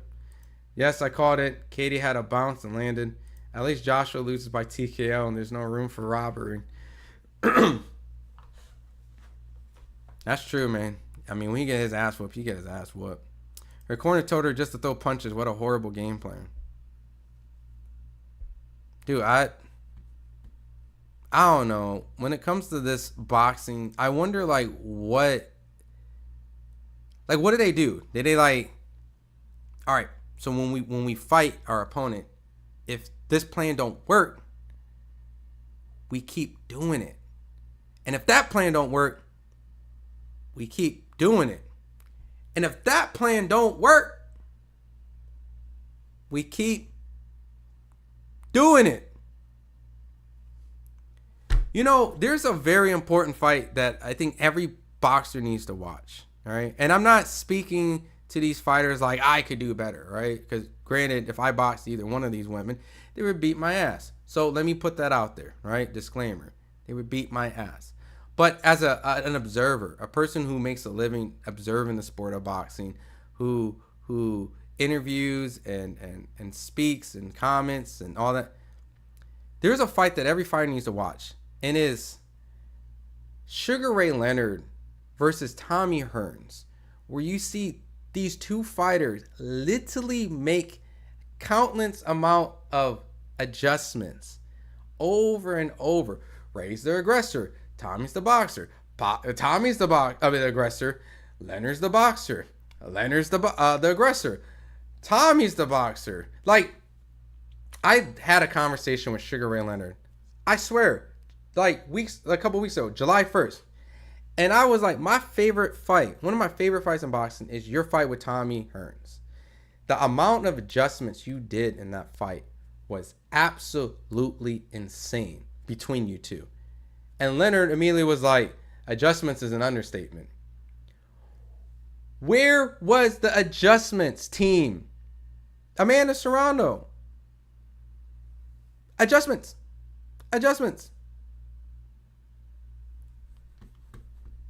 Do something different.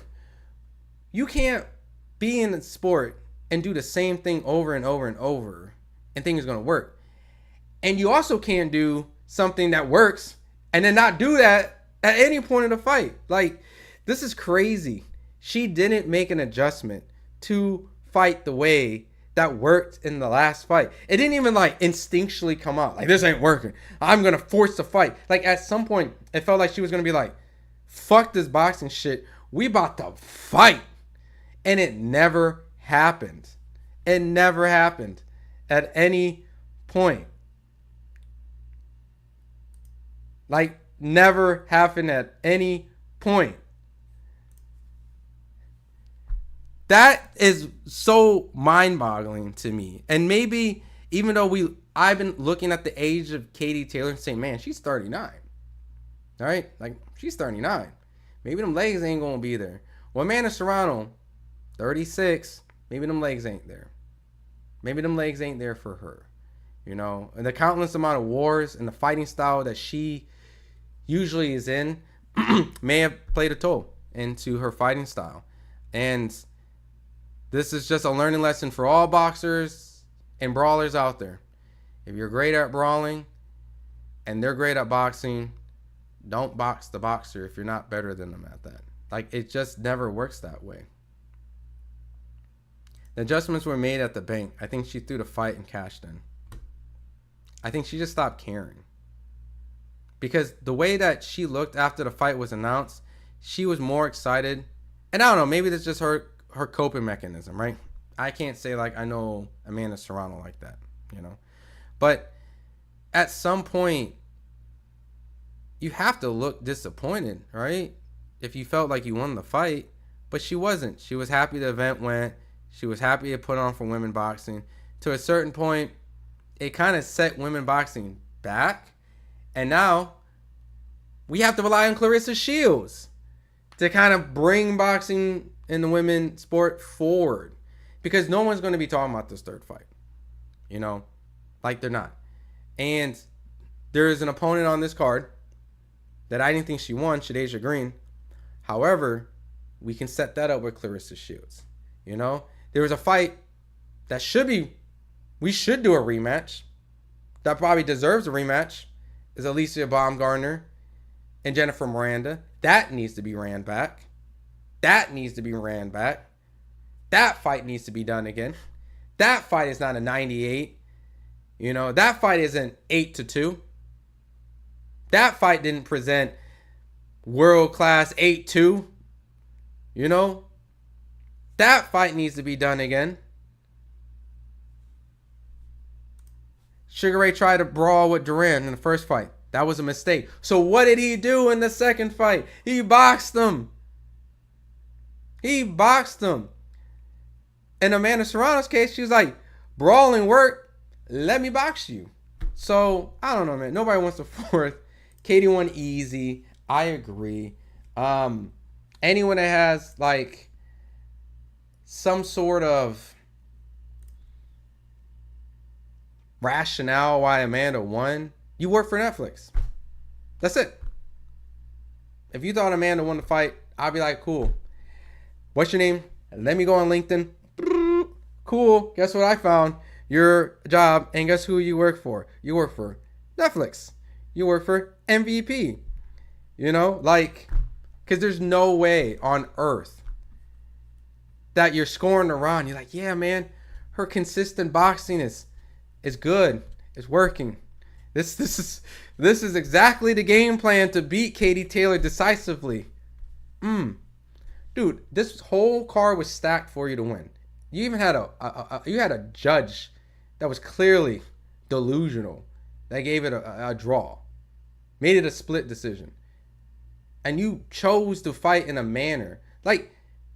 Did they had the? There's no way Amanda Serrano talked to Jake Paul and was like, "Yo, man, I ain't gonna beat her ass. I ain't gonna brawl with her. What we about to do? I'm gonna box her.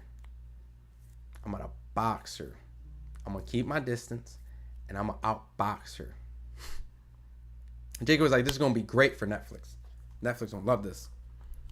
Knowing that Katie's is not a stationary fighter. She's going to move. She's going to be lateral. She's going to be very, oh shit. Oh, man, here comes Amanda. She's going to be coming at me. Here comes Amanda. Amanda's going to come after me. Oh shit. Here comes Amanda. Like, Katie fought in a way where she thought Amanda was going to hunt her. Katie could have just chilled, to be honest, knowing how this fight went. Katie might have moved more than she needed to move. I don't understand why her corner was saying she had the fight won. Because she was signed to the promotional company. They thought they had it in the bag. Bounce. MVP always has terrible main cards. Like, why is their main events always like Clarissa the underdog champ? Amanda was shadowboxing the whole fight. Katie was boxing circles around her. Crazy. I mean, is that kind of like karma to a certain degree? I know Amanda Serrano and Clarissa has been going at it subliminally and then started turning into like, is that kind of like, you know, she was feeling herself a lot more and because there was a lot of people coming in my chat today was like, yo, Amanda Serrano wins today. She's the best Puerto Rican fighter of all time. Not trying to be mean, not trying to disrespect. You know what I mean? It's an entitled opinion, right? Everyone's entitled to their own opinion. But I think we're so far removed from really understanding what fighters did back then to become great. And they didn't fight in a one-dimensional style. They fought in many different styles. When things didn't work a certain way, they would resort to another style. A plan A, a plan B, a plan C, a plan D. You know, you have to have multiple different game plans in case one doesn't work. And what we saw today was a corner and a fighter that relied on one game plan because they really honestly believed in their own hype and the public perception of the last fight, not this fight, last fight. Dude, this fight literally hurt everything she worked for in the trilogy. Because when you think about it, it's the most up-to-date, modern fight. The most recent one. The one that's going to stick in our brain forever. And if we left that second fight alone, we would have been saying, there's a robbery, it's a 1-1. But now, because we have this, we can conclude the idea that on paper, you fought 3 times and you still didn't win, and 2 of them was an MVP card. So, that's just wild, man. That's just wild. I just can't. I don't think either fighter did much to show separation. I think Katie fought like Katie did. When you really think about it, Katie fought as a 39-year-old, moved around, boxed, played it safe like she normally does. Amanda Serrano completely fought in a way that if Netflix knew this was going to be it, they probably would put it on the undercard because this was not really that type of fight. If you're a person who watching boxing and watching Netflix, sure, it's cool. You didn't have to pay for it. But does that make you want to watch another MVP? Like, think about how MVP is portrayed right now on Netflix. The Mike Tyson fight, people didn't enjoy. All the buffering, all that, cool. Now, this is the next main event on Netflix. Some controversial decisions. And then that main event. That was a draw. Yeah, she's 39. Yeah, she's 39. I apologize for making that comment about not knowing much. It's fine. I don't take offense to comments, man. Everyone's entitled to their opinion. Clarissa's not humble. She's accurate. Hey, man. Humble pie, man, comes in multiple different ways, man. This was definitely, Nick, you think that was a draw? Nick, brother, you rage baiting? Yeah, man. It's just boxing at its core. You think you're gonna see something, and then all of a sudden it just comes out of nowhere, and what do you know? It's some crazy shit happens. Like, oh man, dude. All right, can I go on Twitter? You guys want to roll Twitter? You want to go on Twitter with me? I gotta be careful because, you know, there's gonna be clips and stuff. So this is wild. This is a savage tweet. This is an extremely savage tweet. Someone cropped her face on Edgar Berlanga's picture after he fought Canelo Alvarez. Kind of like, because people make fun of Edgar Berlanga celebrating the fact that he fought Canelo, and he went on like kind of like this not victory lap, but like, you know, he went on like this kind of tour of like celebrating. So they cropped her face on Edgar Berlanga after that time and said, at least she went 30 rounds with Katie Taylor. This is some absolutely high level trolling. That is just, oh, chef kiss. Wow, whoever made this. Chef kiss. This is high level trolling at its finest. Twitter is just on one, man. This card as a whole was still really good. I mean, it was entertaining. You know, the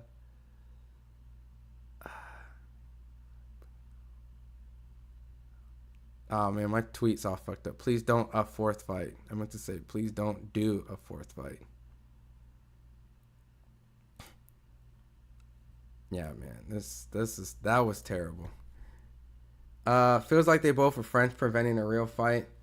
I mean, Andre Ward on commentary made something, I guess, valid because how much damage they took upon, like, from their second fight, like, it does make you probably hesitant to engage in a fight style like that, especially Katie Taylor. But Amanda Serrano fights like that.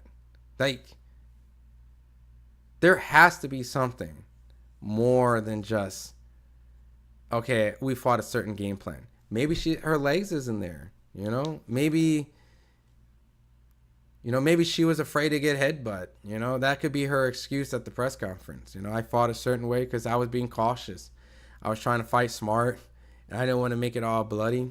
That's probably what you're going to hear. I fought in a very safe manner where I just didn't want to put myself at risk because the headbutting, and I was traumatized.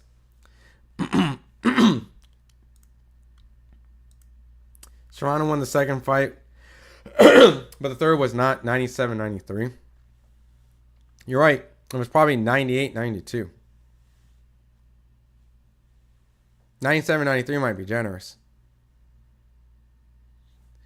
You said she headbutted Katie? Stop. She did not headbutt Katie, bro. Let me find out that she headbutted. Yeah, I think she got trauma for sure. I mean, that's what I would say. Hey, go to a press conference, just say like you were just traumatized from the last fight. So you just, you fought in a way that you thought was safe and that you thought you can fight her and still beat her without, I don't know, dude. I thought it was stupid. You want to know how wide her if for anyone that missed the fight, this is a great tweet. Serrano was hyper focused on keeping her distance, missing shots by what seemed 6 to 8 inches at times. Taylor hardly had to move out the way most of the fight. Really difficult to implement a completely different style and game plan at this level without at least a fight to test. This was her range.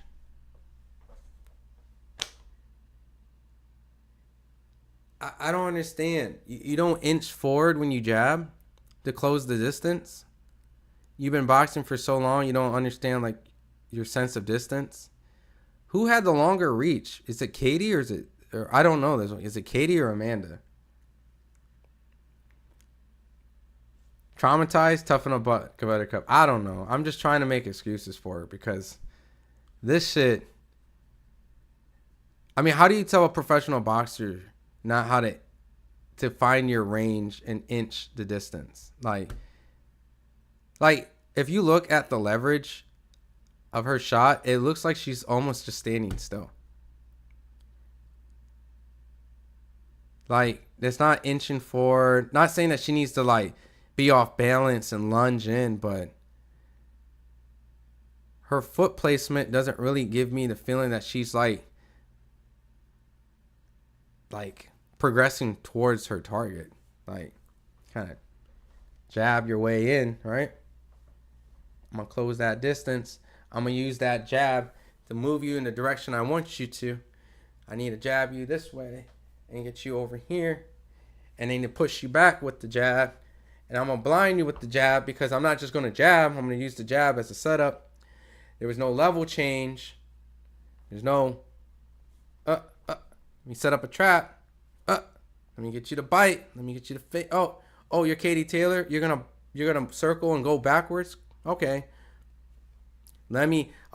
Southpaw orthodox. All right, lead foot on your outside foot. Like, man. Sometimes when I watch boxing, man, I feel like there's no way that the people I'm covering don't do what I expect them to do. Like,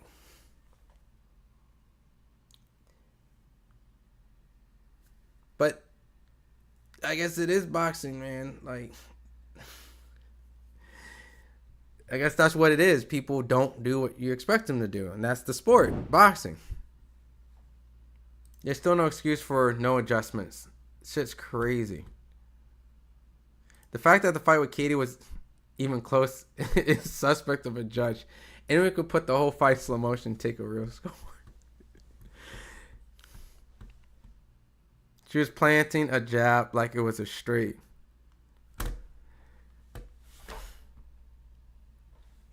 They barely even hit each other. Hold on, brother. Katie was landing her shots. Not a lot. But when she was trying to throw her shot, she was getting them in. Serrano, on the hand, according to CompuBox, was landing 2 punches to Katie's 1. So, they were in an all-out brawl, CompuBox.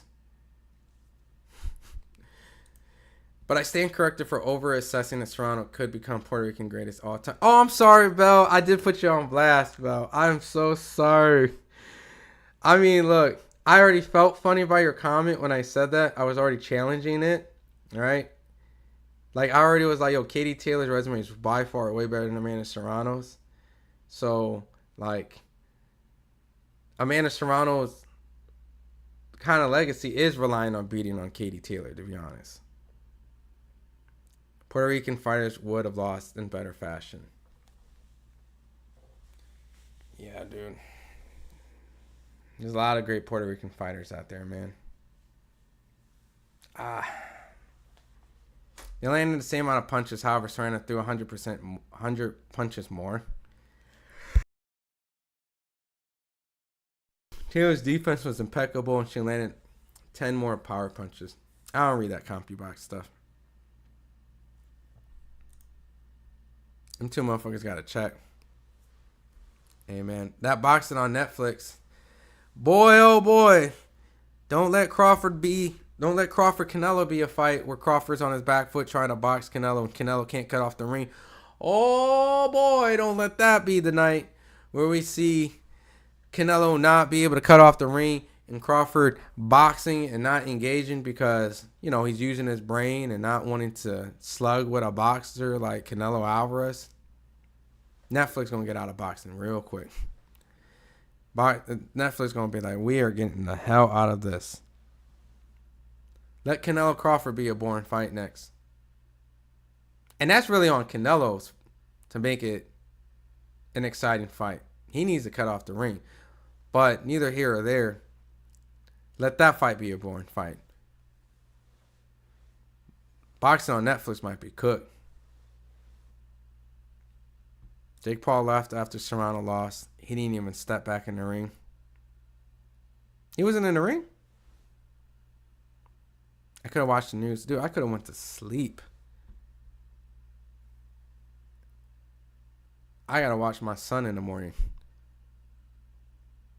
And you know, when you have a little one, they be waking up early as shit. I could have been knocked out. Oh boy, oh boy. Imagine your big main event night and decide to perform like that. Neither wanted the win as bad as they claim. They did a good job. Look, I'm not doing that on Katie. I'm not doing that on Katie. Katie Taylor fought the way that she was supposed to fight. Katie Taylor fought exactly how I expected her to fight. Cautious, on her back foot. When Amanda Serrano comes, I'm going to try to outpoint and outpunch and outland.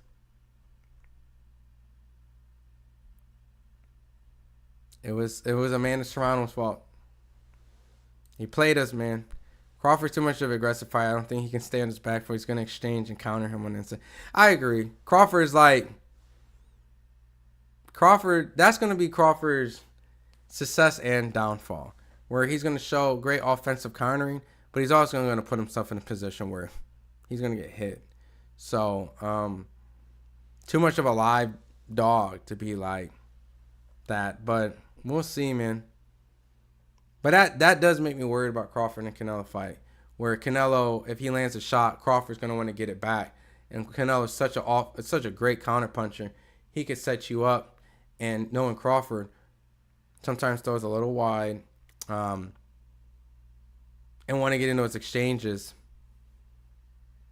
Fuck around and find out, man. You know, I'm biased. You know, I'm rooting for Bud, but I think Canelo is the guy that's going to win the fight. But, damn, dude. Katie Taylor, Amanda Serrano is literally Wilder Fury 3. Like, when Fury, by all means, kind of won all 3 fights, in my eyes. So, who they giving the $250,000 performance bonus to? Oof. Probably Neeks, Sugar Neeks, that was beating the shit out of Chicken. Are you guys watching the Ring 3 card tomorrow? I agree with you, but I think he can take the punches. People don't believe he can. Crawford walks around pretty big. Canelo gets hit a lot. I've seen Crawford spar Lester Martinez at the gym in Vegas. I was there. I seen him spar Steve Nelson a little bit. So, I know what he's capable of, you know. But a fight's a fight. Sparring. So, you know, I'm just, you know, Canelo's Canelo. So, but we'll see, man. I didn't know Crawford and Canelo was like that kind of close in size, though. That did kind of throw me off a little bit. Angelo Dundee, you're blowing it, son. Serrano's corner. You're winning it. Oh,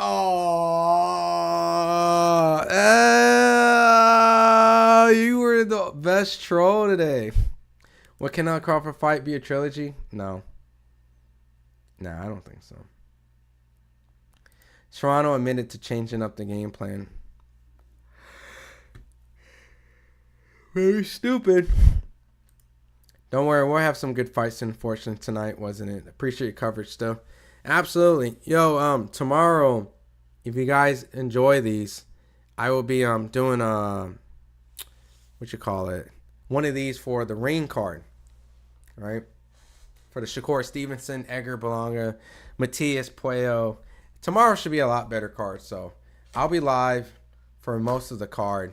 And I think we should see some action, you know, about to call it respect. So if you guys aren't aware, if you're new to the platform, if you're just watching it, outside of these live streams, we do have people at the event covering it. So like, to give an example, like Michaela Mayer right now reacting to the fight. You can see we have our correspondents out there doing interviews and talking, and here's, I'll give a sneak peek. How are we doing? You're here in the Big Apple.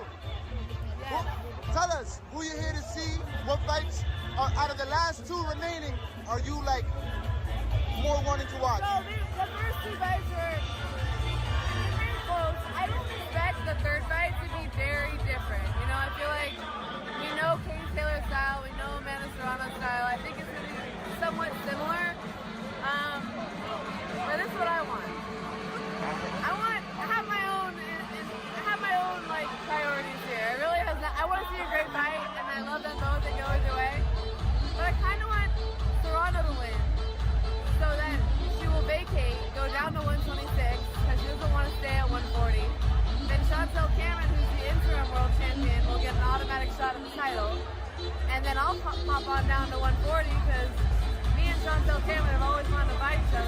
I'll go for my third division.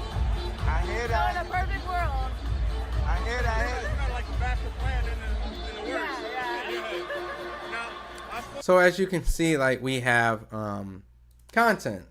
You know, we got Abdullah Mason right now reacting. That's it. That's it. Abdullah, what's your reaction to this decision? You think Katie won it? Yeah, I think Katie won. Yeah. And with having Alicia Bongon is here, what do you think? She just won. What do you think about that? They fight next. It was scrapping there for sure. Alicia looked a little. She looked like she had a little ring rust. Yeah. But I feel like I like Katie was on her feet. She's boxing. Who do you think, Alicia versus Katie? Who you going with? Based off tonight, Katie, she might stand up. So if you guys are new to the platform, if you subscribe, we'll have a whole bunch of new content dropping like literally minute to minute while they get the content, while we get the press conference, all that stuff, they'll be going up. But do you miss being live at fights?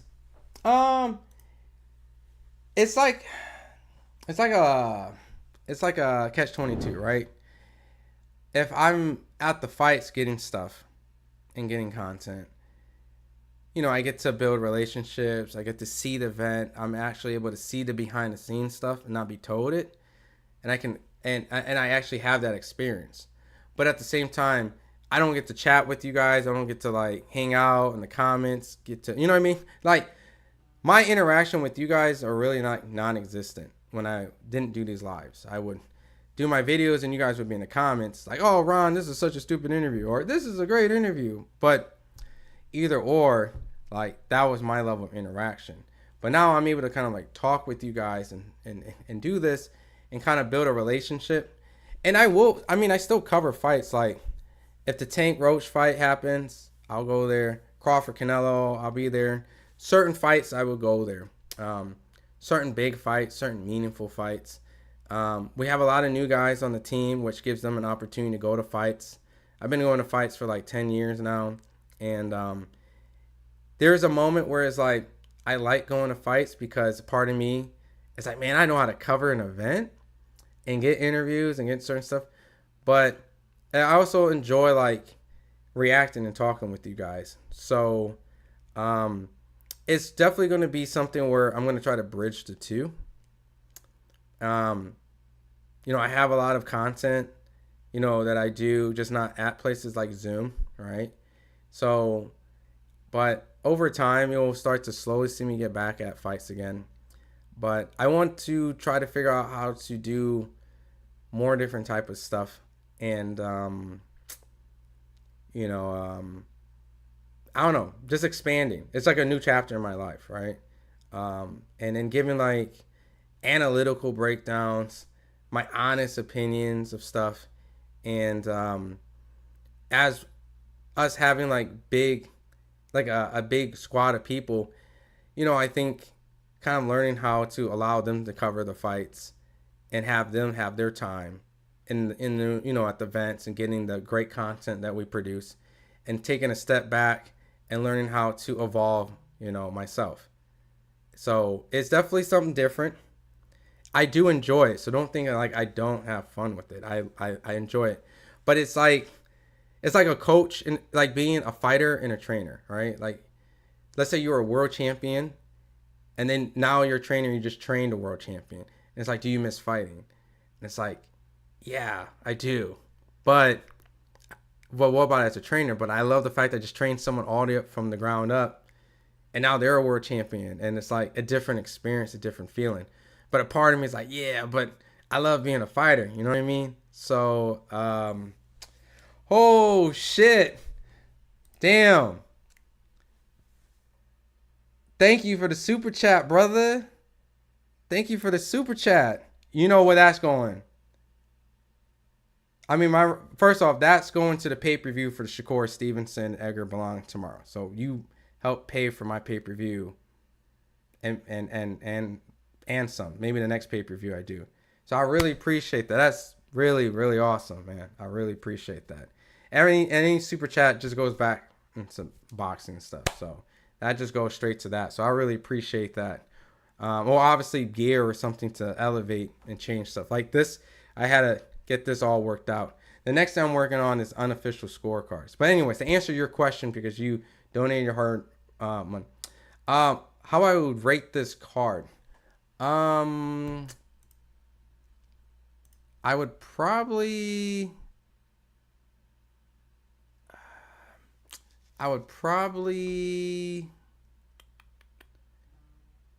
give it like a B minus. Like the theatrics is like cool. The setup was kind of cool. I mean, it's women boxing, right? Like the expectation, we have to set the record straight. Like it's women boxing, it's not men boxing. So I can't grade it the same. So for a women boxing night, it was good. I was introduced to a couple of new fighters. What was it? What's her name? Ellie Scottney, I was introduced. Mikado, I was introduced. Shadesha Green, Savannah Marshall was fun. Jennifer Miranda definitely has my respect. We got to see Alicia Baumgartner come in a tough fight. The main event sucked, but it is what it is.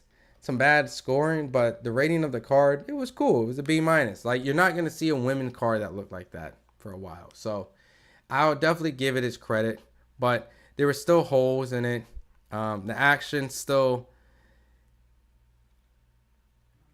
you got to take in consideration to the main event that the action wasn't there. So like it definitely brings down the card a lot. And so, B minus for what it is, barely hanging on for a C plus, but I give it a B minus. Darth, that fight was horrible. All right, God bless you for that. Absolutely, man. I don't know what the currency is, but it's at 100, so I'm gonna just take it for what it is, 100. New here, seems legit. Awesome, man. I appreciate it. I saw someone say, thanks for choosing the fans. Of course, Kathy. And, and like I said, tomorrow I'll be doing this for the ring card, the Shakur Stevenson, Edgar Berlanga. So if you guys do get that, or if you don't get it and you just want to be part of it, or you just want to just have a watch along. Obviously you have a chat to also chat with too. And sometimes, I think about wanting to get some fighters up here too. So that's something I'm thinking on. It's just hard to get like a setup where like we're both watching the fight and reacting at the same time. So I do need to get a system where I can stream the fight to them so they can see what I'm seeing. And I can probably get like a world-class fighter on here, I have a lot of people on my phone that I can call. I just have to make sure I can get it. Like, I don't want to just do it and it's like sloppy. I want to make sure like it's done in a way where I can guarantee like it's going to work, and then we can produce something quality. So, and then maybe I can get two fighters, right? How cool would it be if I get a fighter and a trainer and we're all like chatting, and then I can get you guys to chat with them. So I'm working on that. Just need a little bit more time. I have an unofficial scorecard that I'm working on where you guys get to see my scorecard in real time versus me just kind of talking. So you can call me out saying, oh, this is such a fucking stupid scorecard. How'd you give blah, blah, blah the third round? That's what I'm working on, so you guys can shit on my scorecard or agree, right? But things take time. This was something that I added on here with this and adding the clock, which I'm working on too. And let me make sure I see. I can change it and all that stuff. Darth with another 100. I don't know what that currency is, but I'm going to just say 100, man. Appreciate it, man. Ryan Garcia, Devin Haney, Canelo, now Serrano. Why everyone's becoming boring. This is what I was always told. Why these fights have kind of materialized to what they are. There's a lot of new matchmakers in the sport of boxing. A lot of new entities. MVP's new. Turkey's new. I think it was Bob Arum. I think Bob Arum told me this. They don't know what they're doing. They're new. They don't have the experience. They don't know how to... rupees. Okay, those are rupees. They don't know essentially how to set cards and events that actually translate. Where, yes, it's up to the fighters to make it an exciting fight. but at the same time, matchmaking is very important. And this was kind of out of their control because since it was so electric the first 2 times, you expected it to be great. But the whole ring card was dumb because Bob was like, you never make a card where you have the next fights already pre-planned. Because now you got these fighters fighting in a way where they want to ensure that they make it to that fight. So there's a lot of inexperience when it comes to these guys. And it shows. And over time, they'll get better. But the question is, will they be around long enough? I mean, Turkey seems like he wants to be in for a long time. But it definitely is going to take time for them to get their matchmaking together. And the concepts together. Like the ring in New York was a cool concept on paper. But the way they did it was terrible. Like the fans like didn't get to watch it. Like it was barricaded. Like whose idea was that? So the addition of clock is nice. Awesome, appreciate it. Do you think Crawford wins? He will fight Benavidez because I think if Crawford wins, no, he won't fight Benavidez. Hell no, Gary, you know that. $2, man, I am bad with the currencies. Man, I appreciate it, Sham. Any Keita or Speed or MDM meet you in the toilet? Nah, brother, I'm like a clean boxer. I'm like Floyd, man. I don't do nothing. If it's alcohol, if it's alcohol bottle, there's really water in it. I'm just fronting. The Turkey dude gonna quit. They're gonna make the Turkey dude quit. No matter who wins or how on September 13th, Usyk still pound for pound #1. I don't know, brother. I mean, I got Usyk pound for pound #1 for me. Like, I agree with you. I have Usyk as my #1 pound for pound. And even Crawford is okay with that too. But if Crawford does something nasty to Canelo, I don't know, man. I don't know if I could say Usyk's my #1 pound for pound.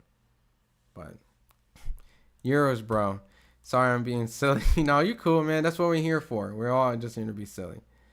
Never been here before, but I appreciate your vibe. So coffee on me, yo. I appreciate it. I'm definitely gonna need coffee when I take care of my son in the morning, and then I'll be right back at it doing another live stream for the card. Let me pull up the card before I let you guys go, because I'm definitely gonna get some shut-eye just so I'm energized. Like, it's not like I want to leave, but I need to get some shut-eye soon, only because the fact that I know I'm gonna need it. I'll pull up Shakur. We're gonna pull over the card real quick, and I'm gonna let you guys go then afterwards, because you know we got good videos, and I'm sure you know that's stuff that you guys can watch and get some valuable reactions and stuff. But I appreciate it, you know. And if you guys enjoy it, just come back tomorrow around the same time. I'll be here again, just reacting to the next. Kathy says, of course it doesn't match up to men's boxing. For females, it was great. Celebrate for women, big milestone. We were trying in 85 for this. Yeah, and that's why I said, like, the main event does carry weight, you know. So that's why it was B-. If the main event was amazing, then I think we'll be looking at, like, you know, a solid A- card. You know what I mean? It's something A. But, you know, that main event was not great. And there was a couple questionable scorecards, you know, and it does take away a little bit to the card, you know. The fight itself was fun, but you add into the crappy main event to some questionable scorecards, it does kind of rub you, you know, the wrong way a little bit here and there. So, another 100 rupees, man. Combat sports is in shambles. Boxing is a problem. MMA Jones versus Tom. Yeah, Alien Islam is not happening. Yeah, UFC and MMA is in a rough spot too. It's kind of why I haven't been following it for a while. I've covered MMA a little bit. I've done some UFC things and PFL and Bellator and One Championship. I've done them all. Like, I've been part of and done some sort of coverage and all. UFC just kind of lost this, you know, glitz and glamour for right now. They're struggling to make a star. And when they had Ronda Rousey and Conor McGregor, I mean, it was lightning in the bottle, and then lightning struck it again. It was just crazy at that time. So they're just trying to rebuild. Even when the Israel Adesanya and Usman and Kobe and all that nonsense was going on, that was like a fun time too. But UFC really has a hard time building something, at least in the American market, right? I can't really speak outside just my own kind of bubble. But with John Jones retiring, UFC does not have a single American champion, right? At least male champion. So that definitely adds issues to the whole equation of trying to bring new eyeballs to the sport. So it's definitely going to be hard. Who won the fight? Katie Taylor. We all lost. Benavidez is my favorite fighter right now. Who's yours? I have a lot of favorite fighters right now. I mean, I think I enjoy watching like Usyk, Terrence, Inoue, Nakatani, Bam Rodriguez, Abdullah Mason, Gervonta Davis. It's a lot of exciting fighters. Bivol, Arthur Beterbiev, David Benavidez, David Morrell,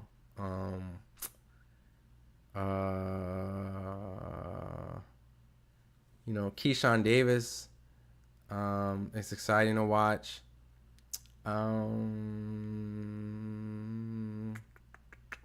Yeah, there's just a lot of exciting fighters. Too many to name, but I enjoy a lot. That wasn't a milestone. Sham, like your vibe. There needs to be more down to earth people like you in these chats. Yeah, man. Sham, super chill, man. UFC only had O'Malley, but he can't touch Merab. Yeah. And O'Malley was like someone that they built and put a lot of effort in. He came from the Contender Series, and he did a good job, but, you also have to be elite.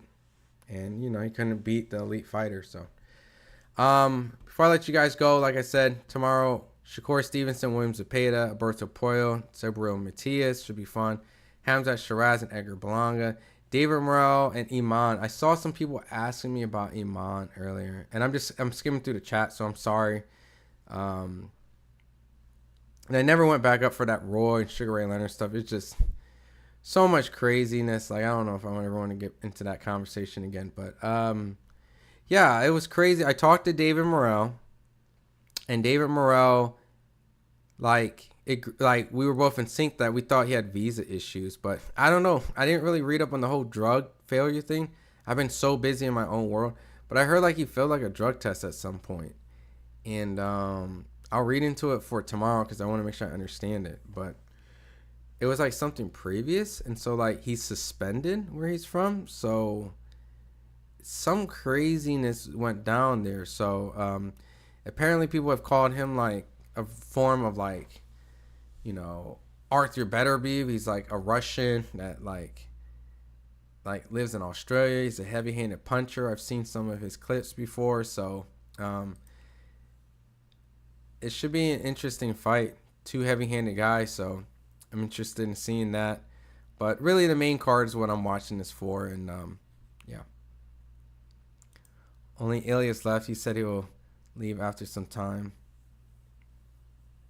Give me Justin Gaethje fight. Real boxing was something else. Yo, that Spanish dude is fire, man. Ilya or whatever, right? The one UFC champion, right? Is it Ilya? Yeah, Ilya's a monster, bro. He stopped Volk and Max Holloway and Charles Oliveira. That dude's incredible. John Jones went on top. I wish more fighters in combat sports would do the same. Yeah, but as a competitor and prize fighting, come on. It's going to be hard. I'm done again with women boxing. Yeah, I mean, Clarissa's coming up, man. Holloway and Volk in MMA. And Marquez and Pac in boxing, just as you said.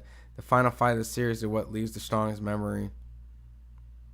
Amanda's coach kept her on a leash in the biggest one. Very sad. That was very poetic. And you said it like almost like a send-off to the stream. That really is the issue with sometimes just not letting certain fights go. Because if you keep doing it, you eventually make an ass out of yourself for whatever reason. So, Marquez and Pacquiao, I'm sure you heard, King. They were going to try to do it for the 5th time for a crazy amount of money, and Marquez just, nope, I'm good. I got my win. So, fighting like they were pregnant. All right, we really signing off, man. All right, man. If you guys really enjoyed the commentary, come by tomorrow. I appreciate every single one of you guys. I appreciate Darth and Sham for the super chats. Definitely awesome for you guys to support me and just be around even after the fight to chit chat. If you guys want to chat with me a little bit more, I'm working on my social media game a little bit. Let me get this up. So Instagram, I barely use it, but it's there. But Twitter is where I'm at. But if you want to message me at any point in time, I'm really terrible on Instagram. I'm telling you, I'm really bad. But I don't post on there. But Twitter, I'm a little bit more active. So if you tweet me, I'll tweet you back. And we can chat boxing beyond all this. So, and if you guys just stay around, follow my journey. These lives will be continuing. I'm probably going to do a quick video to post up, like my reaction to all of this. But then afterwards, I'll be on tomorrow. So I'll see you guys there. Another 100 rupees. Ilya got aura, but he will leave after some time. Welterweight division has monster contenders, but zero promotion of them. Yeah, he's becoming a money man, man. He wants Conor McGregor and stuff like that, so I don't blame him. Can't get him a marketable fight. Retire, But we'll see how his career goes. He's an undefeated MMA fighter too, which is rare too. When he's like 16-0, you don't see that pretty often. Eric Bell, I think money issues and arrogance and pride is what makes combat fighters overstay their careers, but it's unfortunate, yep, like Ilya's case. But I'll see you tomorrow. Awesome. You guys get some rest, and like I said, please, we just got more content just dropped. We got Layla Ali, we got Andre Ward. Give it a shot. So if you guys are still hanging around, you guys done, just click the Fight Hype, go browse through the videos. We got Clarissa Shields. Browse through all the videos and all the different stuff. And be here tomorrow for some great stuff. As always, I really appreciate you guys taking the time. You guys could be doing anything else, but you guys are staying up super late with me all across the world. And I'm very grateful and thankful to have a community of people just to sit around and chat. So you guys be safe, and we'll be back. Peace.